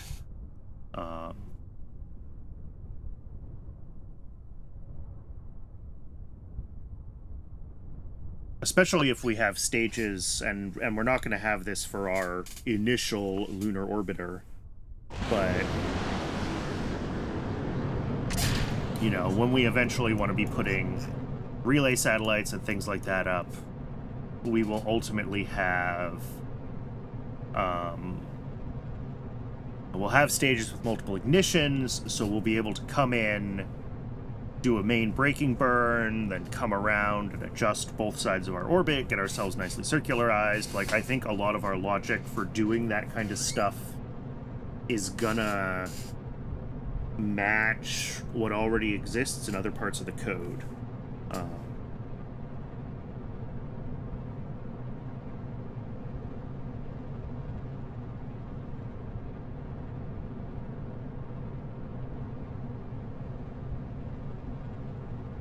We just might have to, you know, invert some signs, point backwards in a couple places, but we're not really treading new ground with the overall capabilities of our code libraries there.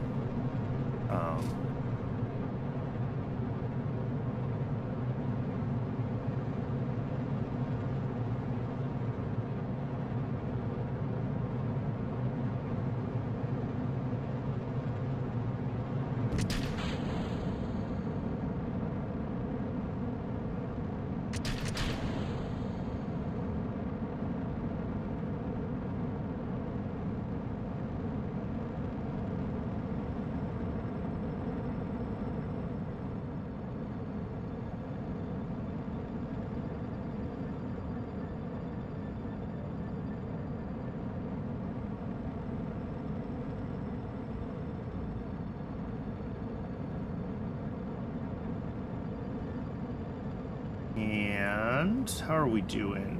Looking good so far.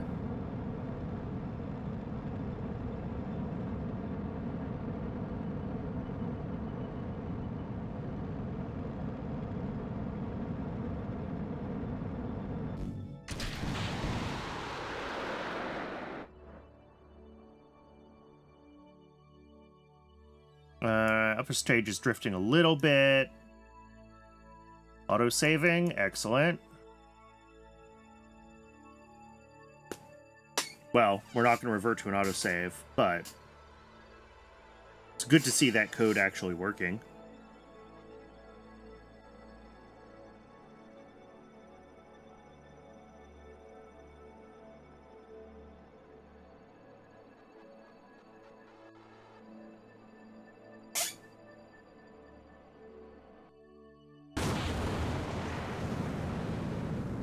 Interesting that it had such a hard time aligning itself there.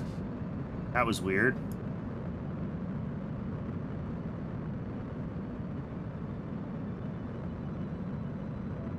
I think we were in a weird case for the RCS on the Aegina. It has a lot more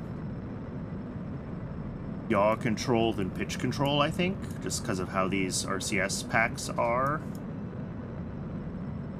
If that's actually modeled.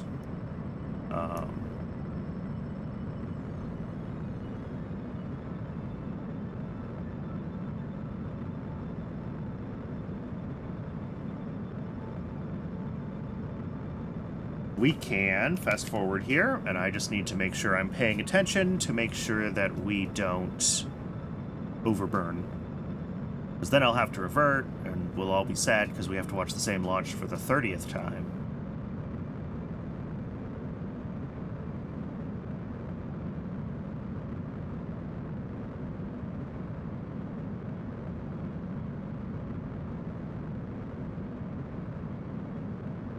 All right.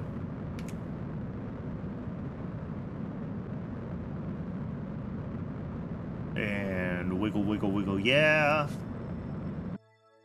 There we go. Beautiful.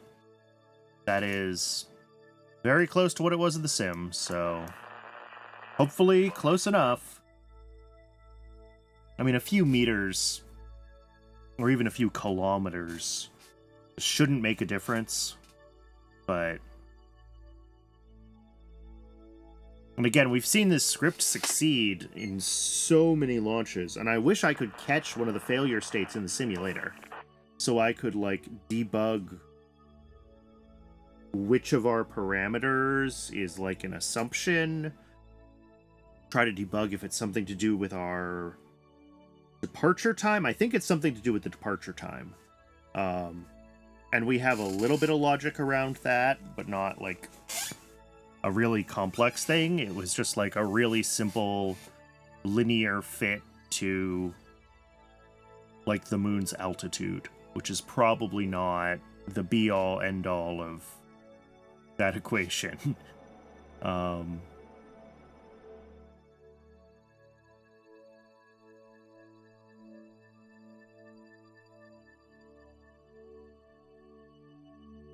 Because, like, if we have the right departure time, then our exact burn, whatever, is pretty loose. Like, we have a pretty broad range of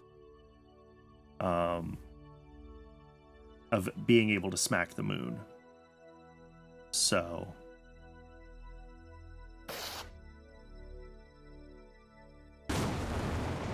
Alright, let's head up to the map view. Get ourselves into the right plotting frame. And centered on the moon.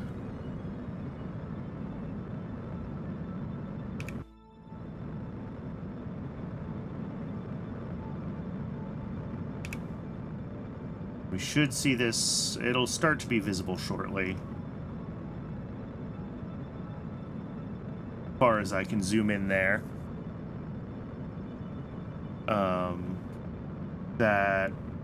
Yeah, there we go. We're starting to see the...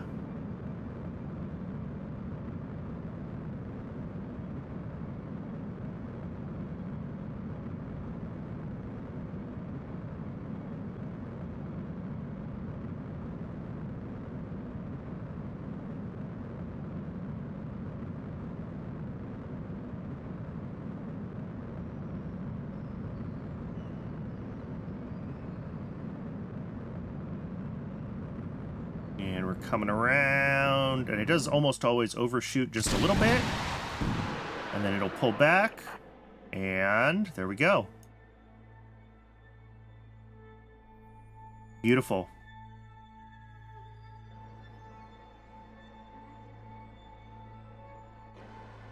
Now it's going to stabilize itself. It's going to point towards the sun. And we're going to see this line wobble a little bit while it points itself towards the sun, but we have plenty of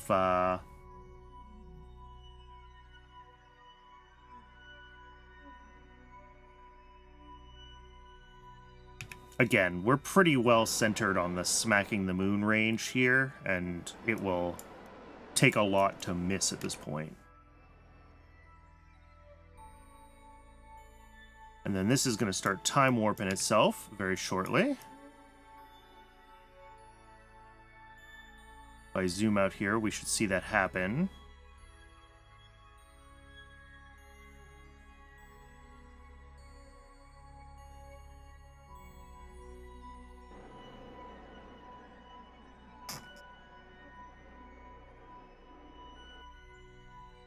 There it goes.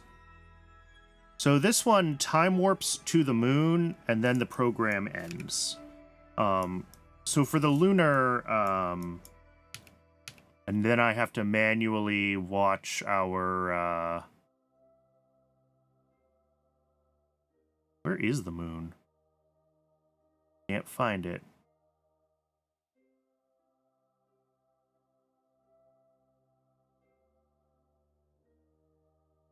Oh, there it is. Oh, excellent. And we're coming in on the sunny side, which means that we are definitely, well, besides this thing doing the tennis racket effect all the time, which I do appreciate that it does. It makes me happy.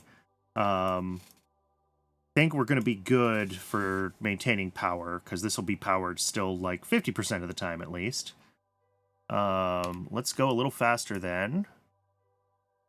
And I just want to be very careful. Yeah, we're going about 1 megameter a second right now, vertically towards the moon. At time warp.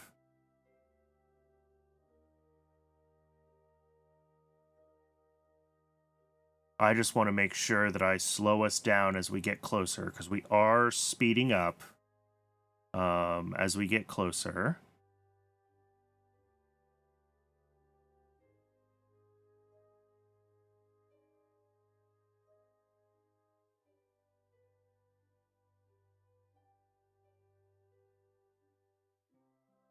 All right, 10 megameters away. We're going to slow down time warp 1 tick.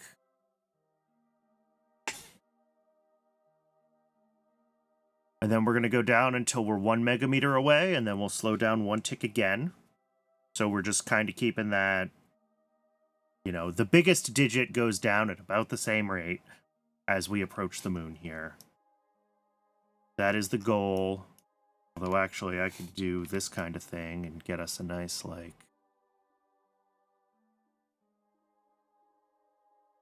How's that for a thumbnail? I think that's better than any of the other shots of this I've gotten.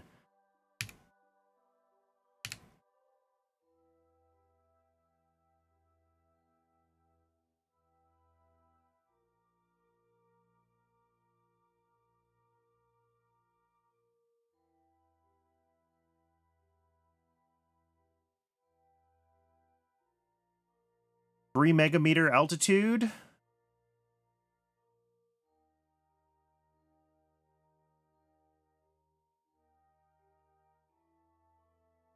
One megameter altitude and slowing down time warp.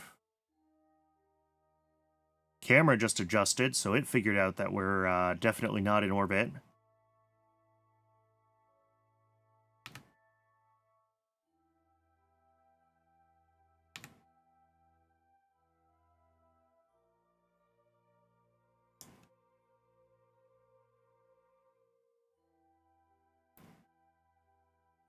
And I'm going to take this out of time warp entirely very soon. Yeah, let's do that. Because we're vertical speed now is like 2,400 meters a second. Almost all of our speed is vertical speed. So we're not going to have a lot of time when we hit that 3.5 kilometers passing through this line. We are going fast enough. Our surface speed is 2,500. Yep.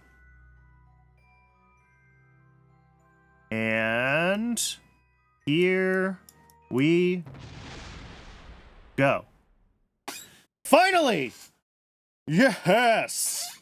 Oh my god. Oh. Is our space program saved? I don't know.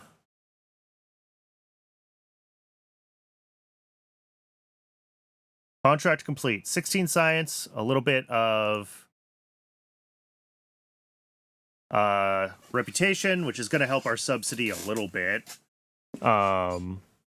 What's our current subsidy? Yeah, 580, almost 6. It would be great to push this up.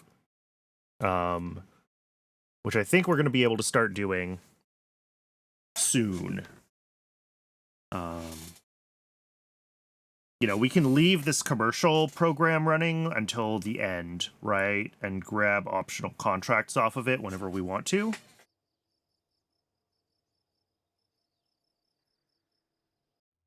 With that 25 science, I don't think there's much I'm doing.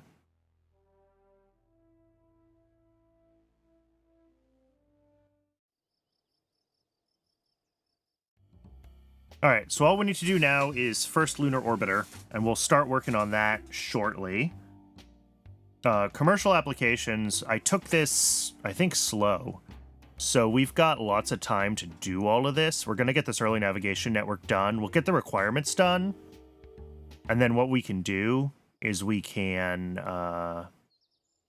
you know, potentially fly as many... Oh, I can fly more of these. Interesting. I didn't realize I could do that.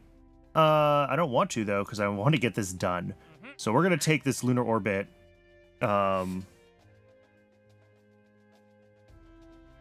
After this contract has been completed, the lunar orbiter uncrewed contract... Oh, okay. All right. So yeah, this is a very loose... Our PE needs to be above 20 kilometers, and our AP needs to be below 5 megameters. So we just have to be able to hit, like, a half-decent window. which could be harder than it seems, but if we can wing this and do it with just like a solid, then I will be super happy. So we're gonna grab that. And then, you know, we should look at these early commercial applications and figure out, like, are any of these actually worth... A lot of these aren't. We do have... uncrewed test flight of a crewed vessel on a suborbital flight. So we could potentially do a couple of these before the orbital test flight uncrewed, just like... because these are worth a bunch of money. This one, I think I could just, like I was saying earlier, I could lob one of my cameras up, but the problem is we're using the Thor facility right now. But yeah, these are just not worth that much money. These other ones.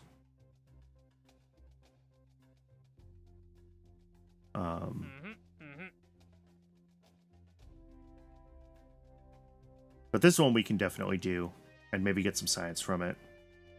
Otherwise, I think we just want to push forward with this one. Orbital test flight. Yeah.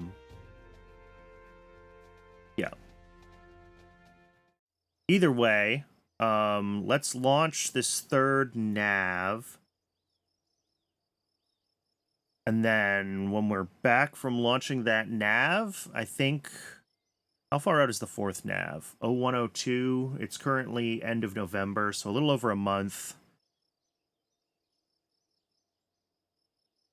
No, let's not skip ahead. Let's just go right into the VAB and let's figure out lunar orbiter.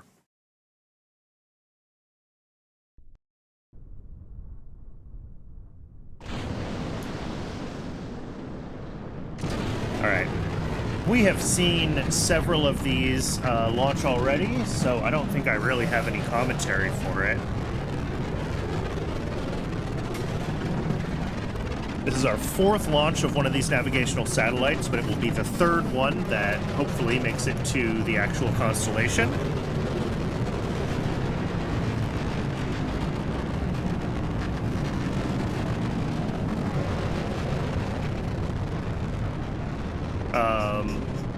Yes, we can see that it has completely lost track of all of the vessels again.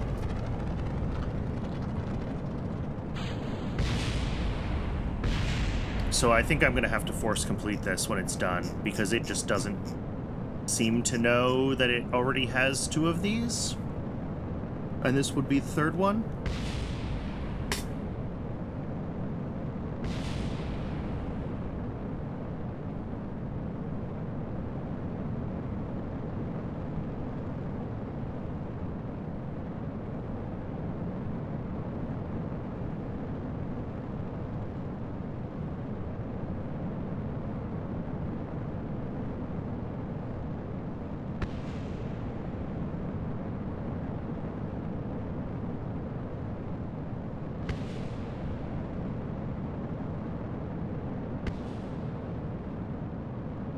I think that was the sound of the boosters hitting the ground down there.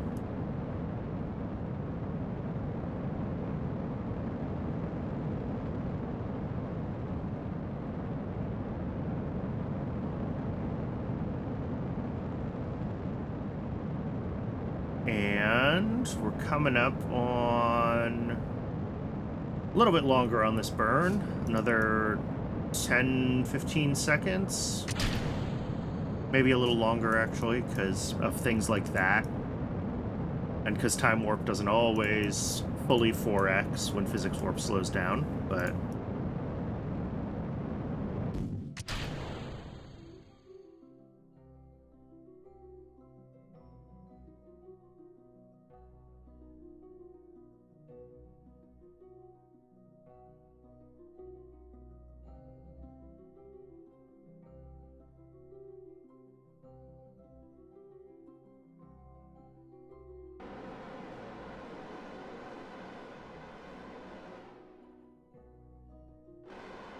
Oh, compared to the Aegina with its tiny thrusters, I really overspect the thrusters on this Able Star.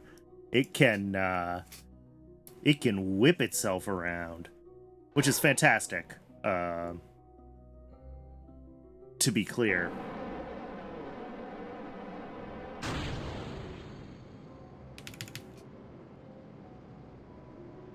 All right. And again, another nearly 5-minute burn, but 4x, so a little over a minute, and we'll have this thing in orbit, and then we'll start working on converting our lunar impactor into a lunar orbiter. And we'll see if we can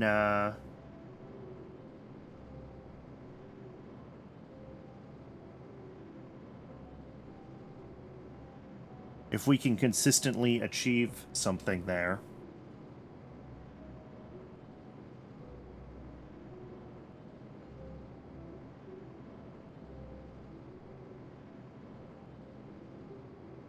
Because we're going to be going fast past the moon, right? So we're going to need to ditch a ton of velocity.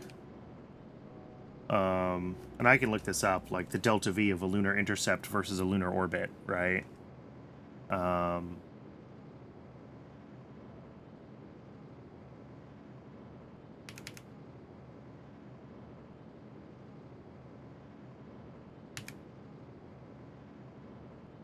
Let's see. RSS delta V map. I should really have one of these saved, but I basically constantly look it up over and over again.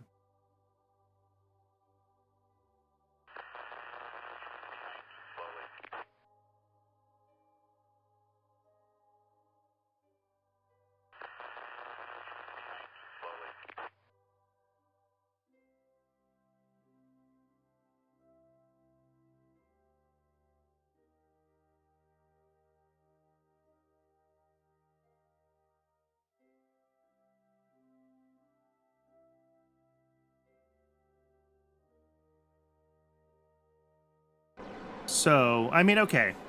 700 meters a second from intercept to low orbit, it says. And if I'm going to put myself in a heavily inclined orbit, we can get away with less than that. So, we need to put a few hundred meters a second on the upper stage without losing much from the lower stages, which is going to be the tight part.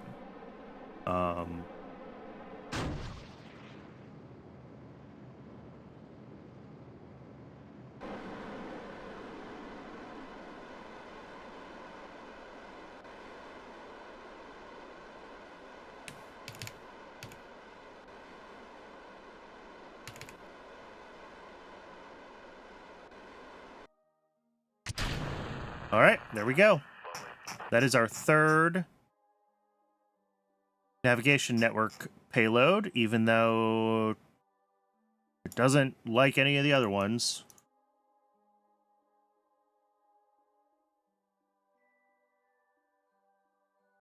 Space Center. All right, let's clean up some of our debris.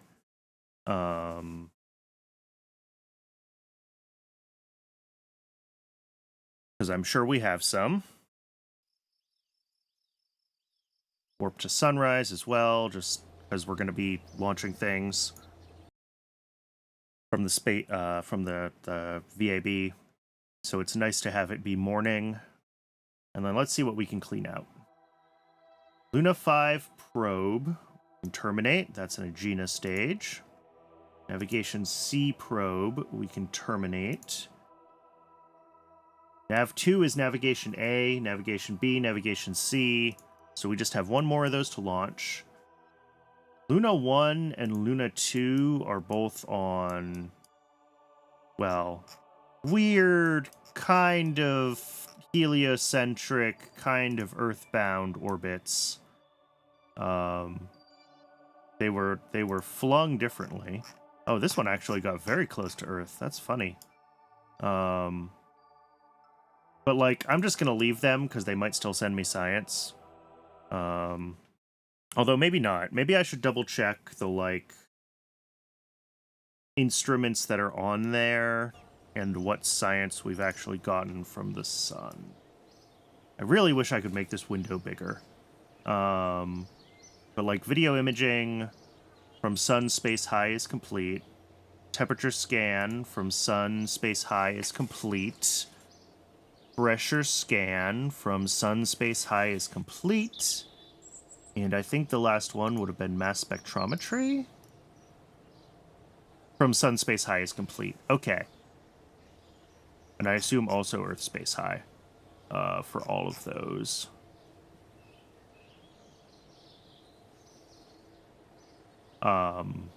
Yeah, basically.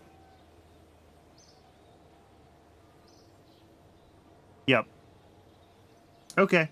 I think I can terminate those. I don't think there's... Unless they happen to get flung into the moon's SOI again, I don't think there's anything that they can send me as far as new data. So I think we can terminate these as well. And I do this just because when I'm playing with Principia, any computations that you can save make Principia significantly more stable. Or not necessarily more stable, but more performant, right? It has less to compute. It's a very computationally intensive mod. So... Alright, so we're going to have this launch complex, this last nav satellite at the end, or at the start of January of next year. We have nothing we can do in R&D, huh? Nope. Yep, next Hydrolox engines are,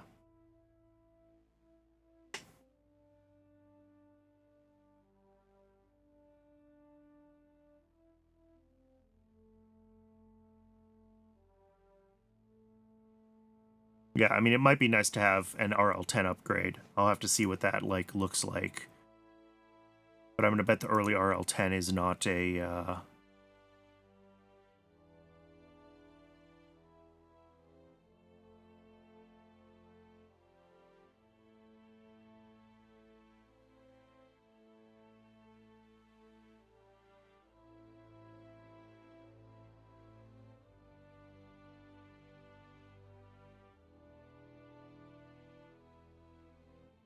Yeah, I mean, we're going to keep getting RL10A upgrades, so... Anyway, that's all well and good. Let's think about Lunar Orbiter. So we're going to grab the impactor, and we're going to...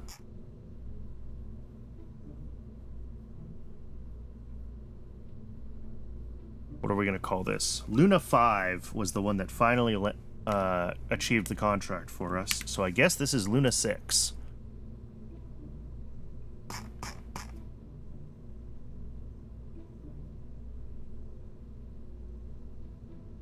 I don't know what tech we've unlocked. Like, okay, so we have better interplanetary avionics. That should give us some Delta V. 12555 or 12637. All right, so we do get a little extra Delta V out of bumping our avionics. This one is already improved avionics. Cool. I might want to give this more... All right, we don't have battery 2 tanks yet. Or battery 3 tanks, rather. That's fine. This, we have improved avionics.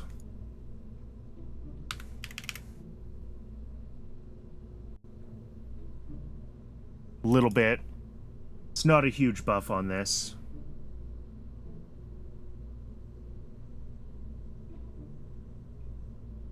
Although, we can probably reduce the power that we're sending along on this stage pretty significantly. That's almost certainly way overkill. And it does nothing. It saves 0 mass. All right, we might just leave this then. Exactly where it was. Well, 12637 to, oh, no. Sorry, we were at 160 and 1,000. Yeah, 12637 or 12648. So we get 11 meters a second out of it. All right. And it's all in the lower stage, which, like, doesn't help a ton. The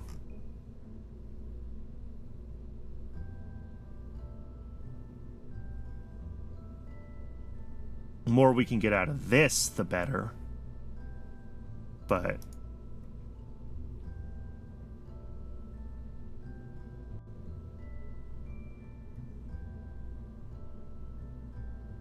I don't think this... Oh, no, this does need an antenna, because this one doesn't have a bigger antenna, right? This just has its S-band antenna, I think? Yes, okay. So let's change our experiments. First things first. Radiation detector takes 90 days. That's a good one. Cherenkov detector takes 90 days. Both of these are type radiation. Do these...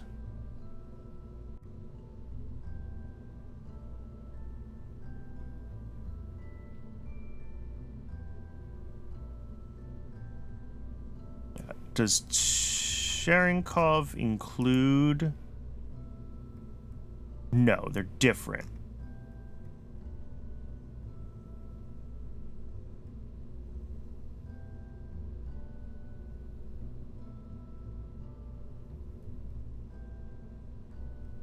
Yeah. Cosmic ray science and Cherenkov are different. They just both take 90 days. Okay, that's fine. Micrometeorite detector. And... I mean, infrared radiometer has biomes. What does that look like over the moon?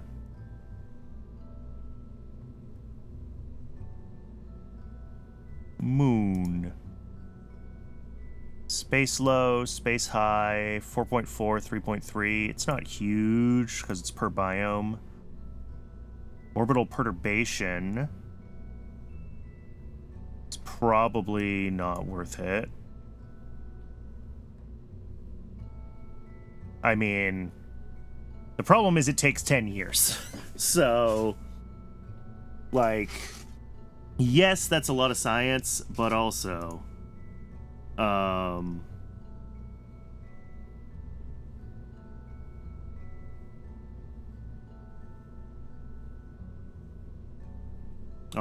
oh, magnetometer's like 90 days, isn't it? 30 days. And magnetic scan around the moon is what?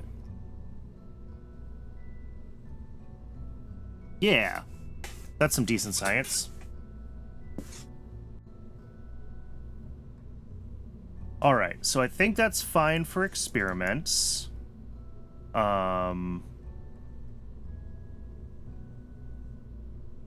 Now, here's where things get funky. We pull this whole thing off. We slap on like an Altair 2.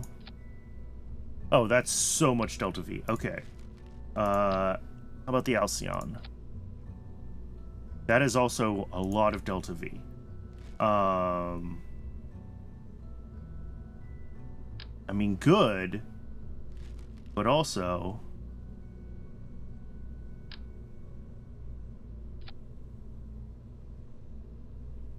300 might be low.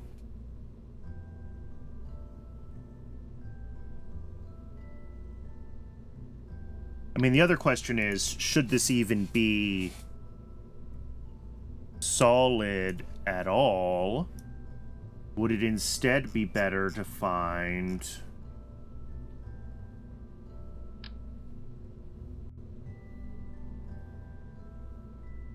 you know, do thrusters?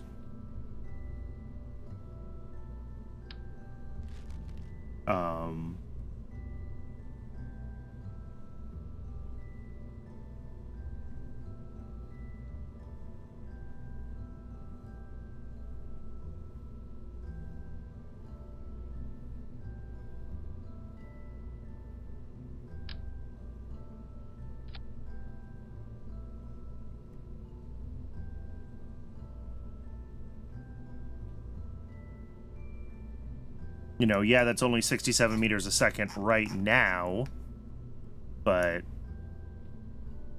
we can... And actually, that's a very high TWR. We could use the smaller one.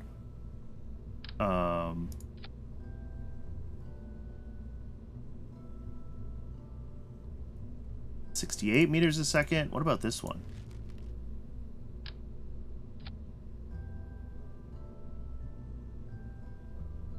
$70. There we go.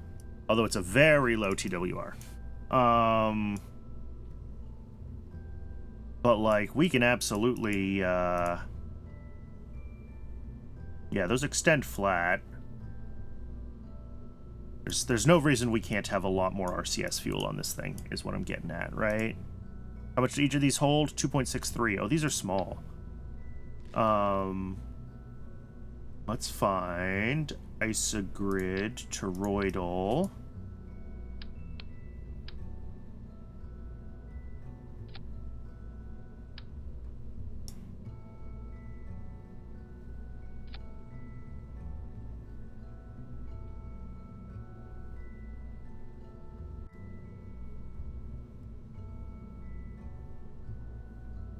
And 137. Okay, so we still need a lot more than that.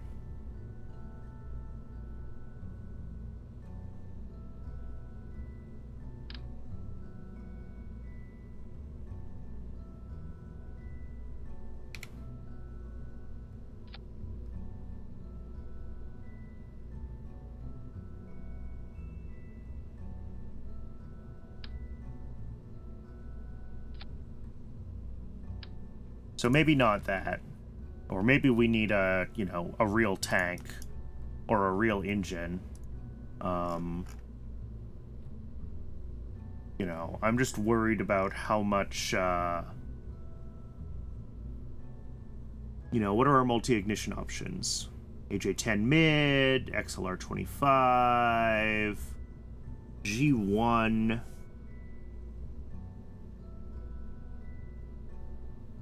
Yeah.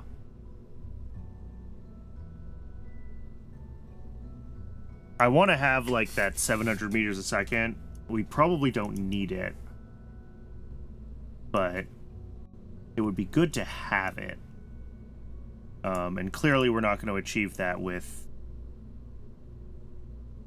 just this. So I think we are going to want... And I don't know. Do we go, like... engine like this of some sort?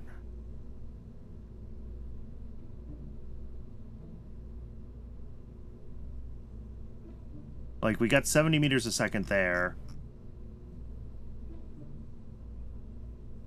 Because I could do something potentially with, like, what am I trying to say? With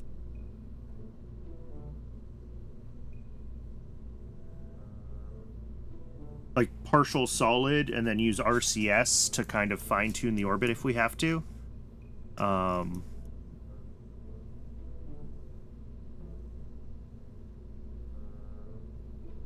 like, if we're doing a flyby, if it takes 700 meters a second to get down to, like, a 100-kilometer orbit, what does it take to get us down to the, you know, a highly eccentric orbit from our flyby is the question. And I guess I could do the math on that, but...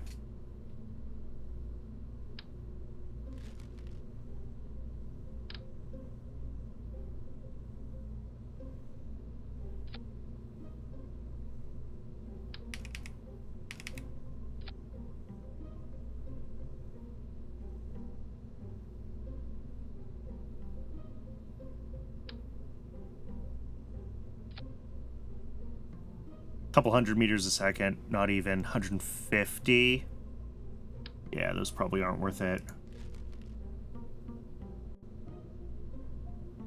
And then, like, we're back to solids, right? What was the Star 13D looking at? Like 300. So yeah, can I do a hybrid, right? Do we have a Star 13D on the bottom and then maybe more RCS fuel? Or maybe we don't need more RCS fuel. I don't know how much Delta V and RCS we have right now. That is an option.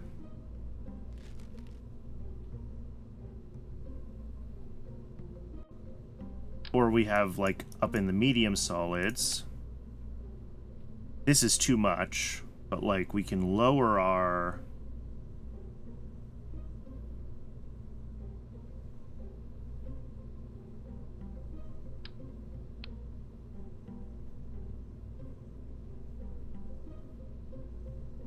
Don't know what these mount options actually do with this. But we do want the large cap, because that nestles nicer in here. Yeah, I mean, let's bring this down to, like...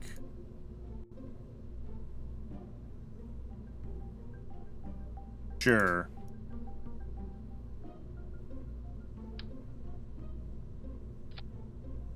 Oh, that's what the second option is.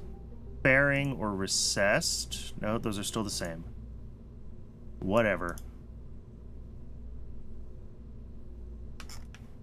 Alright, we're gonna have... What are our stages? We're gonna drop the solids here at the same time we separate. And engage the RCS. Then I can do all of its transfer stuff, and then it'll have one more stage at the end to try to blast itself into a lunar orbit. We're a little bit low on the Delta V because we added 624 and we were at 12,555 before, which should have had us at 13,180. So we lost 160 meters a second off of all of the other stages put together. We might be able to get that back if we need it, but I think we should try to sim it first. And we'll see kind of where we land. We did put in the slightly better avionics here. These avionics were already, I think, at this stage.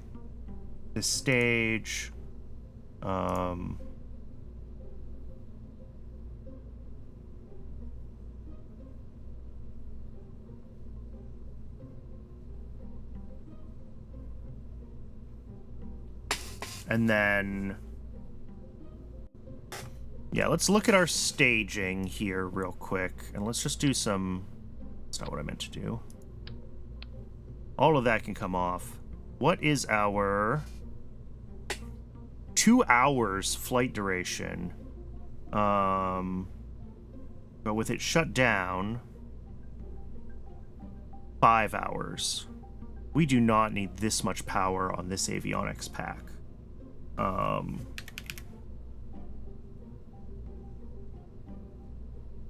Alright, it's just a few meters a second, unfortunately.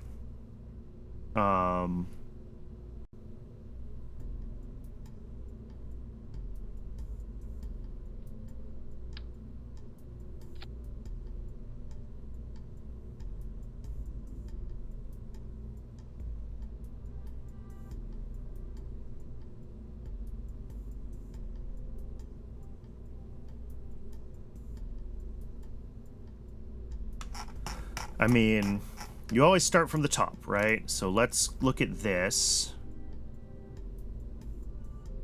I don't think I can necessarily change the tech level of these ranger panels. So maybe that's the thing that we need to do.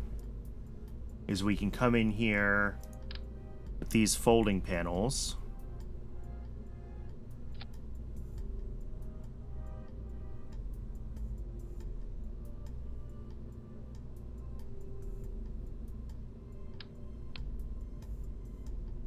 Yeah, perpetual power, producing a little more than is consumed. And when we're hibernated, we should have plenty of capability, right? Shut down avionics. Yeah.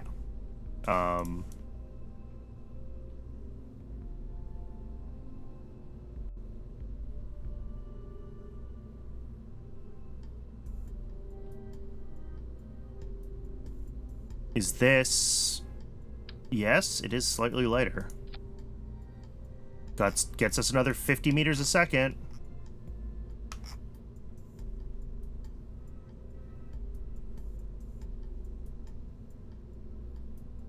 All right, let's try this. This is really close. We're still like 100 meters a second low compared to what we were before, and I'm not sure how tight our Delta V budget was.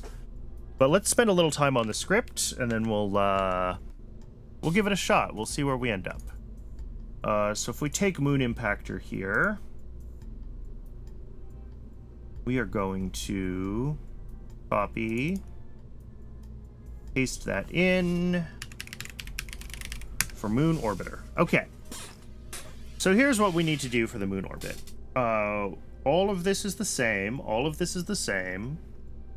For our adjustment, I think we just want to fudge this number here. Because we always basically overshoot. If we bring this number down, I think we will get... or up. One direction or the other. I don't remember. Here. We'll bring it down by 4 megameters, and we'll see where that drops us. But I think what this is going to do is it's going to bring us underneath the moon, so we fly past the near side of it. I don't actually know which way is better for getting into an orbit. Doesn't really matter. And then our phase is not going to be done. Our phase is going to be orbit.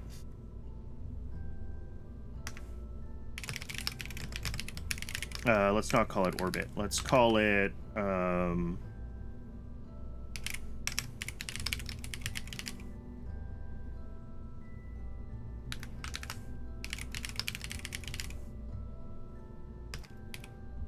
right. So at this point, we will be just out of time warp and on our way towards our lunar periapsis. So we want to warp to ETA.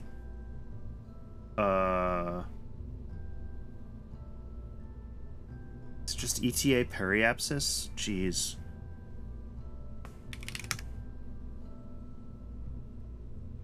Yeah.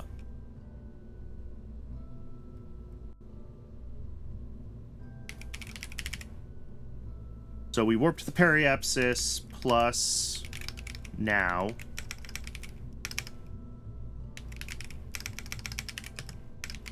Minus whatever, 30 seconds.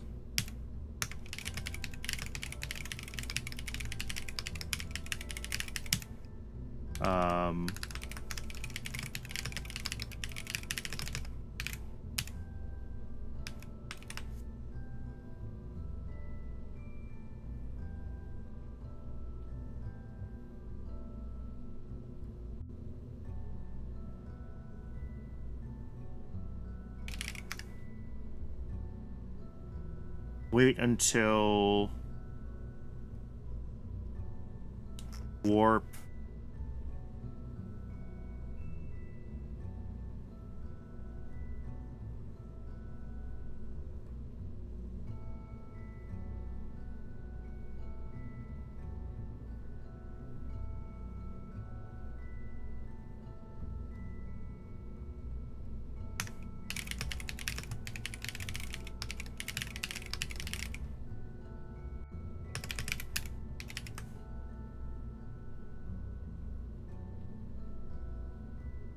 All right. So we warp to the periapsis. We come in here.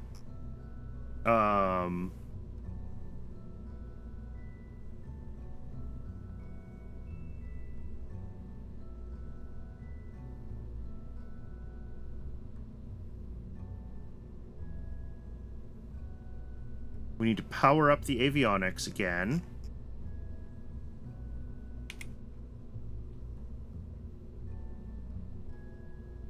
Except it's not shut down avionics, it's what? Activate avionics. Okay.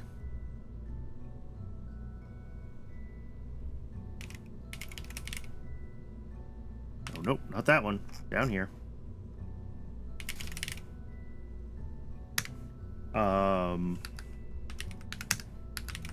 And then lock steering to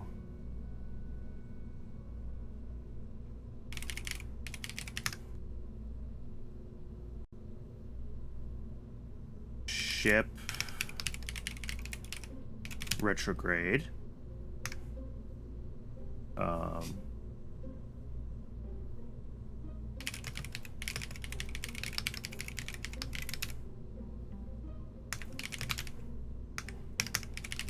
Okay.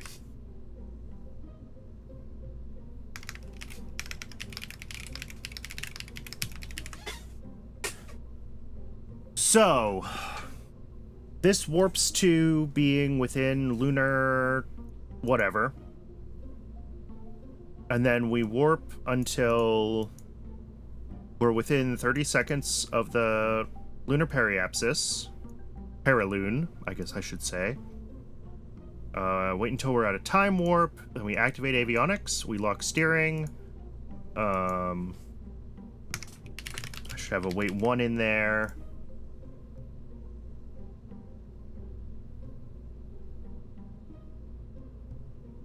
Oh, no. And then we need to do this.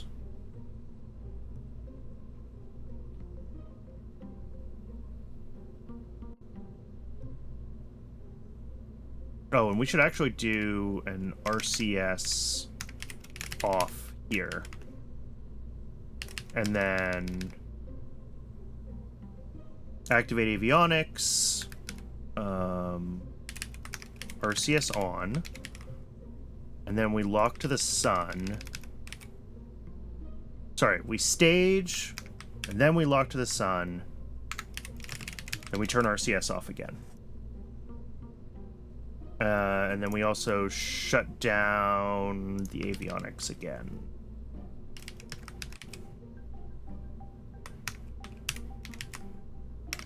Okay.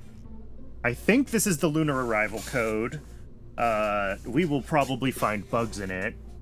But just to run through it all again, make sure we think it's doing the right thing.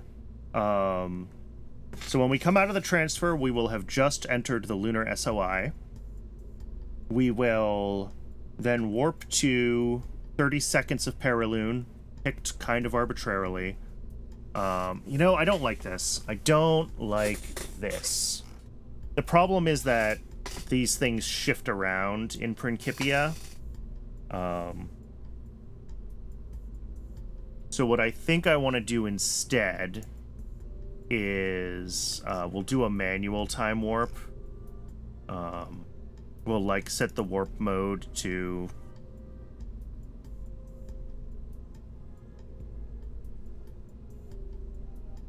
the problem is if we're warping it like 1000x.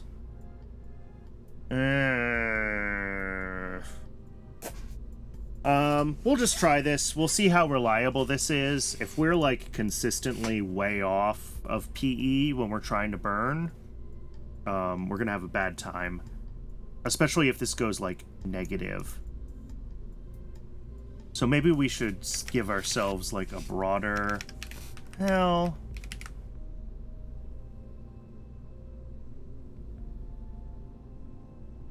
My concern is that if PE shifts due to Principia things, we're going to end up with a... We're going to end up going past PE and then like this wait until ETA periapsis, blah, blah, blah, doesn't work. But maybe what I want to do instead is just add like a wait 10 here. Oh no, that's... Is that 10 real world seconds or 10 in-game seconds? It's got to be in-game when we're time warping, right?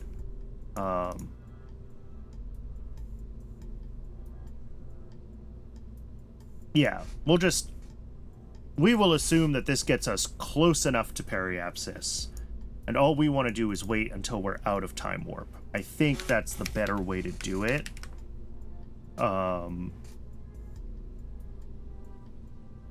Cool.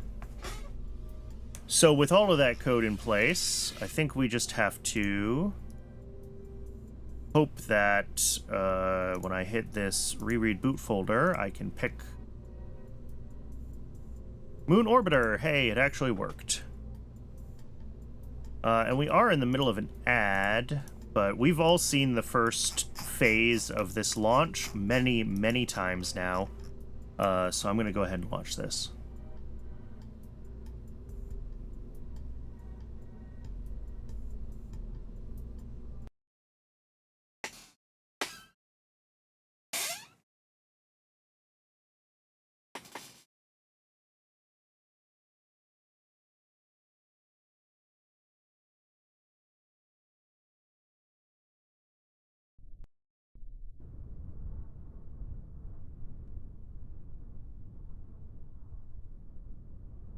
Well, it didn't bonk initially. That's a good sign.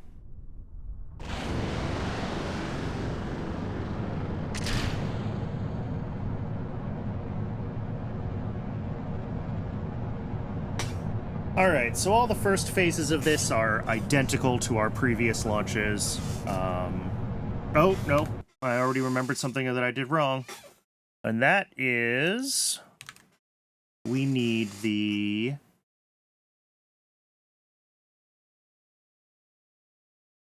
when do we deploy the solar?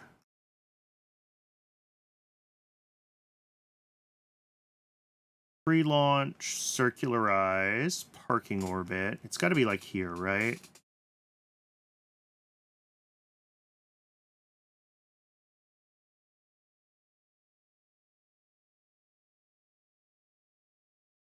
All right, so at this point we lock ourselves to sun direction. So like, we must have done it by now.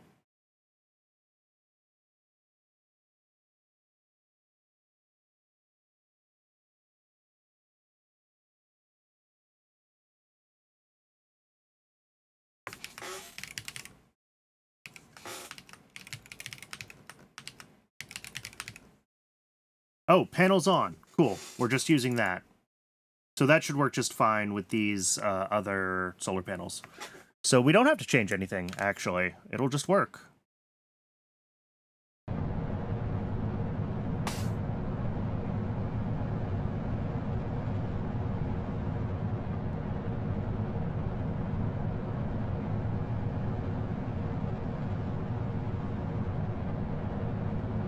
And then, assuming we have the Delta V to, like, fling ourselves at the moon here, and I think we do, we will fine-tune some of the other parts of this operation. We'll be able to use the quick saves that the system makes to, as long as we're only changing code and not the vessel, we can use the quick saves. That's why I wrote this whole thing to do that crazy state management stuff that it does.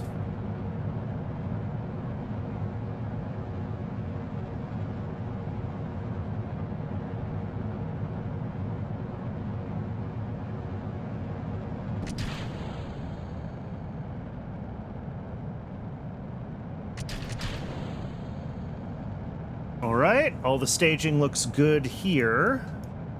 So nothing changing really with the overall probe. Did I take the lunar orbiter? I did. Okay.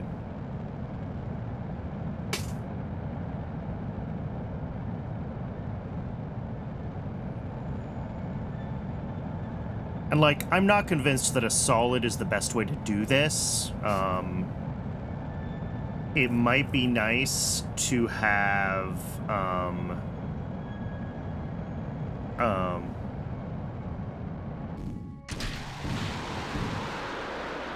like some kind of multi-ignition liquid fuel for this stage instead. If we have something compact enough. Mass is always the issue with liquid fuel, right?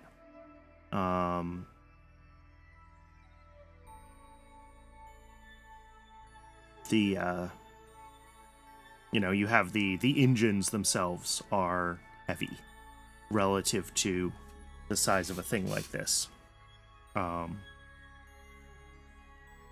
Because, like, it would be cool to be able to actually get ourselves into a more circular orbit.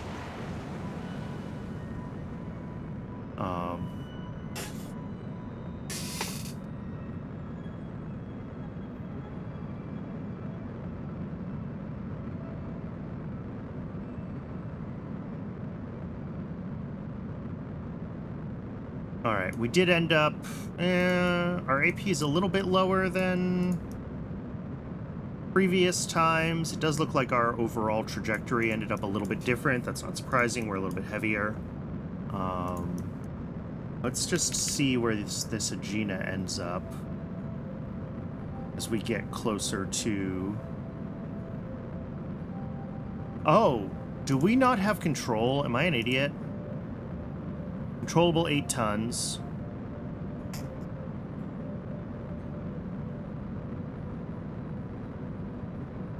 Where's the data logger? Yeah, we clearly don't have control.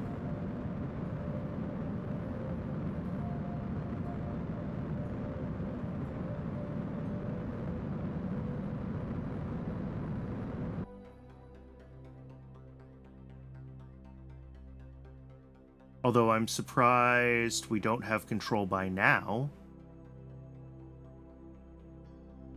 Oh, did I just leave the avionics?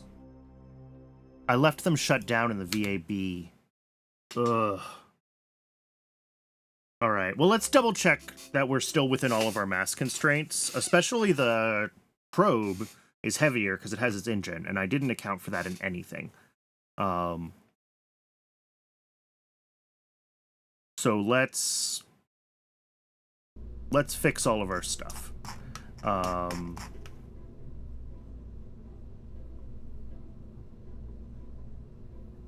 So the Aegina and the probe in total mass 7.7, and the Aegina is set for 8. That's fine. The probe itself, I think, is the one that's going to have a problem because it now masses 0.26, and I think it's made for 0.3. Ah, no, 0.2. All right. 5 kilograms. Ouch.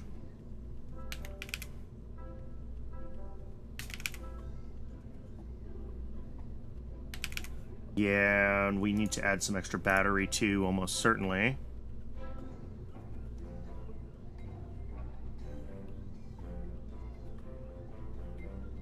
Okay, so it runs 4 hours without solar on that much battery. Maybe we don't. Maybe we're okay. Even with a little less.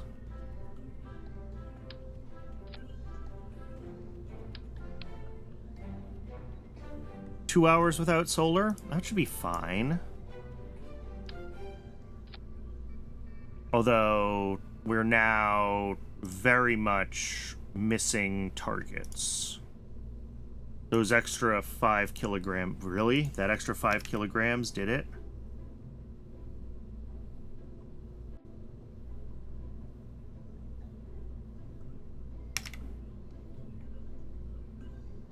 Yeah, that's a big drop. So, like, we want to be at, like, 13,200. That would be... Well, 13,200 would be no changes in the lower stages. And, like... What's this Aegina at right now? Not you. You. Yeah, the BA-11... Rated burn time 240. There's no higher tested burn time, so it is just 240. And we're burning it for 246, so I don't want to overburn the Aegina much further. Although that is where we're going to get the delta V we need for, like, our TLI. It's this stage. So, like...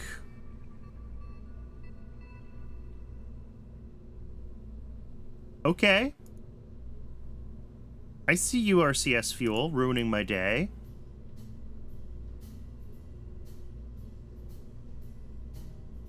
We can't. Okay, so we can push it all the way up to, like, 0, but then we have no RCS Fuel in the Aegina stage, and obviously that's no good. But that's something to keep in mind, is we can push that down. We just don't have that much mass in this thing. The tanks we can't do much with.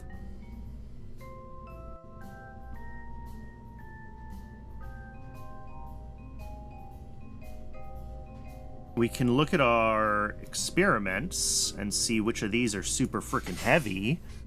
I'm looking at you, Micro. Magnetometer is 15 kilograms. If I swap out the magnetometer for anything else,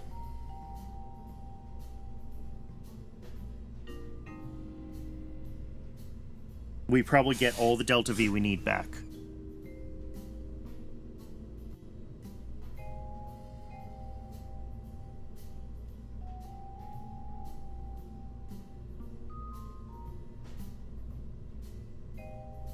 So let's do the infrared radiometer instead. That's significantly lighter. And it lets us, yeah, we can drop the fuel in this thing now. Still 600 meters a second there. We still might decide we need better control over our, like... And now we're at 13,100. We'd like to be at, like, 13,200. But we're in a much better place than we were. Well, 13,150, actually. So we've only lost 50 meters a second. That is significantly better. All right, let's make sure our avionics are, like, enabled like they're supposed to be.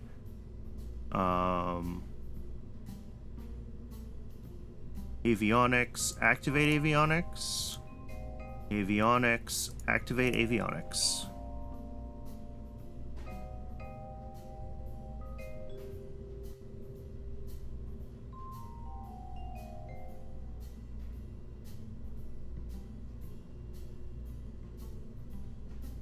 All right, staging looks good. Let's try this again.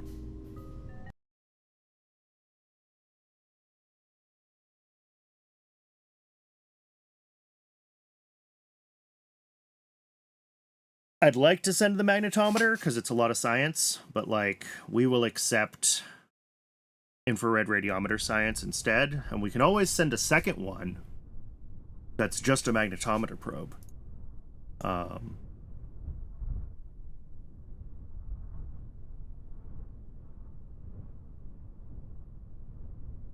Oh, it's so confused.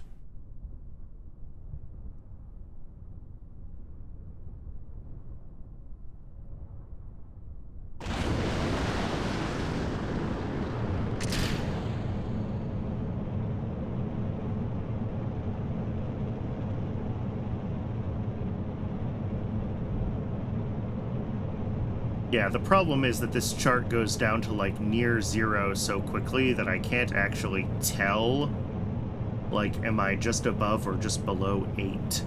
So it's not really useful.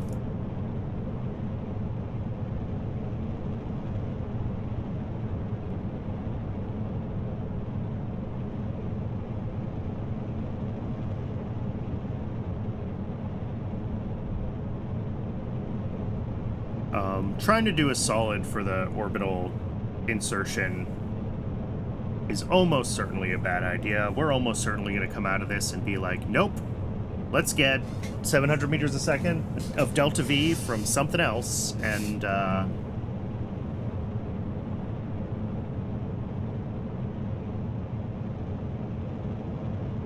write an actual orbital insertion subroutine. But we're just playing with stuff. We're testing the general theory. We're making sure that we can actually lob a probe that has like an engine that can stop it into the moon with this Agena, because I'm not convinced that we won't have to go to a Centaur. And then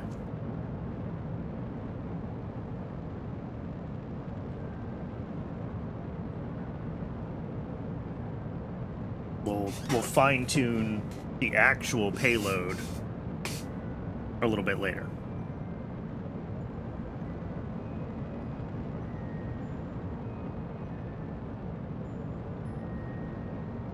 But we're looking good. Yeah, we're looking better coming out of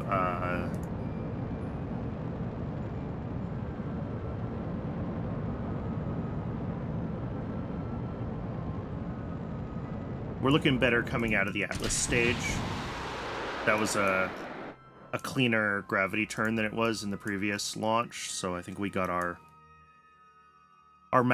payload fraction is a little closer to what it should be for this vehicle, I think.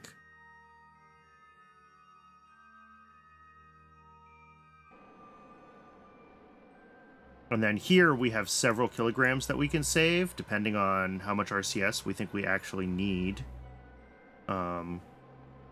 Problem is sometimes it has to like flip itself around 180 degrees because we have weird physicsy things happen, but I'm looking at how much we used there, and I'm thinking we could still have this be, you know, we could cut it in half and comfortably still have lots.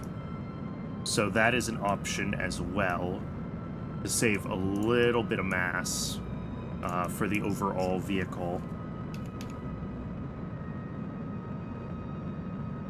But obviously, the more mass we can save in the top probe, the less fuel we need to slow it down at the moon, the lighter we get everything. And that's the big... that sort of cumulative savings, right? Of everything below it can be smaller. But I don't know how much more we can strip off that probe without, like, ditching more experiments and stuff like that.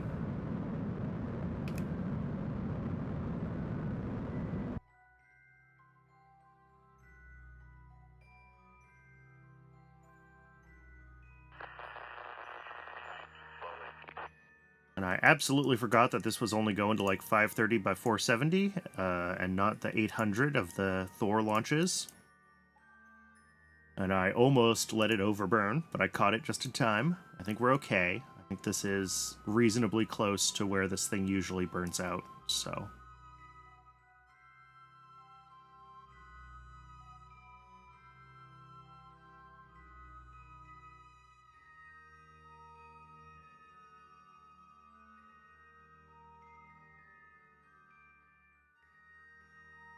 Alright, so we're coming up on our target departure longitude. There we go.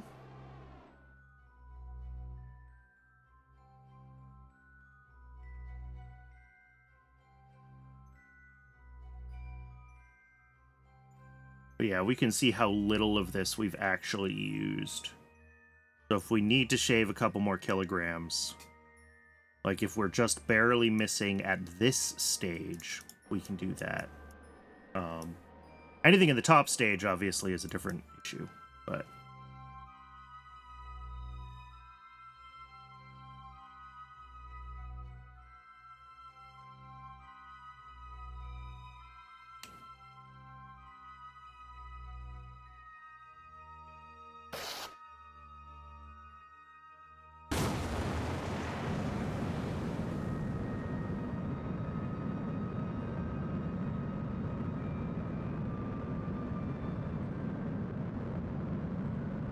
Alright, we can fast forward through a bunch of this burn because we have to go up to, like... This one says 390 megameters.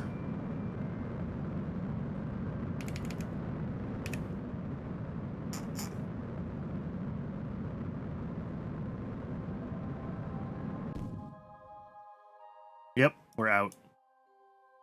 We are out significantly early.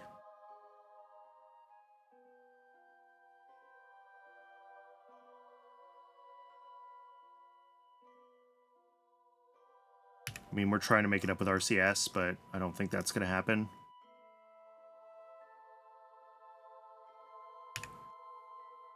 All right.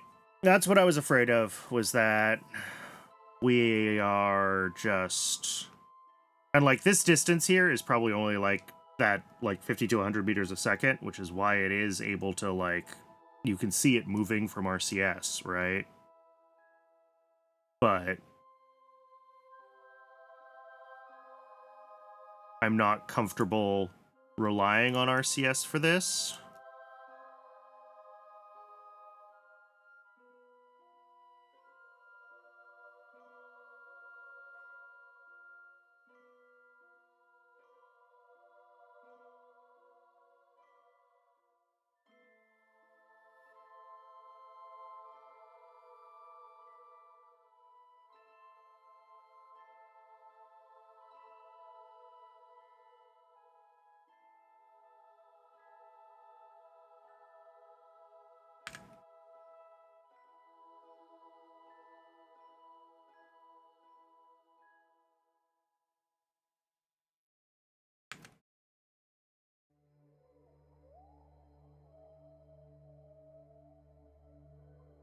Yeah, it's trying real hard.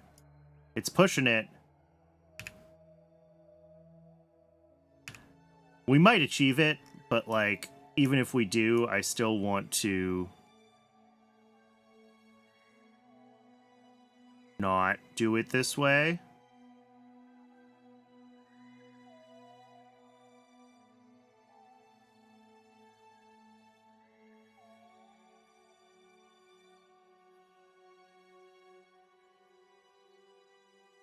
And, like, it's hard to know if that miss there is because... Well, we are burning at the wrong time, right? Our burn has lasted so long now that we're kind of...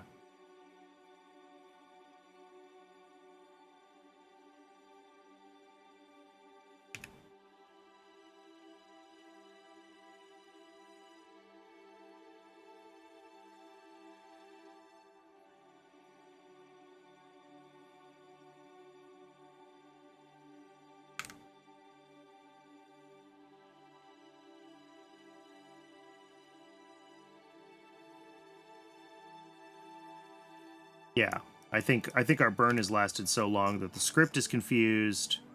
Everyone's confused. Yeah, this is pushing way further out than it ever should if the script is working correctly, so... Alright, we gotta shave some kilograms off this thing.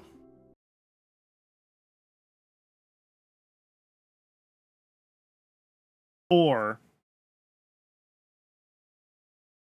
we don't shave kilograms off it, and we make an RL-10. But...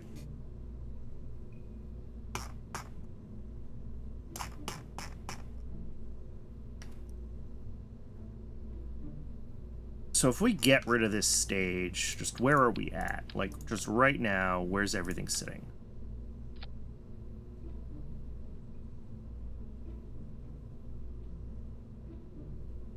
One, 2, 6, 9, 4. Okay. So we're actually up by like 140 meters a second compared to what it was in the previous vehicle with the previous probe, which is good.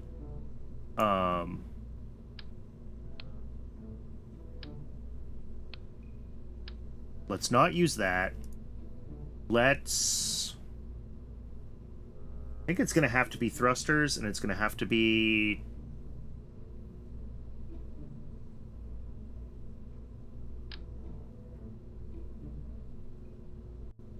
What's our TWR on this one? Like, nitrous oxide is just not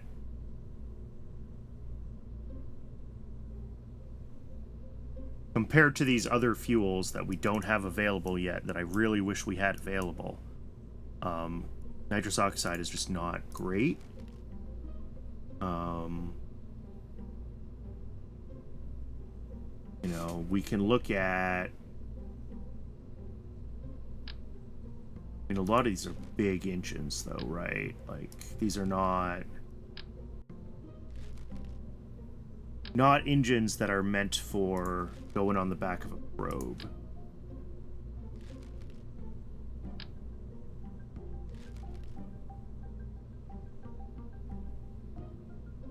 Right? I mean, even an AJ-10 mid is huge.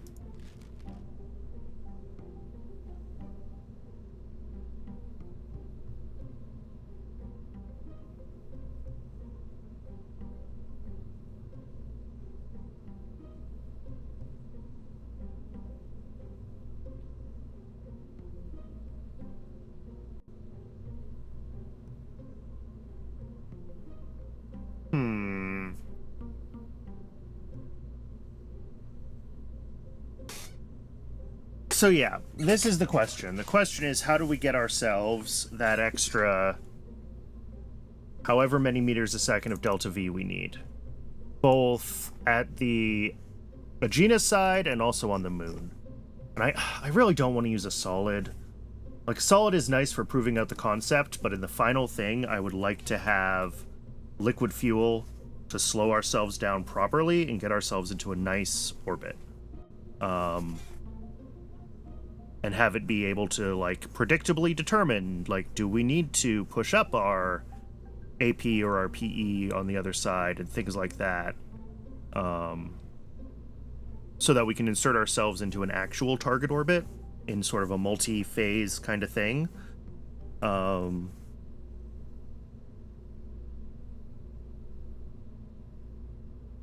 What that means is, I don't know. What that means is, I think we need a bigger...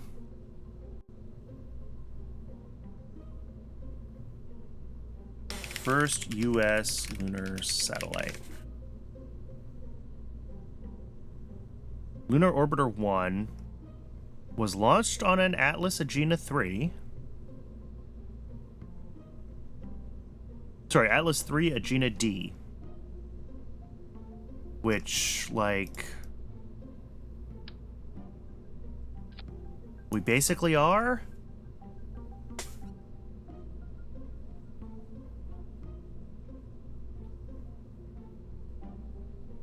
How much did it weigh?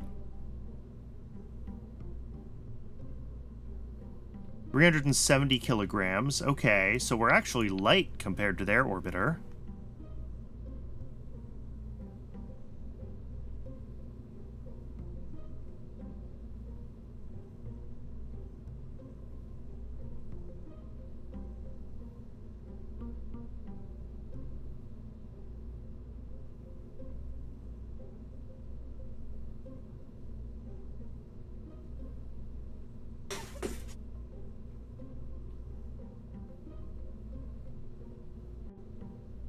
So,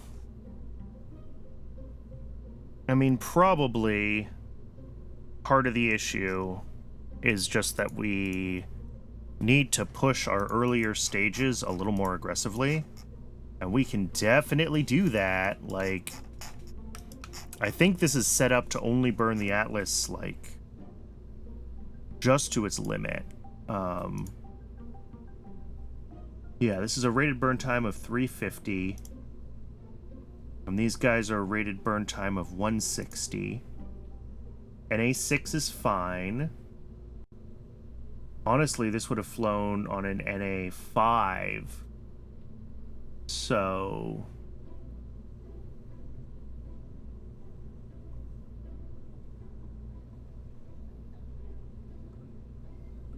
let's double check our math on the fuel. 350 seconds at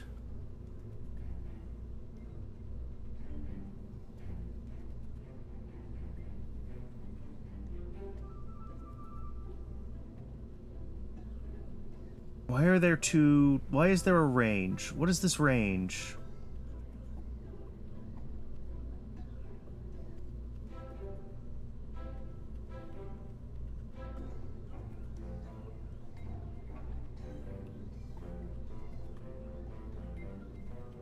So yeah, maybe I didn't compute fuel correctly? Oh, it's liters and kilograms. Okay, sorry, I'm an idiot. And this is in kiloliters here and here. Okay, yeah.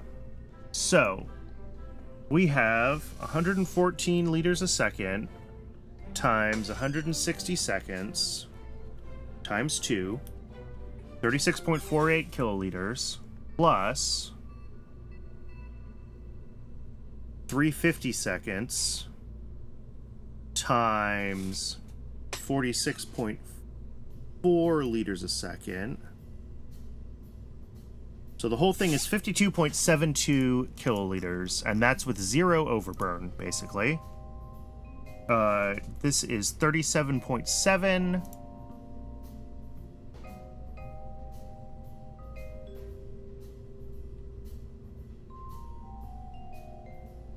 37.7 kiloliters. Leaves 15, so this is at 16.1.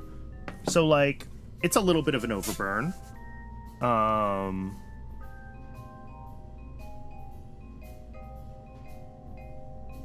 Not a huge one, but, like, we're a little over. An extra 1 kiloliter, which is,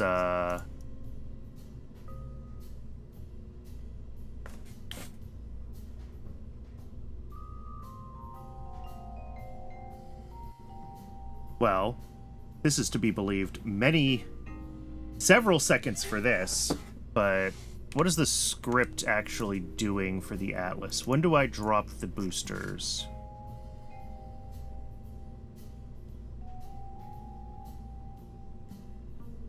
I dropped them at 160. Okay. You know, give or take residuals, whatever.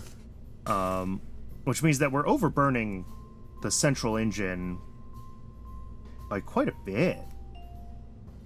An extra 1 kiloliter when this only uses 50 liters a second.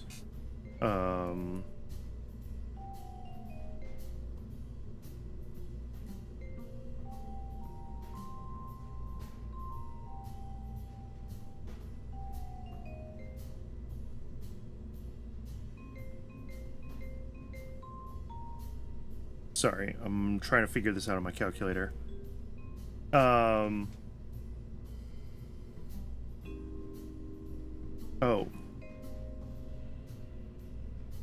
That's where it went.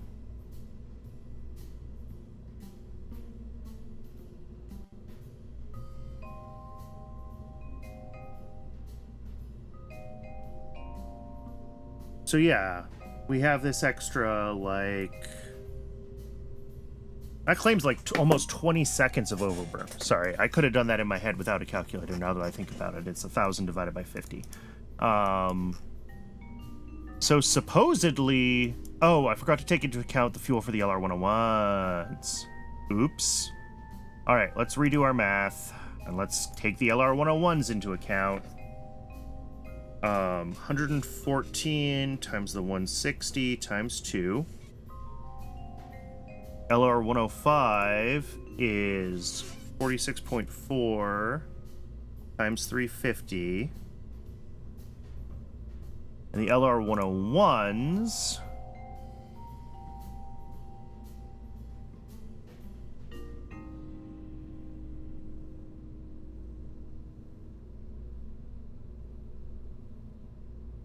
is 0.969 times that same 350.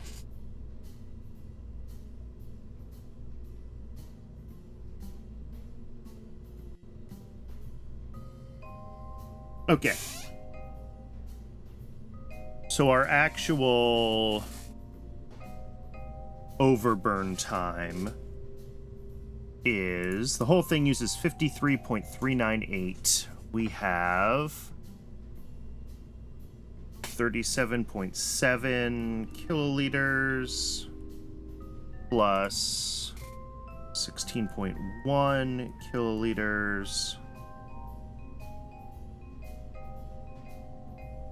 Okay, so we only have 400 liters of extra, which between the LR-105 at 46.4 and the two LR-101s at 0.969.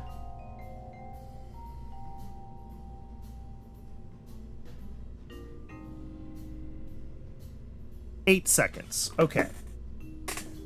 So we could definitely push this a little bit harder. We'd get a little more delta V if we burned the LR-89 a little longer, but obviously we get more out of burning the LR-105. It has a much better ISP, right? Our vacuum ISP here is 313 seconds. The LR-89's ISP only goes up to 290. But the conclusion ultimately that I'm coming to is like this thing needs to be so much lighter. And I'm just not really sure where we can still save. You know, with avionics shut down, and that's the state that we really care about. Like, how small can we get our solar panels? I think that's a great place to start. Like, can we go down to these little guys?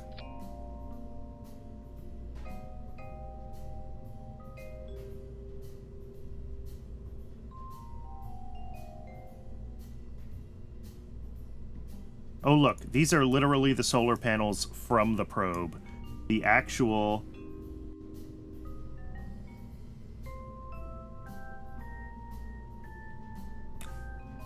It says produced none. Simulated, please? Why do you hate me, game? And also, I need 2 of them.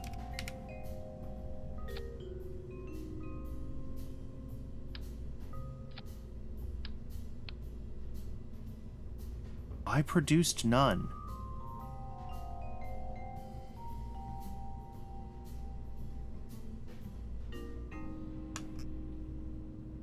Because yeah, that is the thing, is how much smaller and lighter can we make this? Like,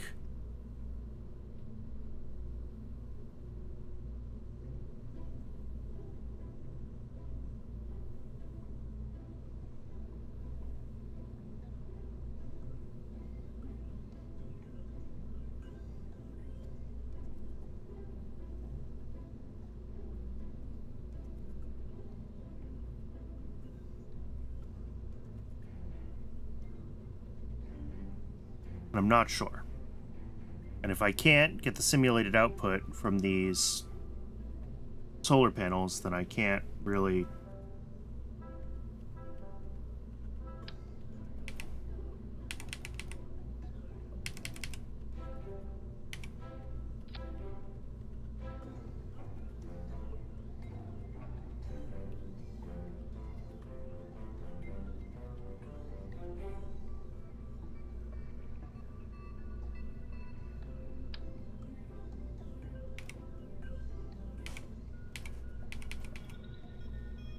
There we go. That's how it should be.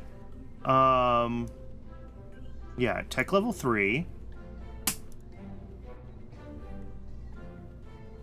We have lots of options.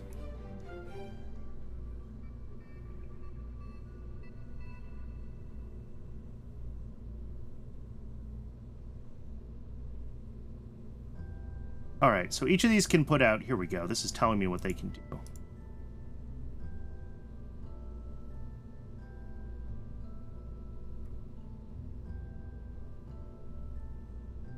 17 to 18 watts.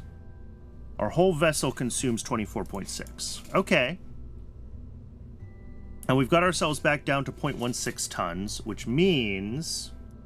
Oh, no, but this doesn't have a freaking thruster on it. That's the whole part of this that I haven't even figured out yet, is our braking thrusters.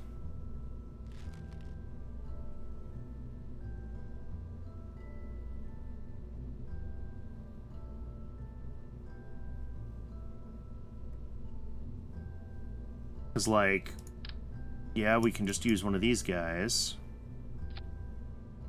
We can set it to nitrous oxide, but the amount of nitrous oxide that we're going to need to get ourselves the amount of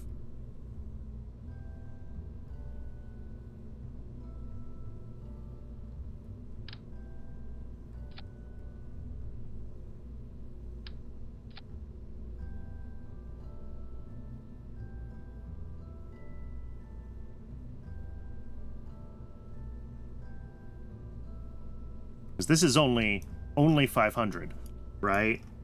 And if we want to make sure that we actually have enough, you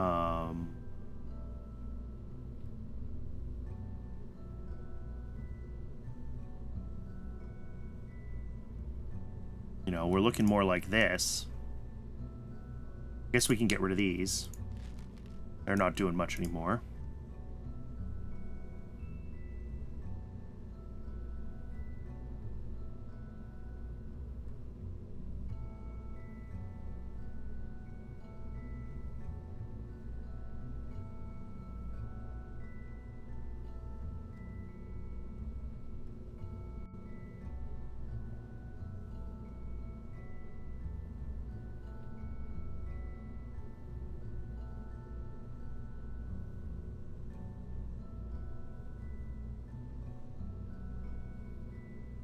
I mean, we're still under 0.3 tons.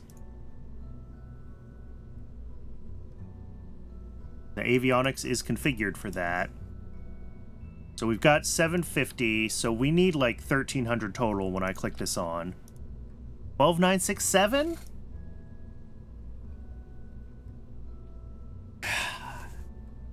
Are we in if it's stupid and it works, it's not stupid territory? Is that what we have achieved right now?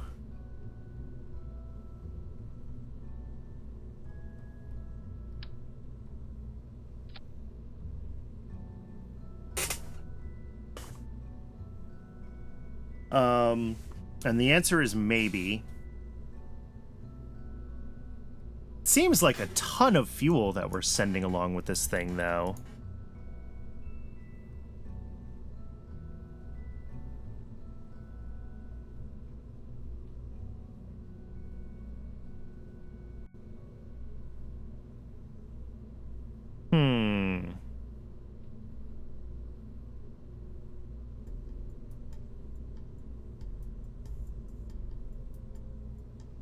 Let's see. Lunar Orbiter 1.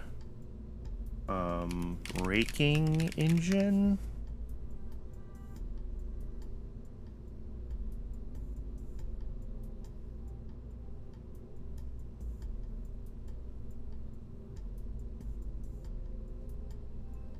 Spacecraft description. Velocity control subsystem. Page 11. Thank you, NASA.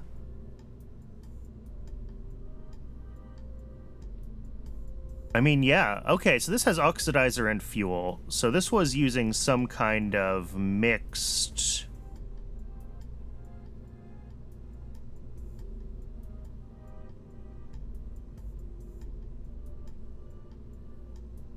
Spacecraft includes a 100-pound thrust gimbaled liquid rocket engine. Bipropellant liquid, nitrogen tetroxide, Aerosine 50...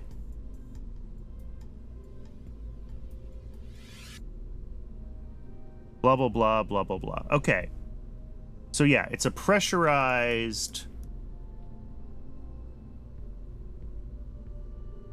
And if I did do that, we were to use Aerosine 50 plus NTO, which matches there.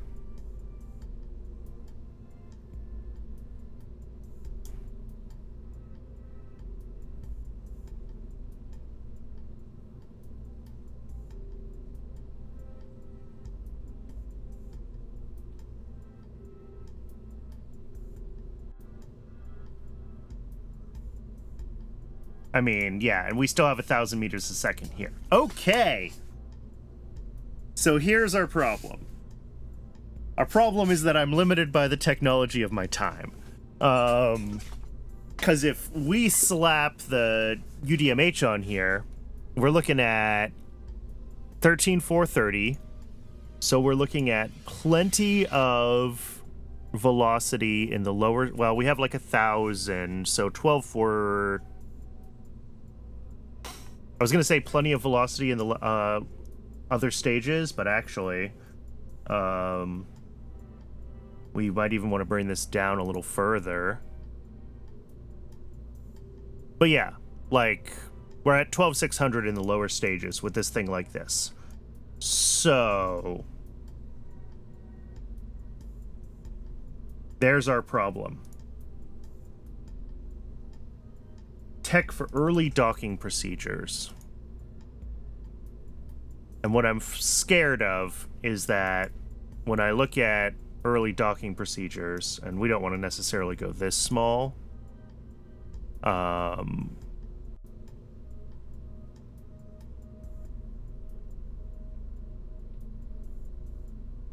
because we need to have enough for like the RCS to actually do its thing and other stuff like that.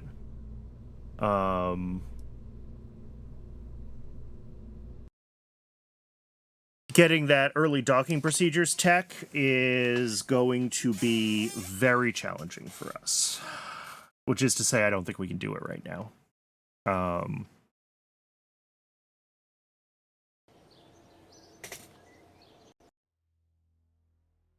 Yeah. So we need 85 science for early docking procedures. That's not happening. So the next question is, do we just brute force it? If we replace this Aegina stage with an RL-10, does it make all of my problems go away? What's the diameter of this? 3.05 exactly. Okay.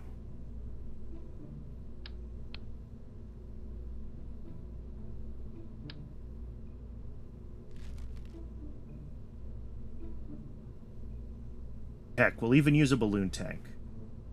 It's a Centaur. It can be a balloon tank. Variant cryo framed. Mount will be... one of these is like a cool, like, cryo...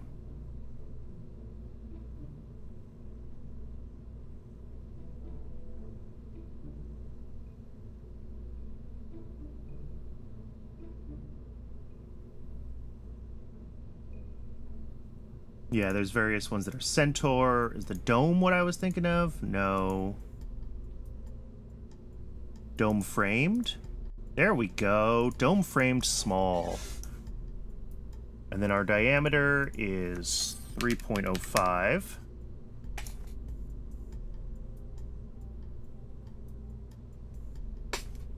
And our engine is gonna be...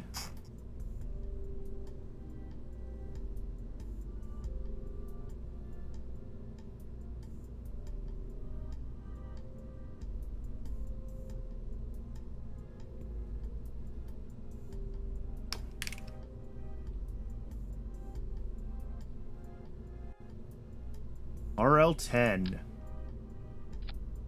Non-extendable nozzle.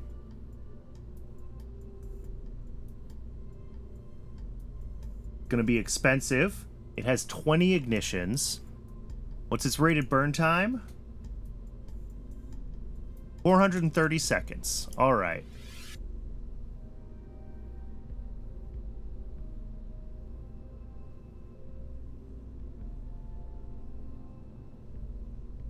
Actually not like...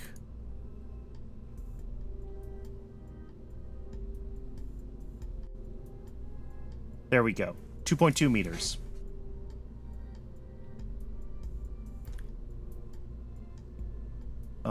Top is also going to be the same 3.05, and we'll play with the heights to get this thing actually, like, where we want it. Yeah, because we got to basically lift these up until they kind of kiss the outer part of the frame there.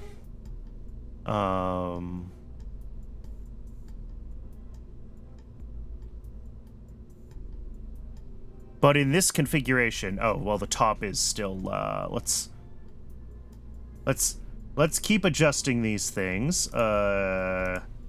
Avionics, same, goes out to that 3.05. How much does this thing weigh now? Obviously, it's not, like, fully done with its mass, but, like, 8.8, okay. So we'll give you, like, up to 10 tons. We still have the thrusters at the top to ditch the stage. That's fine. And then the base size goes out to our 3.05. The max size is the same as that. Actually, we could just turn auto shape on, call it a day. And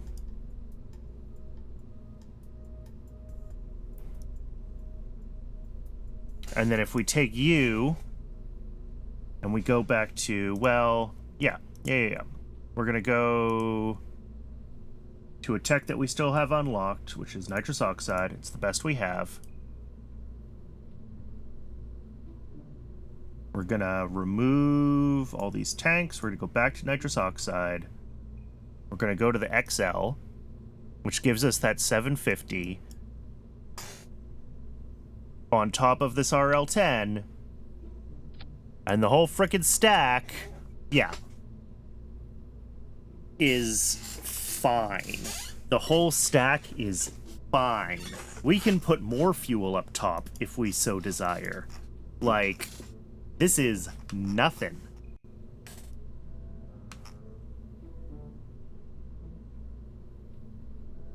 I'm not saying that we would desire, but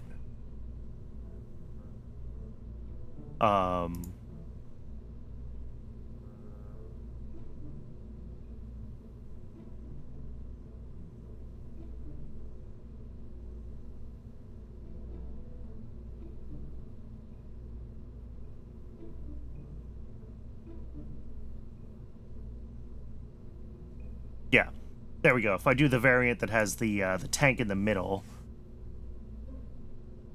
so there's 9 tanks, I think, in total. Yeah, there's one in the middle plus the ones around it. That gives us almost 900 meters a second of delta V. We're also going to need maneuvering, obviously. We'll figure that out. I probably need to increase the mass of this whole thing's controlled. Yeah, it's up to 0.5 tons.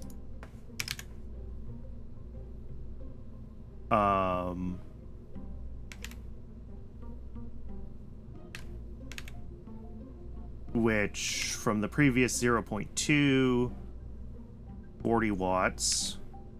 Oh, it's only up to, like, 43 watts, so, I mean, whatever.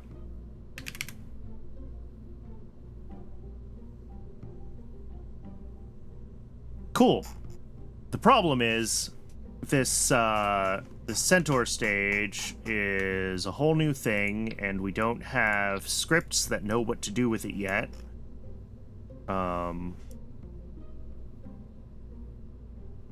We will change, though, the KOS name tag, because this is not Agena Avionics anymore.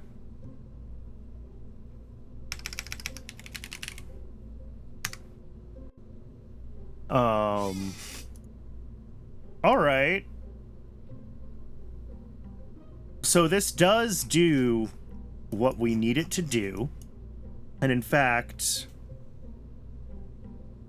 here's a question. Do we even need upper stage? Right. Like, 0.157, okay. So we go back to our 0.2 tons.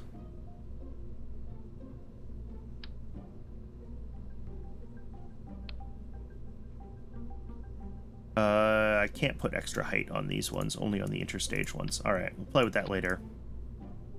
But like,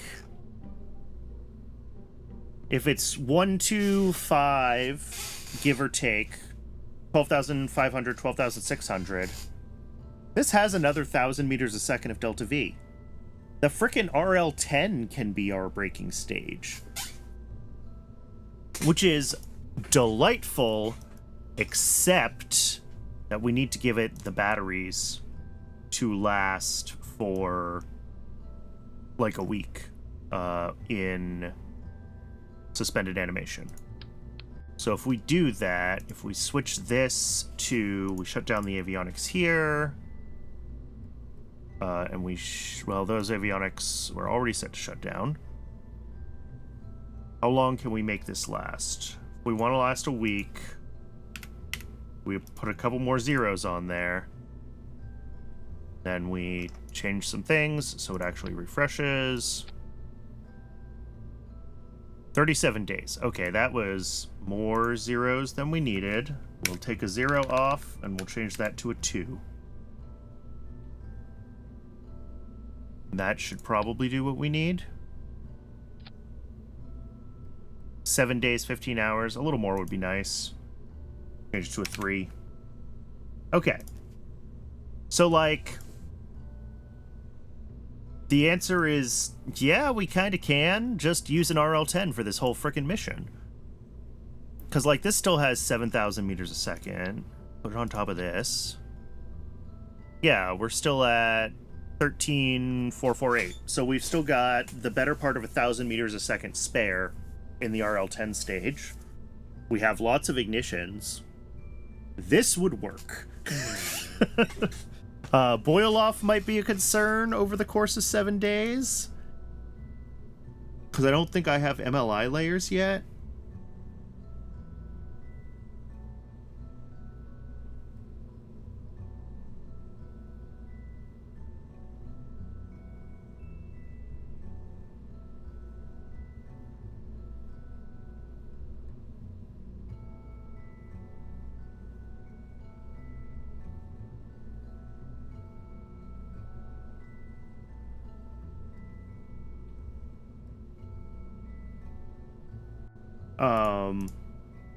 But other than that, and then these guys need to go up. Not that part, this part.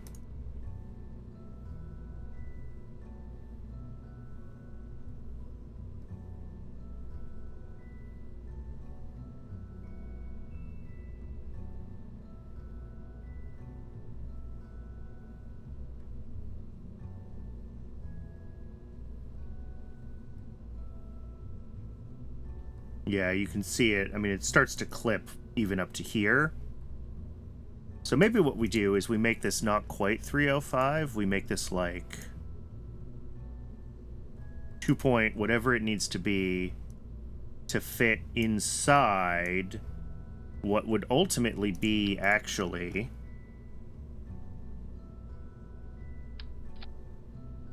we take this part off, we ditch you. We take this, we take this. Obviously, we need to decouple the probe again. But, like, this is the thought, right? Is we get this down to whatever it needs to be so that we're not doing these guys.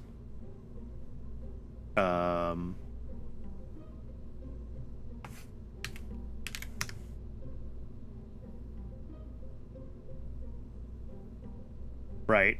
So now we've kind of tucked this in, you know, call it 2.5 meters. I think that's probably fine. And then we can go a little bit longer to get back to whatever our burn time is for this. I've already forgotten. 4:30.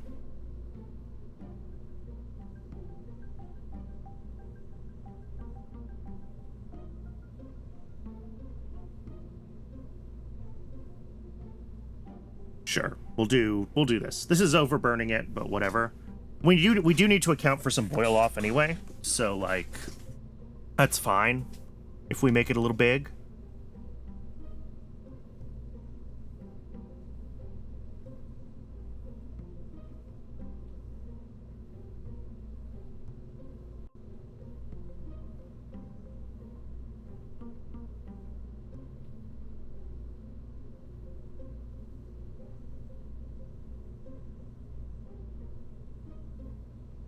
Yeah, and then we do the cryo framed on the inside here. I mean, I like the way that looks. We get this thing down to 2.5 meters. We still want that like 30,000, I think it was. 14,575. And we need 12,555 to go to the moon.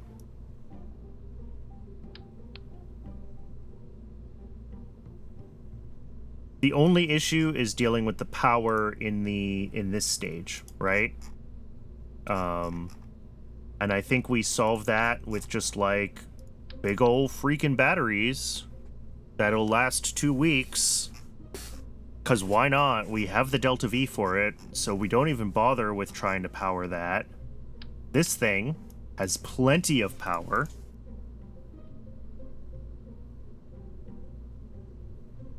The only thing I don't like about this is that it is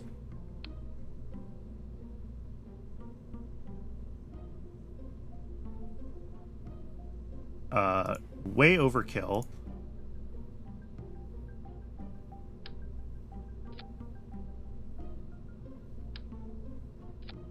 I don't think we need these anymore because this has some decoupling force.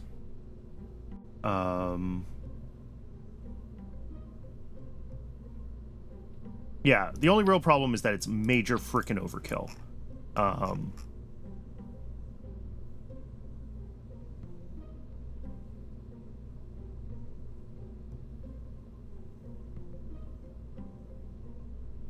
And also, we have to write code for the RL10 stage and whatever else.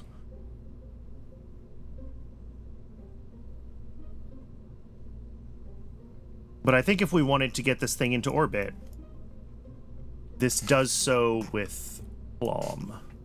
I guess we gotta put RCS tanks. Oh yeah, we still need to deal with RCS on this stage. There's some other stuff we're missing, but like, we have so much spare Delta V, I am worried about nothing, which is always a bad sign.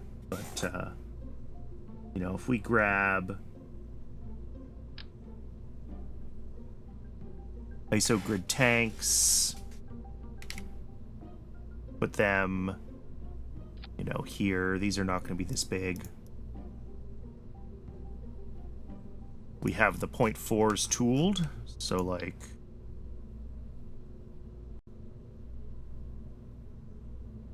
actually,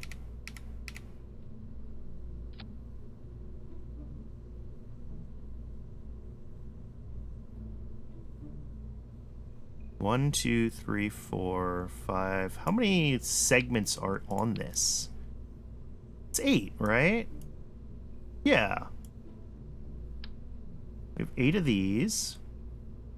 Why do they not seem to line up? It's 8.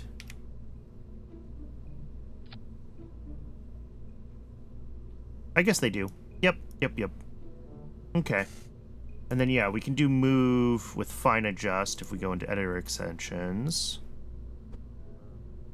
And pick one of these that is... Well, none of these are really in a good direction, which is unfortunate. Relative. There we go.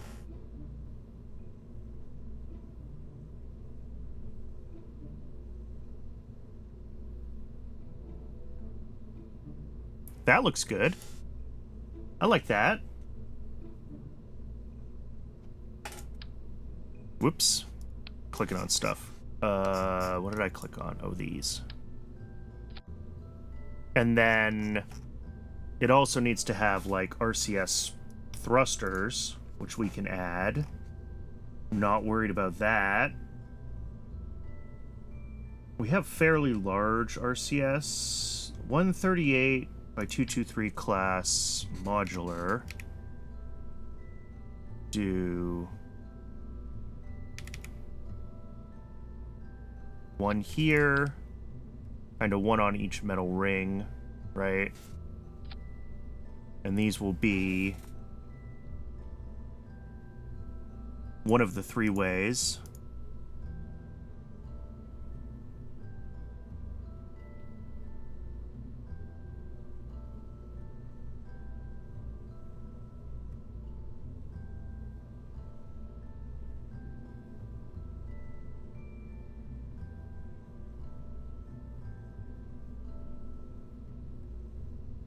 I do like the way the restock 45 mini ones look. I'm just unsure about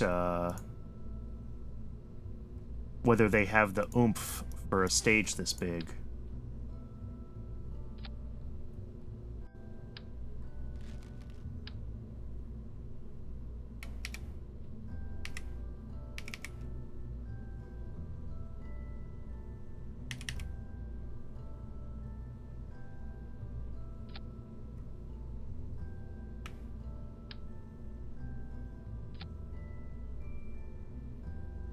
But they do look good. They look really good on this design, don't they?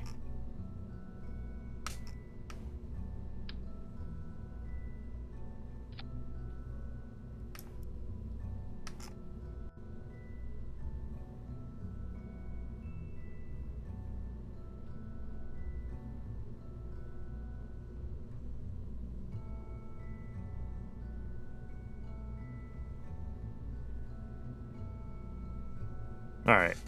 And that should be so much frickin'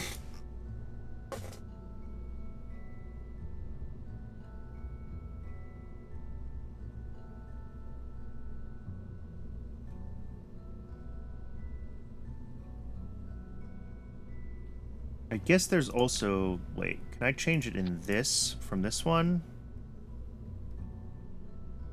Orthogonal 3-horn... No. Different ones have kind of different...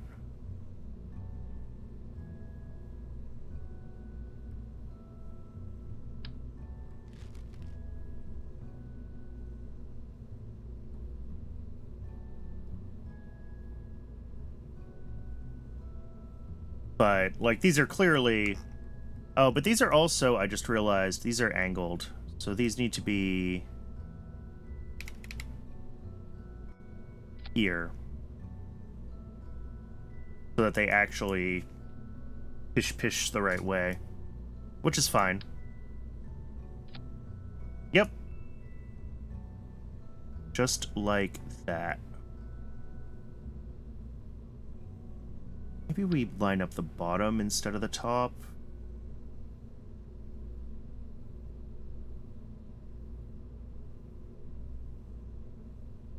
Like that.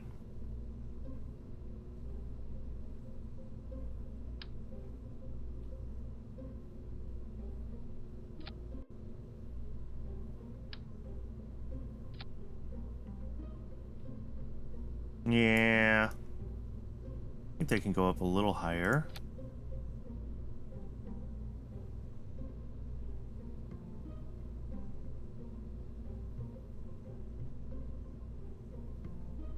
Yeah, just the way that looks is awful. Pull it down a little lower.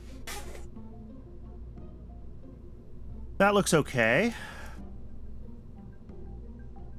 And this has heaps of RCS fluid, right? These 0.4 meter spheres are 6 kiloliters each, and there's 8 of them. So there's 48 kiloliters of RCS fuel on this thing.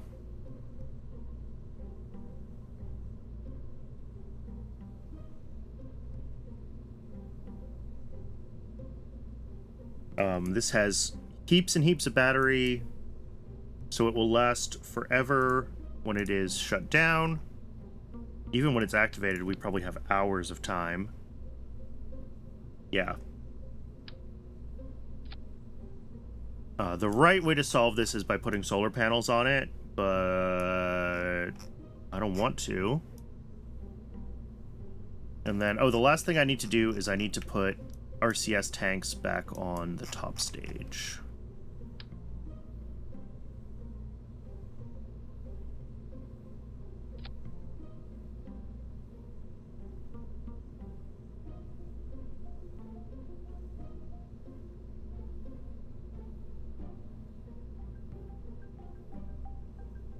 Which shouldn't change our overall delta V that much. No. So yeah, this RL10 should have plenty of delta V to get us where we need to go. That is the conclusion that I have come to.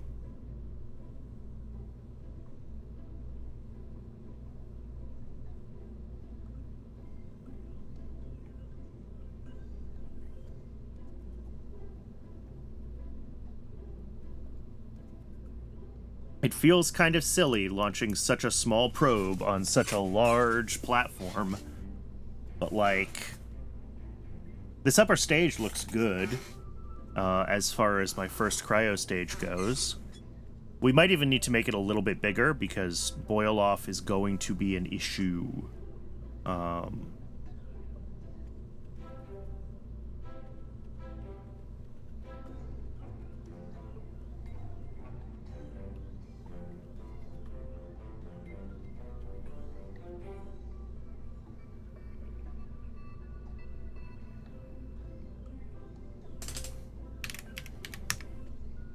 And then I want this fairing to go...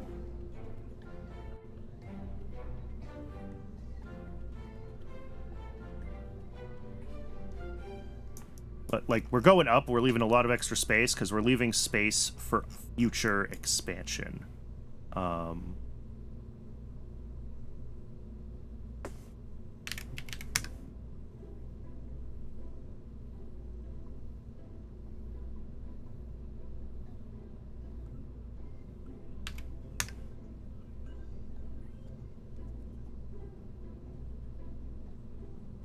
Oh, that max diameter is like the inner size, isn't it?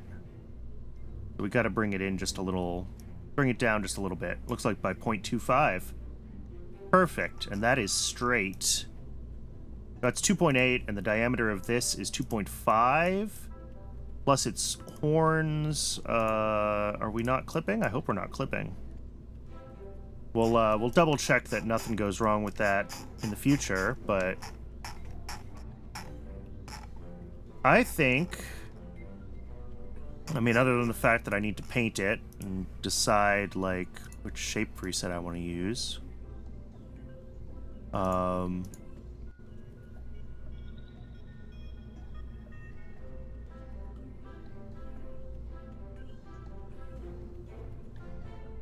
do like the pointy atlas. It's a good one. And then kind of have to decide what color scheme we want to use. Some of these textures don't do well when they're stretched to really big fairings. Even the Atlas recolor looks kind of crummy. Maybe this one?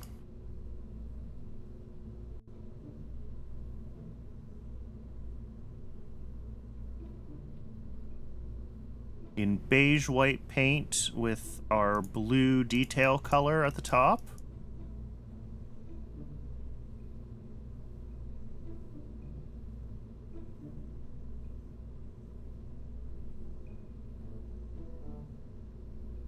I don't hate that.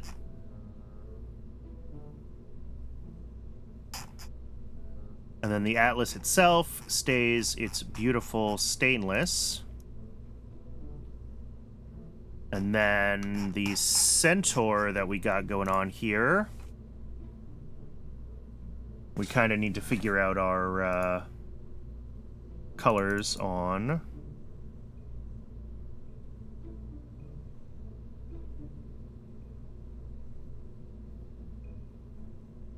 don't know the difference between foam P and foam S. All right, let's figure out. I mean, is it just cryo orange? Is that what we do? Orange foam?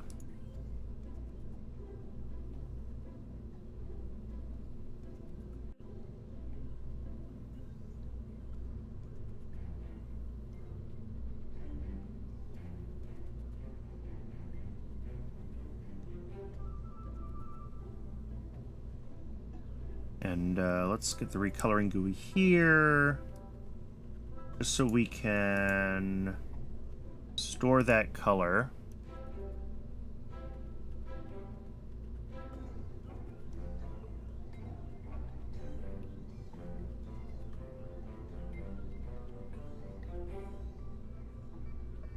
All right.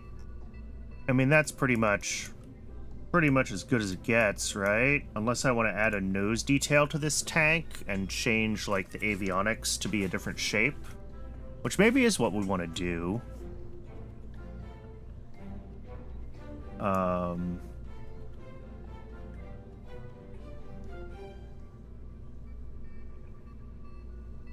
Yeah.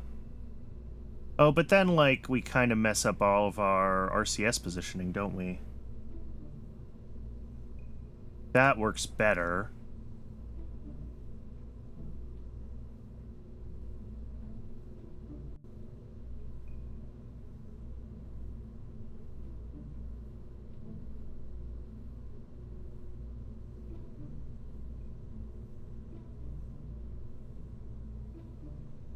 Now let's do the dome framed small.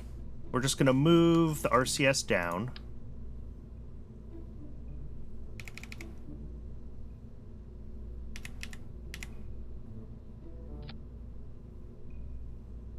And then we need to bring this down to whatever its diameter needs to be.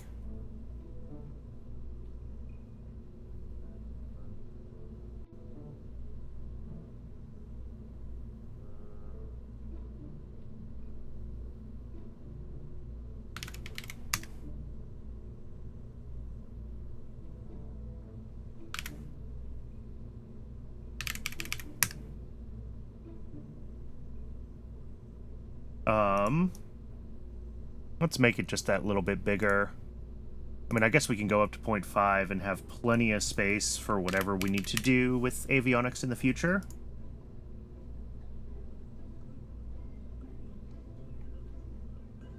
And then we have the probe mounted on top.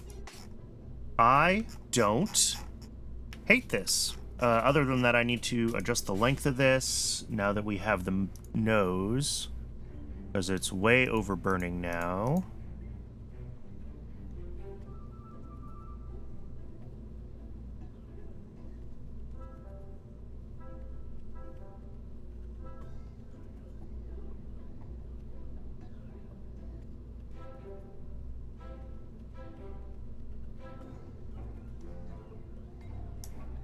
The burn time on this 4:30. We're up to 4:43. And I do want to have a little bit of extra. Let's do 3 meters. Why not? That's like 30 seconds of extra burn time, but don't forget we are going to have boil off. I've mentioned this before, but just foam on the nose text, and then light foam, light foam.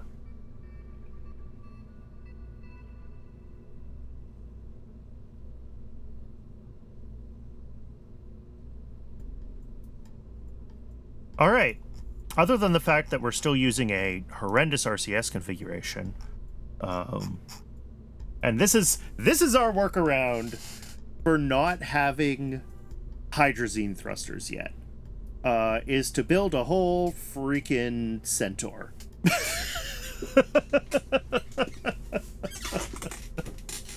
It feels bad. I don't love it, but. What's our MTBF on this thing, by the way? 30 minutes with a 7-minute burn time. How many of these are we going to have to lob at the moon before we get to orbit with these kind of failure rates? Oof. Oof. Big oof. So this is potentially the problem with this design.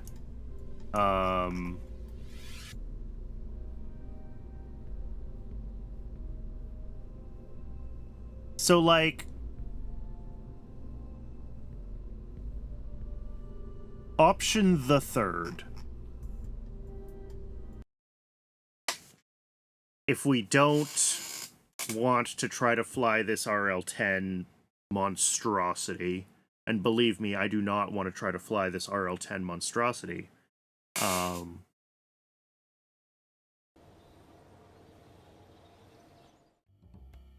like, we're so far off the chart that it just doesn't matter anymore, by the way. If we push forward on crude contracts, we're going to get a bunch of science, and then we're going to be able to research the things we need to research to... we're going to be able to research the better hydrazine thrusters and RCS.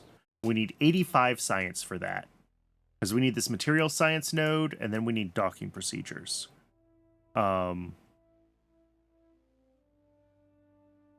Which gives us heaps of RCS upgrades.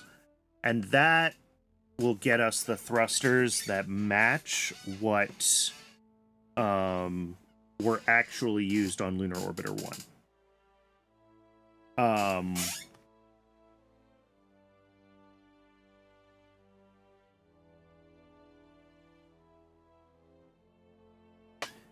But we need to get 85 science out of just crew stuff, which, like,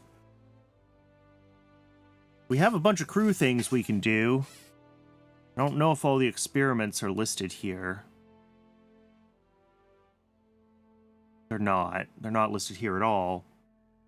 But that is the option, right? Actually, we need to start... Oh, it's already going. Cool.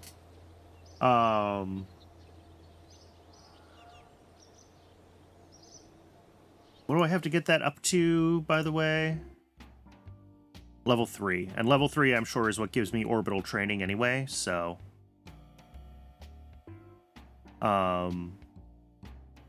we do need to build our Mercury Atlas and get that ready to go. I think that's going to be next time, though. I think I'm going to call it here for tonight. It doesn't feel great. I wish we had a more conclusive finish to the Lunar Orbiter saga. But we made good progress on commercial launches. We finally got the Lunar Impactor contract officially completed. I mean, even if we don't end up using it for this Lunar Orbiter, like, we have a Atlas Centaur thingy designed that we can use for other things. So, like, this is cool. And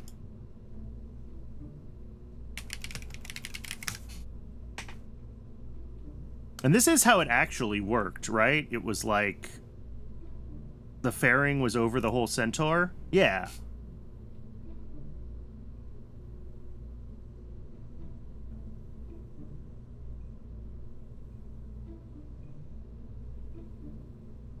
Anyway, thanks very much, everyone who's tuned in. I really appreciate y'all.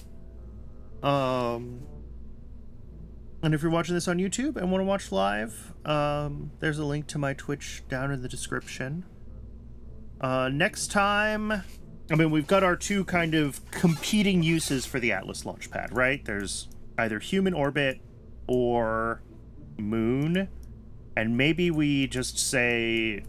Moon is so far behind it doesn't matter anymore. Let's focus on human orbit. And that gets us the science we need to do lunar orbit more cleanly. Or we launch 3 or 4 of these things and hope we get one that works. But that's a riskier proposition. Either way, that'll be next week on Wednesday, as usual. My schedule should be back to normal now for the rest of, well, at least the immediate future. And tomorrow is Pyanodons again, more Factorio. So I'll see everybody then, and we're going to end